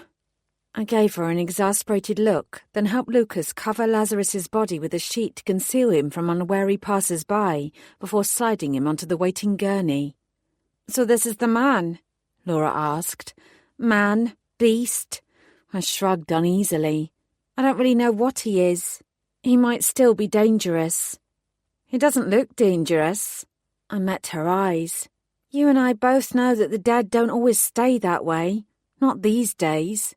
I explained about the bugbear. Laura simply raised her eyebrows. "Huh," she said. "That's interesting." "Interesting. Not scary, gruesome, disgusting. Enough to make you turn tail and run away screaming, demanding that someone else performs what could be a life-threatening post-mortem." Laura grinned. "You know me. I like a challenge. And I didn't run screaming from you," she added pointedly.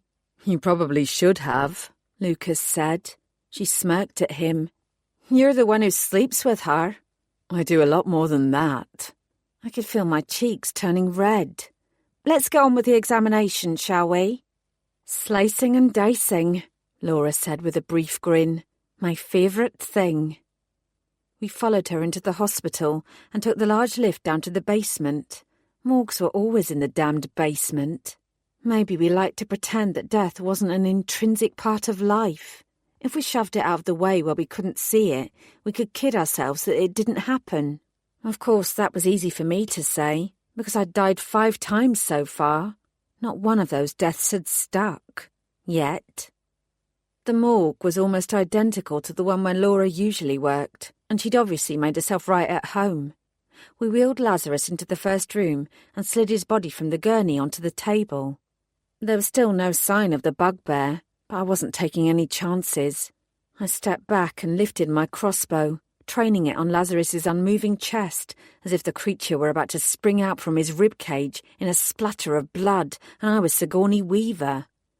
Lucas appeared equally wary. He took up position at the door so that they could block the bugbear's escape if need be. If the damn thing was still alive, we had to keep it contained. "So," Laura said, pulling on a pair of plastic goggles and some disposable gloves. "You think that the bugbear entered and exited the body from the spine?" I nodded, not taking my eyes off Lazarus for a second. "In between its shoulder blades." "Like angel wings," Laura murmured to herself, except Lazarus had been far from angelic. "Normally," she told us, "we'd start from the chest and examine the body that way. Given what you've said, however, I think it's more appropriate if we flip him over and begin at his spine." She waved at her young assistant, and together they carefully turned the body. "It's probably best if you leave now," she said kindly to him. The assistant didn't need telling twice. He all but sprinted from the room.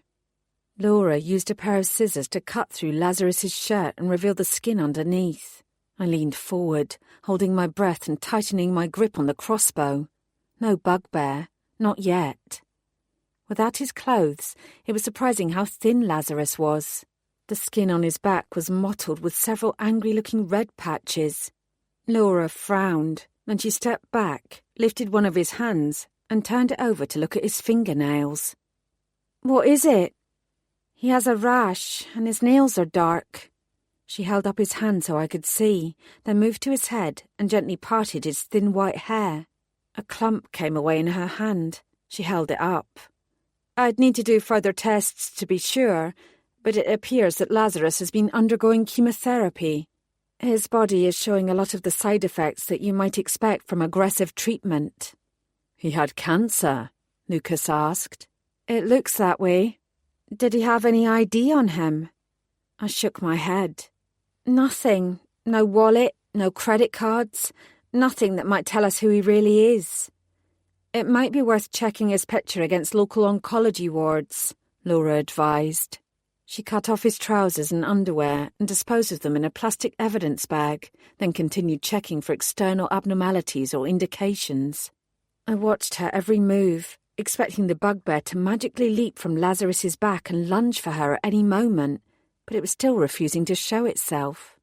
Eventually, when Laura was satisfied and had made several notations on her chart, she made the first incision. Nothing. I waited, pretending not to notice the slick layer of sweat on my palms. After what seemed like an age, she said, "There's no indication at all of anything out of the ordinary here. Ordinary here. Ordinary here. Ordinary here." Chapter 28. Lucas and I remained at the Maidstone Hospital until the wee hours of the morning, when Laura concluded the post-mortem. I'm not sure whether to apologise or be grateful for finding no sign of a parasitical supernatural creature, she told us. Neither was I. I hugged her all the same and thanked her for her efforts. Lucas shook her hand, but his expression remained grim. "We should escort the body back," he said. "We don't know enough about the bugbear. Just because we can't see something doesn't mean it isn't there.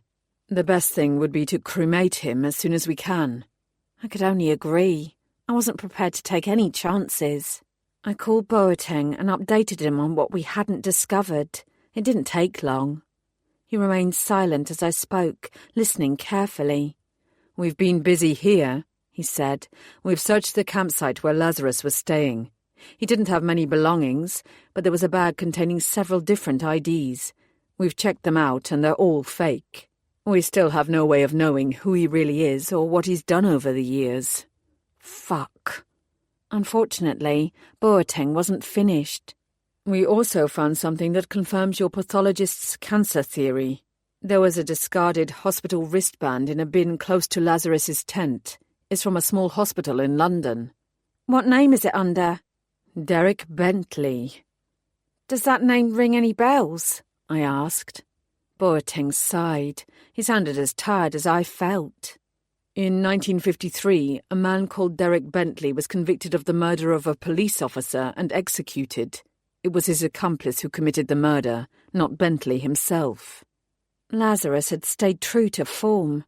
I was in no doubt that he'd deliberately chosen the name of a man wrongly convicted for the murder of a police officer to add to his taunts. The bastard was still causing problems from beyond the grave. "What's the bet?" I said softly. "That Lazarus or Derek Bentley or Gwyn Evans or whatever we call him was dying. Maybe all this shit in Barchapel was him tying up all the loose ends before he died. In other words, me. I was his loose end." "It's entirely possible," Boateng agreed. "I've contacted the hospital to see if they have any more information about him. He must have chatted to some of the hospital staff, nurses, doctors, even hospital porters or cleaners. There's no telling what he might have said." I pinched the bridge of my nose. It was a reasonable line of inquiry, but that wasn't what concerned me at this moment. "Has there been any sign of the bugbear? Footprints? Attacks?" "Nothing. We'll go door to door across Barchapel and the surrounding countryside this morning. But if that creature escaped into the woods, it could be anywhere by now." I rubbed the back of my neck and told him about the cremation plan. "I think that's wise," he said. "There's a crematorium between Appledore and Barchapel. I'll call and tell them you're on the way. If I can't make it myself, I'll send somebody else as a witness. We need to cross the T's and dot the I's. As soon as it's done, you and your lord ought to go and get some rest." Despite my fatigue, I wasn't sure I would ever sleep again, but I murmured agreement anyway. "Call me if you find anything new," I said, "and you should get some sleep yourself." "All in good time, detective." He sighed darkly. "All in good time." The journey back to Barchapel felt interminable, although it was still early, so at least the roads were quiet. We pulled up in front of the small crematorium shortly before dawn, just as the birds were stirring and streaks of light appeared over the distant hills on the horizon. It was a brand new day. Unfortunately, I wasn't imbued with sunny optimism. The only good thing was that DCI Boateng had come through. A dark-suited man was waiting for us inside the crematorium lobby. As soon as Lucas and I opened the door, he put down his mug of coffee and sprang to his feet. "I'm DC Emma Bellamy," I said, "and this is Lord Lucas Horvath. Alistair Finch." He shook my hand and smiled awkwardly at Lucas. "I've been expecting you. I have to say that this is the first time I've had an urgent cremation to perform." I was far from willing to explain why. The less Mr. Finch knew, the better, for his sake. "Well," I said, "I appreciate the early start." He inclined his head. "Is it because he's a vampire?" he blurted out suddenly. My eyes narrowed. "I've heard," Finch continued, "that vampires are usually cremated within 24 hours of their passing." He nodded at Lucas. "And he's a vampire, so—" Lucas growled. "Let's just get on with it, shall we?" Finch blanched. "This way," he said. "I'll get things set up. Do you have any words you want to say before the cremation? A prayer, perhaps?" "No," Lucas and I answered in unison. Finch glanced from me to Lucas and back again. "Very well," he said stiffly. Our motley trio of vampire lord, phoenix detective and corpse on wheels trailed after Finch deeper inside the crematorium. I glanced towards the door. Boateng was supposed to be sending someone to witness the cremation. As yet, we were the only ones in the building. "I should call Boateng," I muttered to Lucas. Finch turned his head. "Once you're beyond the lobby, your phone won't work. We block incoming signals. We found it's the best way to avoid funeral services from being interrupted by inappropriate ringtones." "We should go ahead without the witness," Lucas said. "We're burning the body of a murderer who was killed by a police officer less than 24 hours ago. We need an official witness in case questions are asked later." Lucas rolled his eyes. "Human bureaucracy is idiotic." "It's there for a reason." I slid out my phone.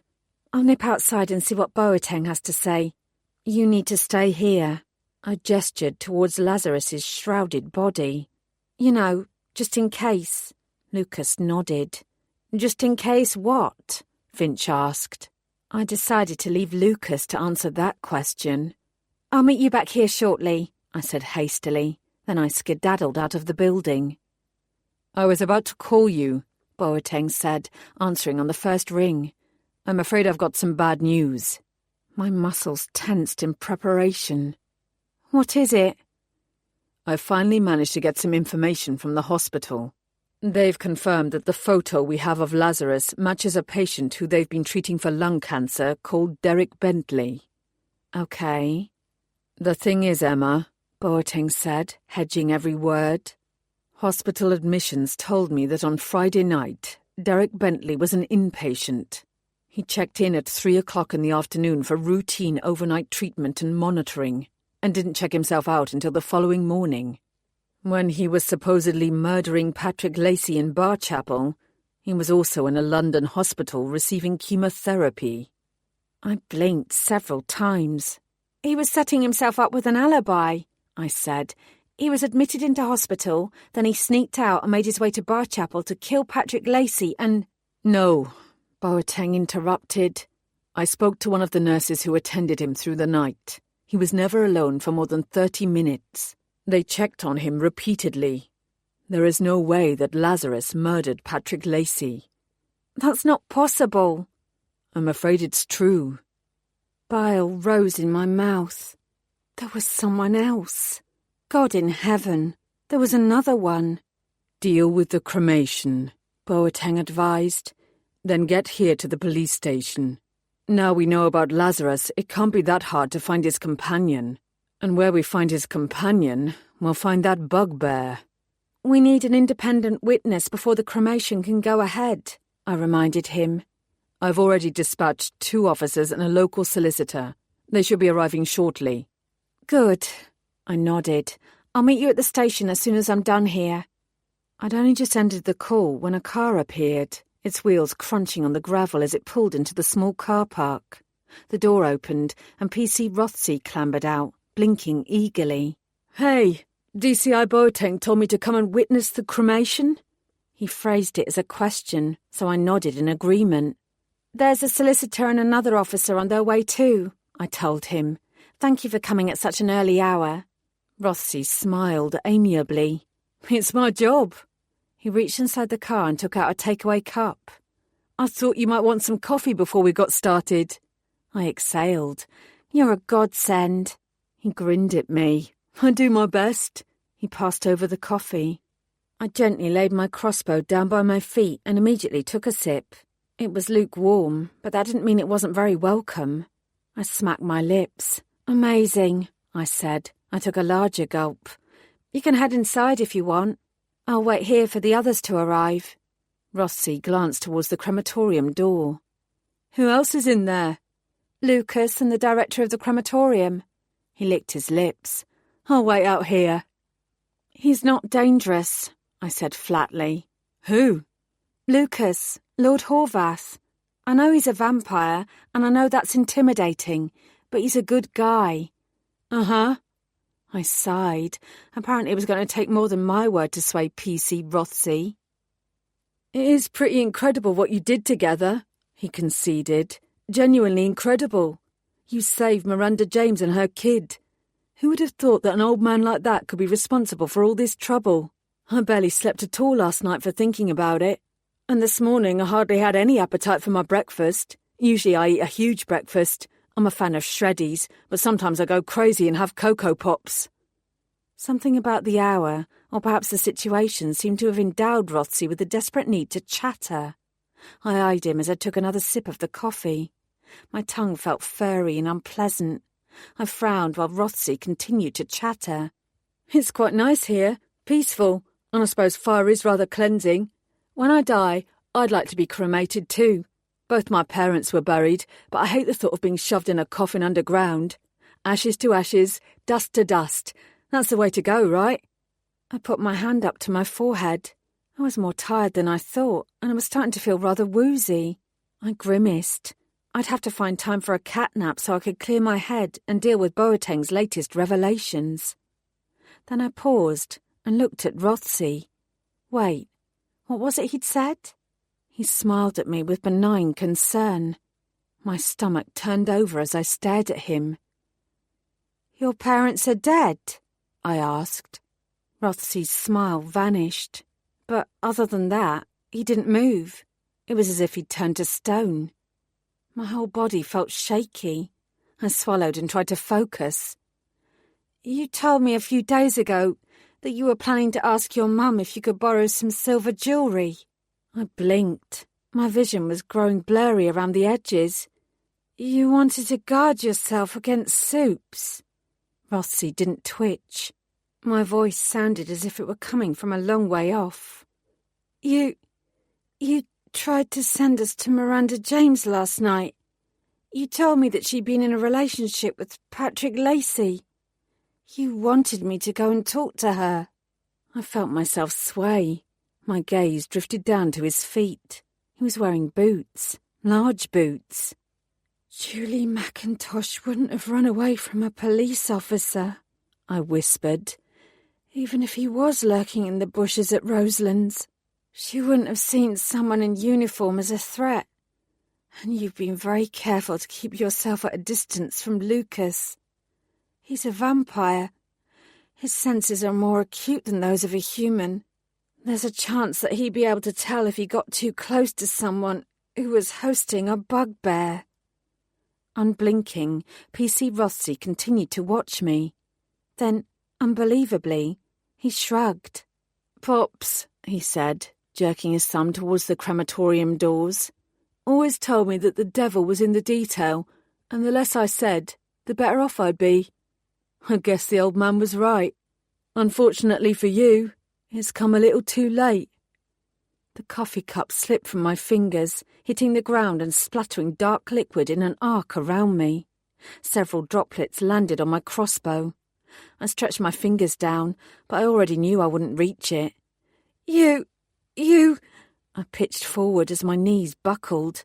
Rothsey caught me. You poisoned me. His mouth curved into a smile. His expression was almost kind. Well, I had to abduct you somehow, right? Sweet dreams, little Em. I opened my mouth to scream, but no words came out. Rothsey, I thought. It was Rothsey. And then everything went black. Black. Black. Black.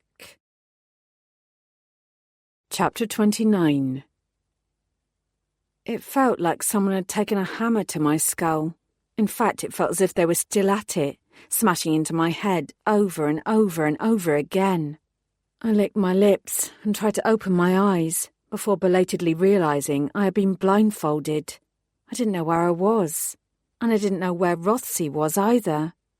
My hands were behind my back, bound by something that was cutting painfully into my skin. Plastic ties. The same plastic ties the police used. That shouldn't have been surprising.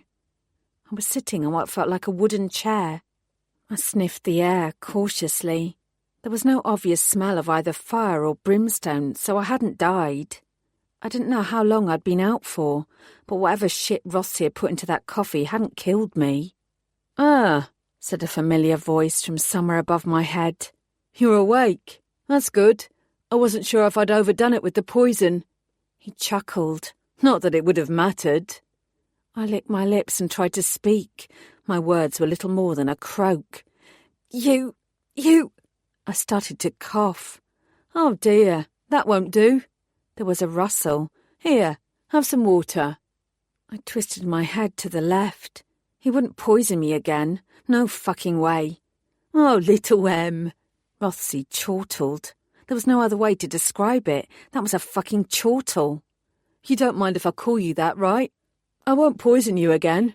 I have much more interesting plans for you. The water will help. I want you in tip-top condition. Why else do you think you're here?" He thrust a bottle into my mouth and forced me to drink. It was only water and it tasted clean. "Good girl," he murmured. He stroked my head. "Good girl." I flinched. His fingers brushed my cheek and my skin crawled. He lifted the blindfold and tossed it aside. A moment later, his face loomed towards mine. I blinked several times to clear my vision. He was still smiling. "Rothsey," I muttered, finding my voice. "What the fuck have you done?" He patted my cheek. Now, we can be on first-name terms now, can't we? Call me Bobby." He smirked. "Bobby the Bobby, that's me." I dragged my eyes away from him to check my surroundings. Where had he taken me? There was a bright light shining in my face, and it was difficult to see beyond it. Rough stone walls, maybe? I glanced down. The floor wasn't smooth. I couldn't see any signs of an exit, but there was an odd hum coming from somewhere behind me. "You're looking for a way out. That's sweet. But you're not going to escape, little Em, and nobody will find you. Pops and I spent some time planning this, and almost everything has worked out the way we thought it would." Pops. I shook my head slightly and focused back on Rothsey. "He was your grandfather?" I questioned. "Lazarus was your grandfather?" "Oh, yes, we were very close, but I won't hold the fact that you killed him against you. It was what we wanted to happen. He was dying already. You merely hastened his death." He smiled again. "You've been a puppet on our string from the very start." He placed the bottle of water by his feet. "I thought that maybe we'd been too clever, and I'd have to do more to point you in the right direction. We needed you to make the connection between Pops and Samuel Bezic, you see. We needed you to think that Pops was responsible for everything, so you'd believe you'd solved all the crimes, let your guard down, and I could swoop in." Rothsey pulled a face. "That plan would have worked if it weren't for that damn vampire hanging around all the time. He was supposed to die last night on Miranda James's driveway. It's annoying that he survived." He shrugged. "But I can adapt. I always do." His tone was chilling. I'd thought that Rothsey didn't have it in him to act. I hadn't realised that his every conversation had been worthy of an Oscar. "I can see you still have questions," he murmured. "That's only natural. Don't worry, we'll have plenty of time down here together. I won't hold anything back." And then P.C. Rothsey threw back his head and laughed. "I won't hold anything back at all," he repeated. A split second later, his body bulged. Like a genie from a bottle, a dark shape emerged from his spine. It seemed to grow with his every breath, taking shape and form until it wasn't only Rothsey who faced me.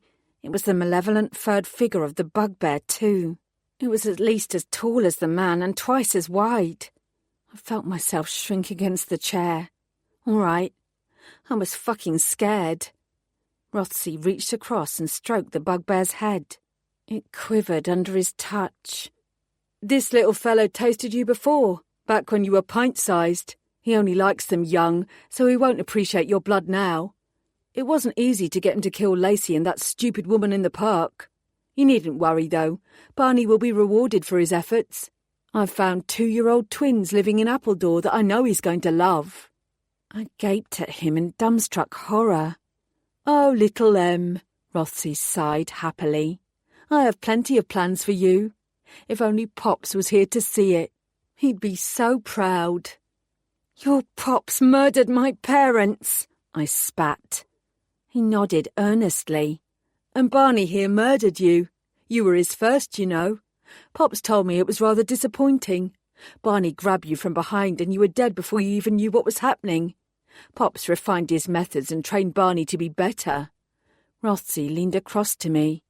"You see," he said softly, "it's much more pleasurable when we can see the fear in a subject's eyes. And there's nothing quite like the sensation of watching when the light goes out for good." He shivered. "It's really quite delicious." "How many people?" I asked, wishing my voice wasn't shaking. "How many people have you, your grandfather, and this thing murdered?" Rothsey's brow furrowed, as if he were trying to think of the answer. "I have to be honest," he said finally. "I'm not sure. Lots. Although obviously I didn't become involved until more recently. There must have been a murder at least once or twice a year for 25 years. You do the maths. I'm sure you're capable of that much. Naturally, Pops became much more careful after you and your family. It was a shock when you came back to life all those years ago. He knew he'd had a lucky escape and had to be smarter to avoid detection. He became incredibly skillful at concealing what he and Barney did together." He pursed his lips. "Not that anyone else has done what you did. But I like to think that Pops didn't become truly expert until I joined the police and learned more about evidence collection and law enforcement." Rothsey smiled affectionately at the bugbear. "I have to give the old man credit, though. He introduced me to Barney when I was a child myself.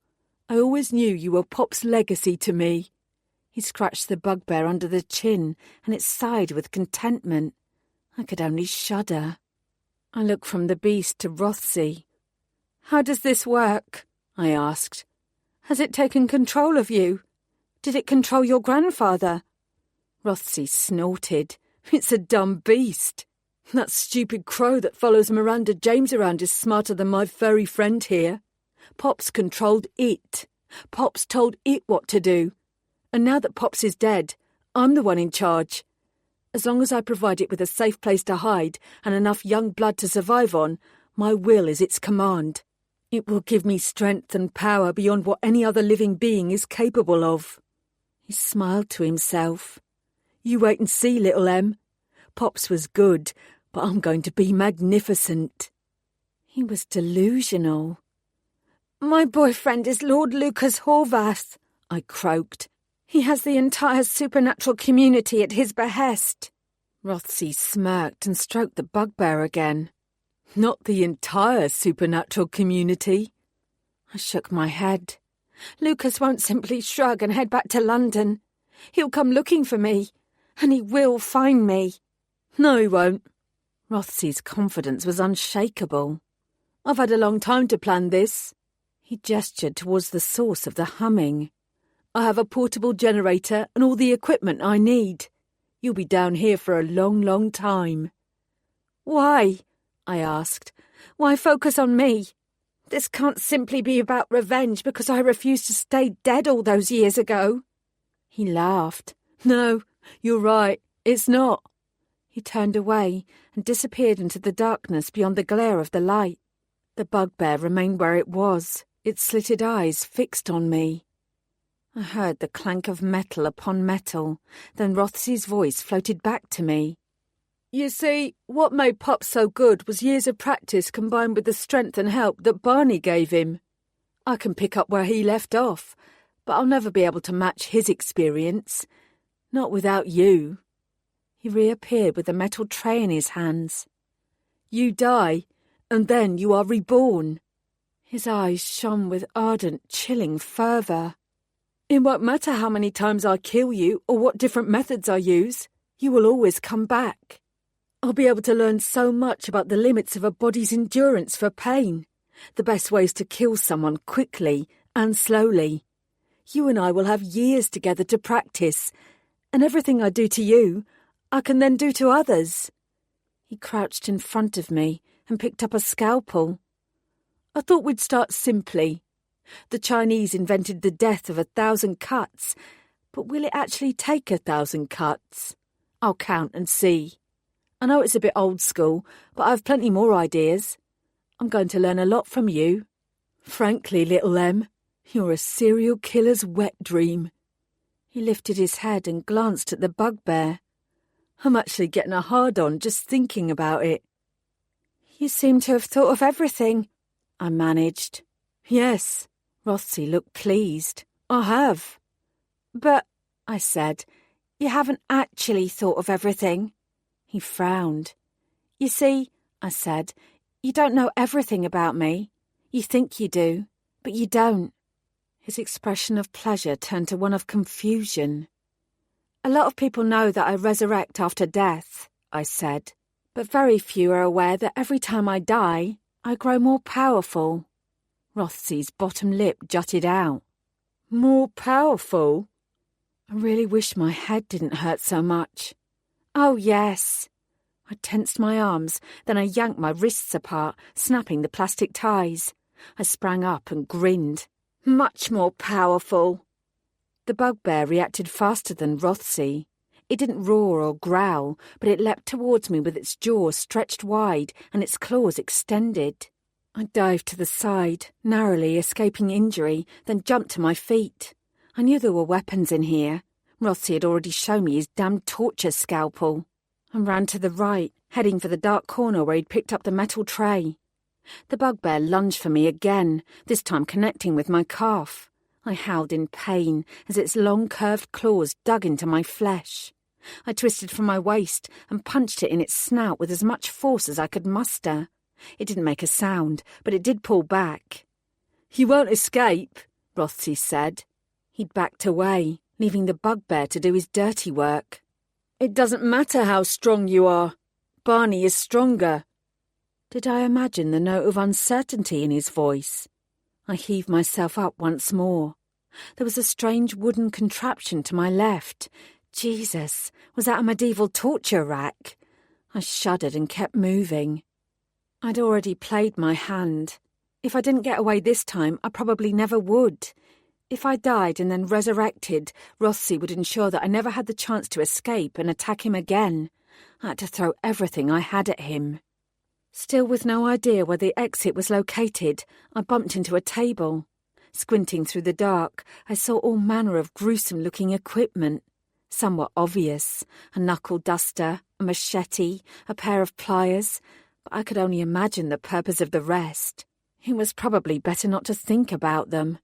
I reached for the machete and spun as the bugbear bore down on me again. "Get her!" Rothsey roared. "Kill her!" Nope, not today. I swung the machete at the bugbear's head. It drew back, suddenly fearful.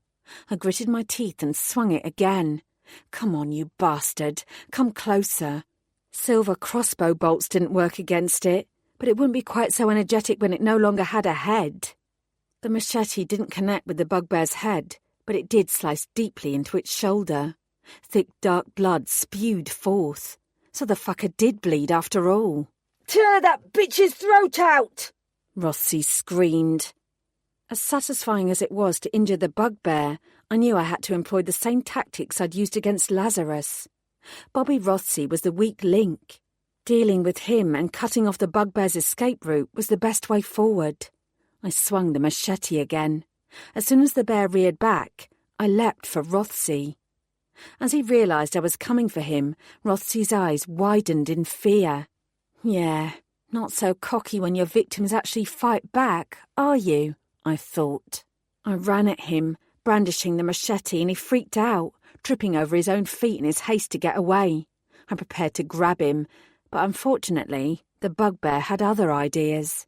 In one breath it was on me, leaping onto my back and knocking me face down onto the hard, rocky floor.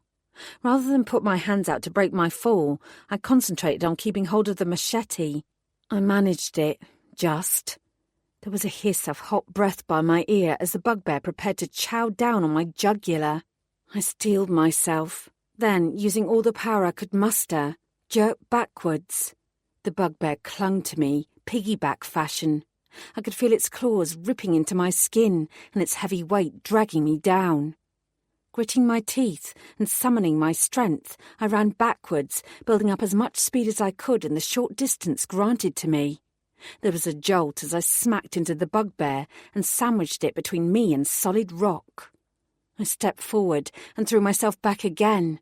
I felt its shudder of pain as I slammed it into the wall, but it still didn't moan or roar or even squeak. Its silence was eerie. I stepped forward again, prepared to repeat the sequence, but the bugbear had had enough. It fell off my back, its curved claws tearing my skin even more deeply.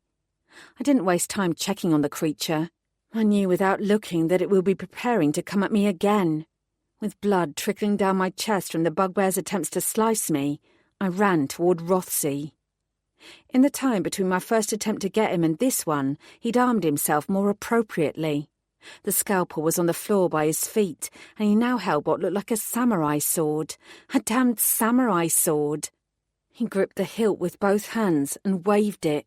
"I'll gut you like a pig," he spat at me, swinging the blade first one way and then the other. I heard a huff behind me, and the thunderous sound of the bugbear's massive paws as it came for me yet again. I'd been lucky last time, but I doubted I'd manage the same pincer technique again. The seconds seemed to slow. I realised with shocking clarity that even Rothsey's ineptitude with the sword didn't matter. No matter which angle I came at him from, he would cut me.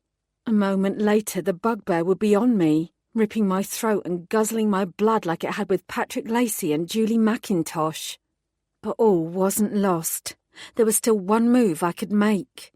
Raising my hand, I released the machete and sent it spinning towards Rothsey. Then I ran at him. Instead of embedding itself into his thick skull, the machete smacked off the wall of rock to his left and fell to the ground with a clatter.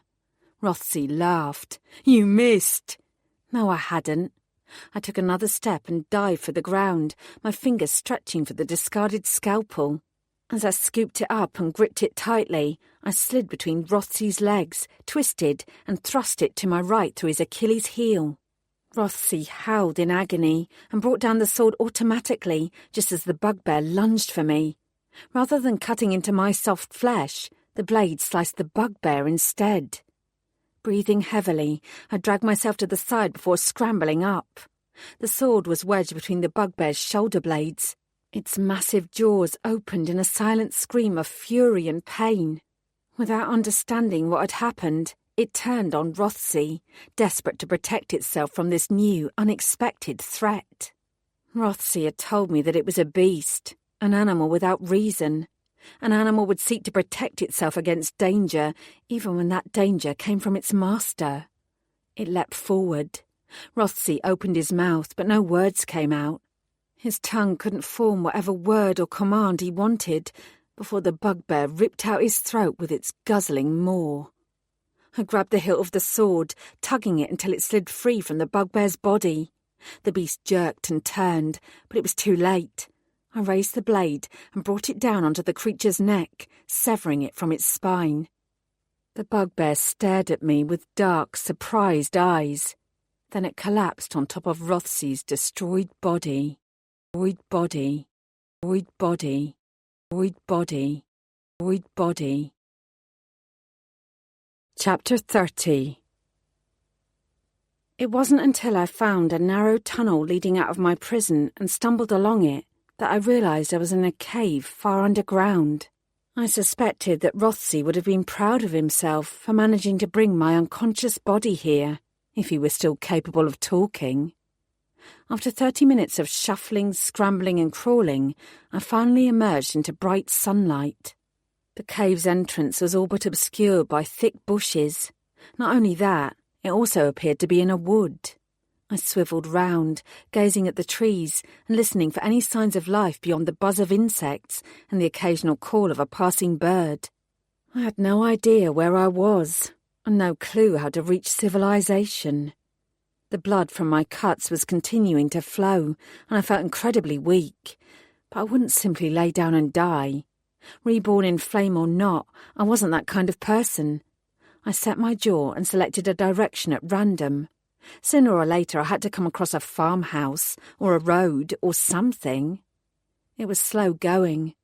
At first, the adrenaline that continued to course through my system in the aftermath of the fight gave me enough energy to proceed, but the deeper I walked, the weaker I became. I gritted my teeth and forced myself to keep going. There were no paths to follow, and a lot of the ground underfoot was boggy. It would have been difficult to cross under the best of circumstances.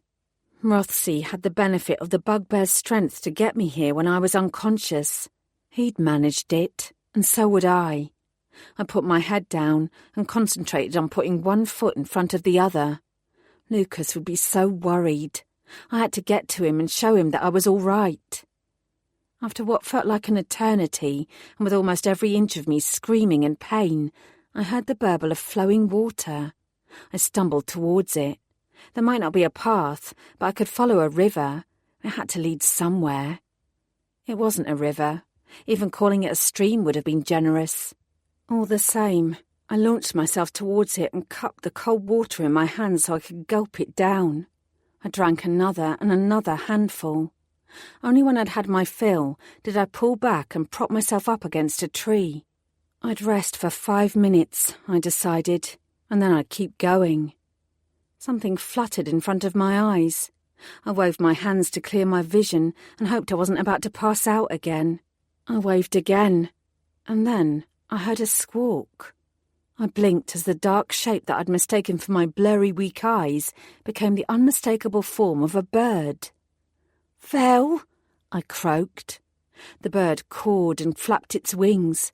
It tilted its head curiously, eyes watching me, then hopped up and pecked me gently. "Go and get help, Vel. Go and tell them I'm here. Find Lucas and—" I couldn't continue. I was out of both breath and energy. Vel squawked. She dipped her head and preened a feather, then she took off, flying over my head and soaring up beyond the trees and away. I closed my eyes. 5 minutes. I'd wait 5 minutes. The next thing I knew, I was being scooped up and held against a broad chest. Warm arms tightened around me, and a voice murmured in my ear. "We found you. You're all right, D'Artagnan. I've got you." I opened my eyes and saw Lucas gazing down at me, pain and relief etched across his handsome face. "Hi," I said weakly. He smiled, his fingers brushing away the hair from my face. "Hi." I glanced round. The sun had gone, but the moon was shining down brilliantly, and stars were twinkling everywhere I looked. "It's dark," I said stupidly. Lucas kissed me. "Actually," he said, "now that I've got you again, it couldn't be brighter." "We should keep you in for several days for observation." I swung my legs off the narrow hospital bed. "I'm fine, Doc. Thanks for all your help and care." The bespectacled doctor gave me a stern look, but he wasn't used to dealing with supernatural beings who recovered from near death in record time, and he knew it. He backed off, leaving me with Lucas so I could get dressed. "You don't have to keep hovering over me, you know," I said.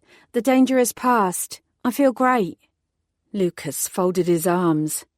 "You don't know what it was like when I came out of that crematorium and found your crossbow on the ground and no sign of you," he said quietly. "I do know what it's like. I watched you die on Westminster Bridge not all that long ago." "You've died far more often than I have." "I come back to life, so you have nothing to worry where I'm concerned. I have everything to worry about when it comes to you." "I wasn't the one who was abducted in broad daylight by a crazed serial killer and his pet parasitic soup." I opened my mouth to argue, then I smiled. Are we actually fighting about who has the right to be more worried? Amusement flitted across his face. I suppose we are. You know what the answer to that is? What? We never lose sight of each other again. He smiled, as if deeply satisfied with his solution. I snorted. We'd probably end up killing each other. Lucas gave me a long, lingering kiss. Probably. He hesitated. Joking aside, I don't think I could bear it if anything happened to you. Don't get kidnapped again. And definitely don't die again. I saluted. I'll do my best. I pulled on my jeans and a clean T-shirt and knelt down to tie my shoelaces. There was a knock at the door. Lucas growled in irritation, but I waved at him and he opened it. Miranda was standing there, her expression anxious and pale, despite her hopeful smile. You're all right? I stood up. I'm all right. How about you? And Albion? She touched the bandage around her head. We'll be fine. No lasting damage. She pulled her face and glanced behind her to check that nobody was in earshot. Although I really wish my druid powers extended to better self-defense. I grimaced. I'm truly sorry that you were involved. As far as I can work out, Robert Rothsey and his grandfather used you as bait because you lived out of the village and had enough secluded land for them to set up a trap. I don't think either of them had any inkling about your role in making me the Phoenix. Sheer bad luck, then, she said with a half-hearted shrug that spoke of more pain and heartache than she was willing to admit to. I'm sorry that I have to ask this now, I said, but I don't suppose you and Patrick Lacey... Miranda stared at me. Me and Patrick? She laughed suddenly. No. He had a lot of condoms stashed away at his house. From what I knew of Patrick, Miranda said, he bought condoms because he was eternally optimistic, rather than because he had an actual active sex life. Or maybe Rothsey had planted them deliberately as part of his plan to draw me to Miranda James's property. I'd never know. What it did tell me was that I should not put too much faith in a single piece of evidence.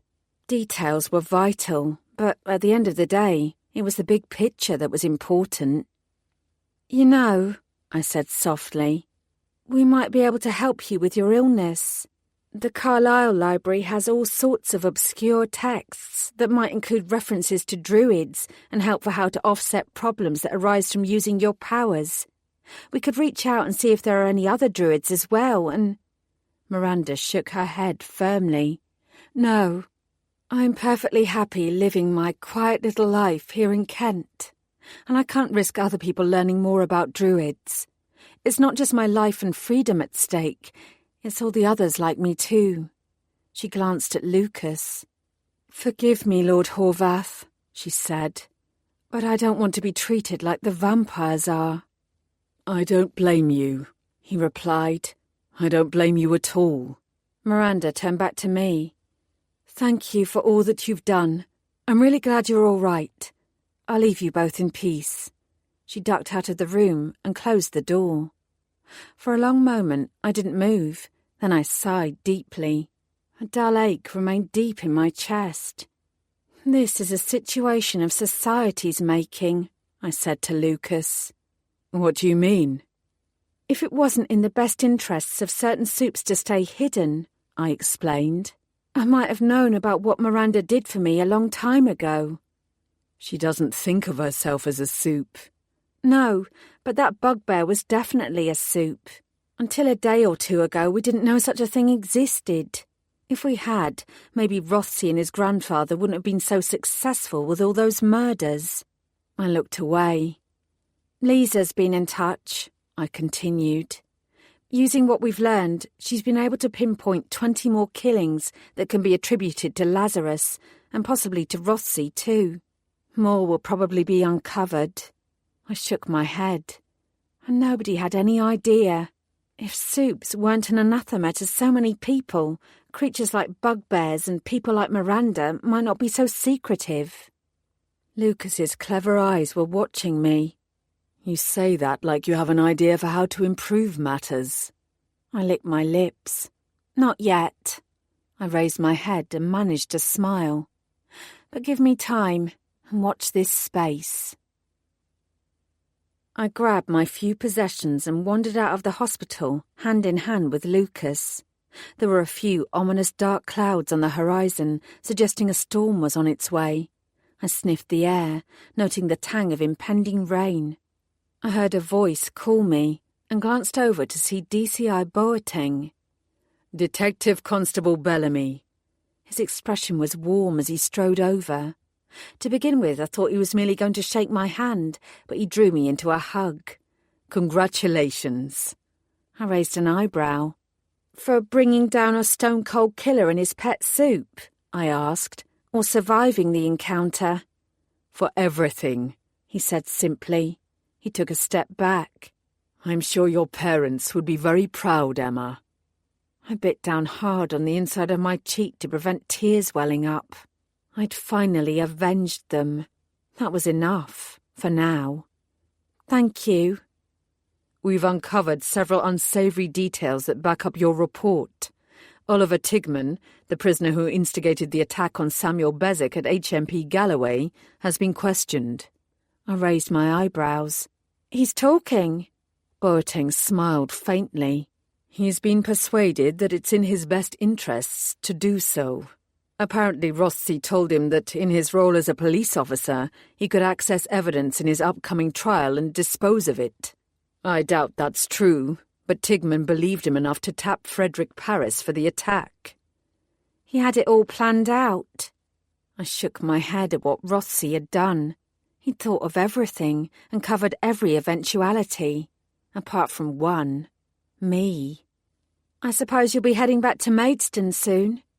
There are a few bits and pieces to tidy up, but yes, it won't be long. I think it's probably time we left the residents of Barchapel in peace. I smiled faintly. I don't imagine many of them will be sad to see the back of us. From somewhere behind me, I heard a faint snort. I glanced over my shoulder to see Chloe standing only a few metres away. She tossed her head and marched away in the direction of the hospital car park. My eyes tracked her as she strode over to where Miranda and Albion were climbing into their camper van. "Give me a moment," I murmured. Boateng looked slightly confused, but Lucas smiled. "We'll be here." I headed over, following in Chloe's footsteps. As I drew closer, I could hear her voice. She sounded surprisingly unsure of herself. "So," she said, "there's this concert on next weekend. I have a spare ticket, if you feel like going with me." Her nose wrinkled, and she jabbed a startled-looking Albion in the centre of his chest. "But don't go getting any funny ideas. This ain't a date or anything. Just friends, innit?" I cleared my throat. Chloe looked round and frowned at me. "What? I'm being nice. You can't arrest me for that." "I'm not going to arrest you, Chloe." She sniffed. "What do you want, then?" I reached for my wallet, slid out a card, and passed it over to her. "Why are you giving me this?" she asked suspiciously. "Because I want to make you an offer," I said. "You're getting to the age where your school will expect you to go on work experience." "Yeah," she rolled her eyes. "Hairdressing, or looking after little kiddies, or working in a hotel. That's usually what it is." "And those are all very valid types of work," I said gently. "You can learn a lot from them. But if you fancied something further afield, my department in London is offering a work experience placement." I glanced at Albion. 2 placements, actually." Albion shook his head.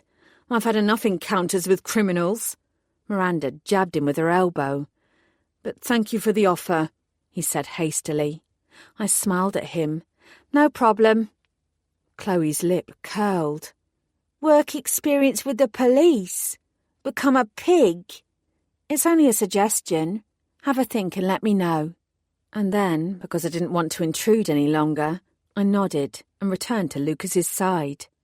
"Since when did Soup Squad offer work experience placements?" Lucas inquired. "You heard that?" I shrugged. "Since now, I've made an executive decision." And I didn't care whether D.S. Grace, the new Soup Squad detective, agreed with that decision. It was going to happen. "We should head back to the bird and bush and pick up the rest of our things," I said to Boateng. "You have my contact details if you need them, or if there are any loose ends that need to be tied up." "I'll be in touch," Boateng said. "Safe journey home. From what I've heard, there was a wild storm in London last night. You should be careful on the roads." "We will be, thank you." I straightened my shoulders. Lucas's hand slipped into mine once more and squeezed. "Although we won't be heading home just yet. There's another stop to make first." It was a small ward with only one occupant. Samuel Bezic was lying flat on his back with his eyes closed. His chest was rising and falling, and I couldn't see any scary-looking tubes other than an IV line. I approached him gingerly, my footsteps light. Even so, when I was less than 2 meters away, his eyes flew open in alarm. He didn't exactly relax when he noticed me, but he did appear less likely to leap out of his bed and run away. Not that he would have got far in his current state. "DC Bellamy," he croaked. "I didn't expect to see you here." "If you'd rather I go, just say the word." He waved a thin hand. "No, please, stay." I pulled up a chair and sat down. "You've had a haircut." He smiled faintly. "Ready for the catwalk?" I smiled back. "Maybe not yet." He looked me over. "You don't look very well yourself, Detective." "Let's say I've had a busy few days." I paused. I didn't want to draw this out, but he needed to know the truth. He deserved to know. "We found him," I said quietly. Samuel Bezic's gaze flew to mine. The hope reflected there was painful to see. "You mean—" "Last night, I killed the man who murdered my parents 25 years ago. Your conviction is being overturned as we speak. When you walk out of this hospital, you will walk out as a free man." I reached for his hand. "On behalf of the Metropolitan Police, I want to apologise for the terrible wrongs you suffered. Words won't make up for what happened, but they are heartfelt." I looked him in the eye. "I am so very, very sorry." He choked, tears flowing freely down his cheeks. "I don't," he gasped. "I can't." I gripped his hand more tightly.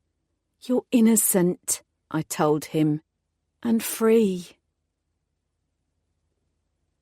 I stayed with Samuel longer than I'd intended. When I finally walked out of the small hospital on the outskirts of the city and saw Lucas waiting for me, I headed straight for him. He wrapped his arms tightly round me.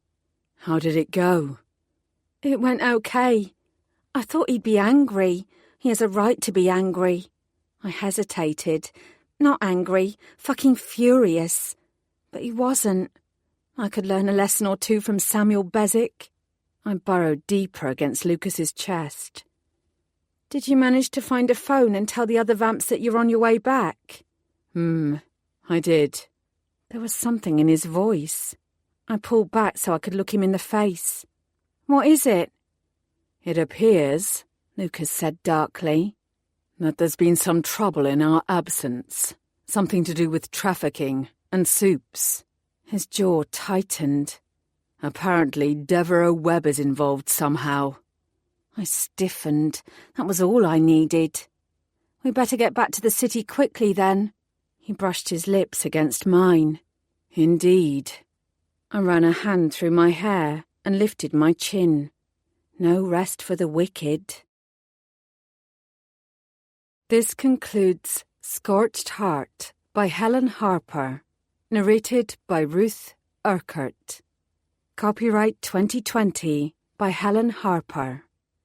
This unabridged audiobook is published by arrangement with Helen Harper and was produced in the year 2021 by Tantor Media Incorporated, a division of Recorded Books, which holds the copyright thereto. Please visit tantor.com for more information on our growing library of unabridged audiobooks. Audiobooks. Audiobooks. Audiobooks. Audiobooks.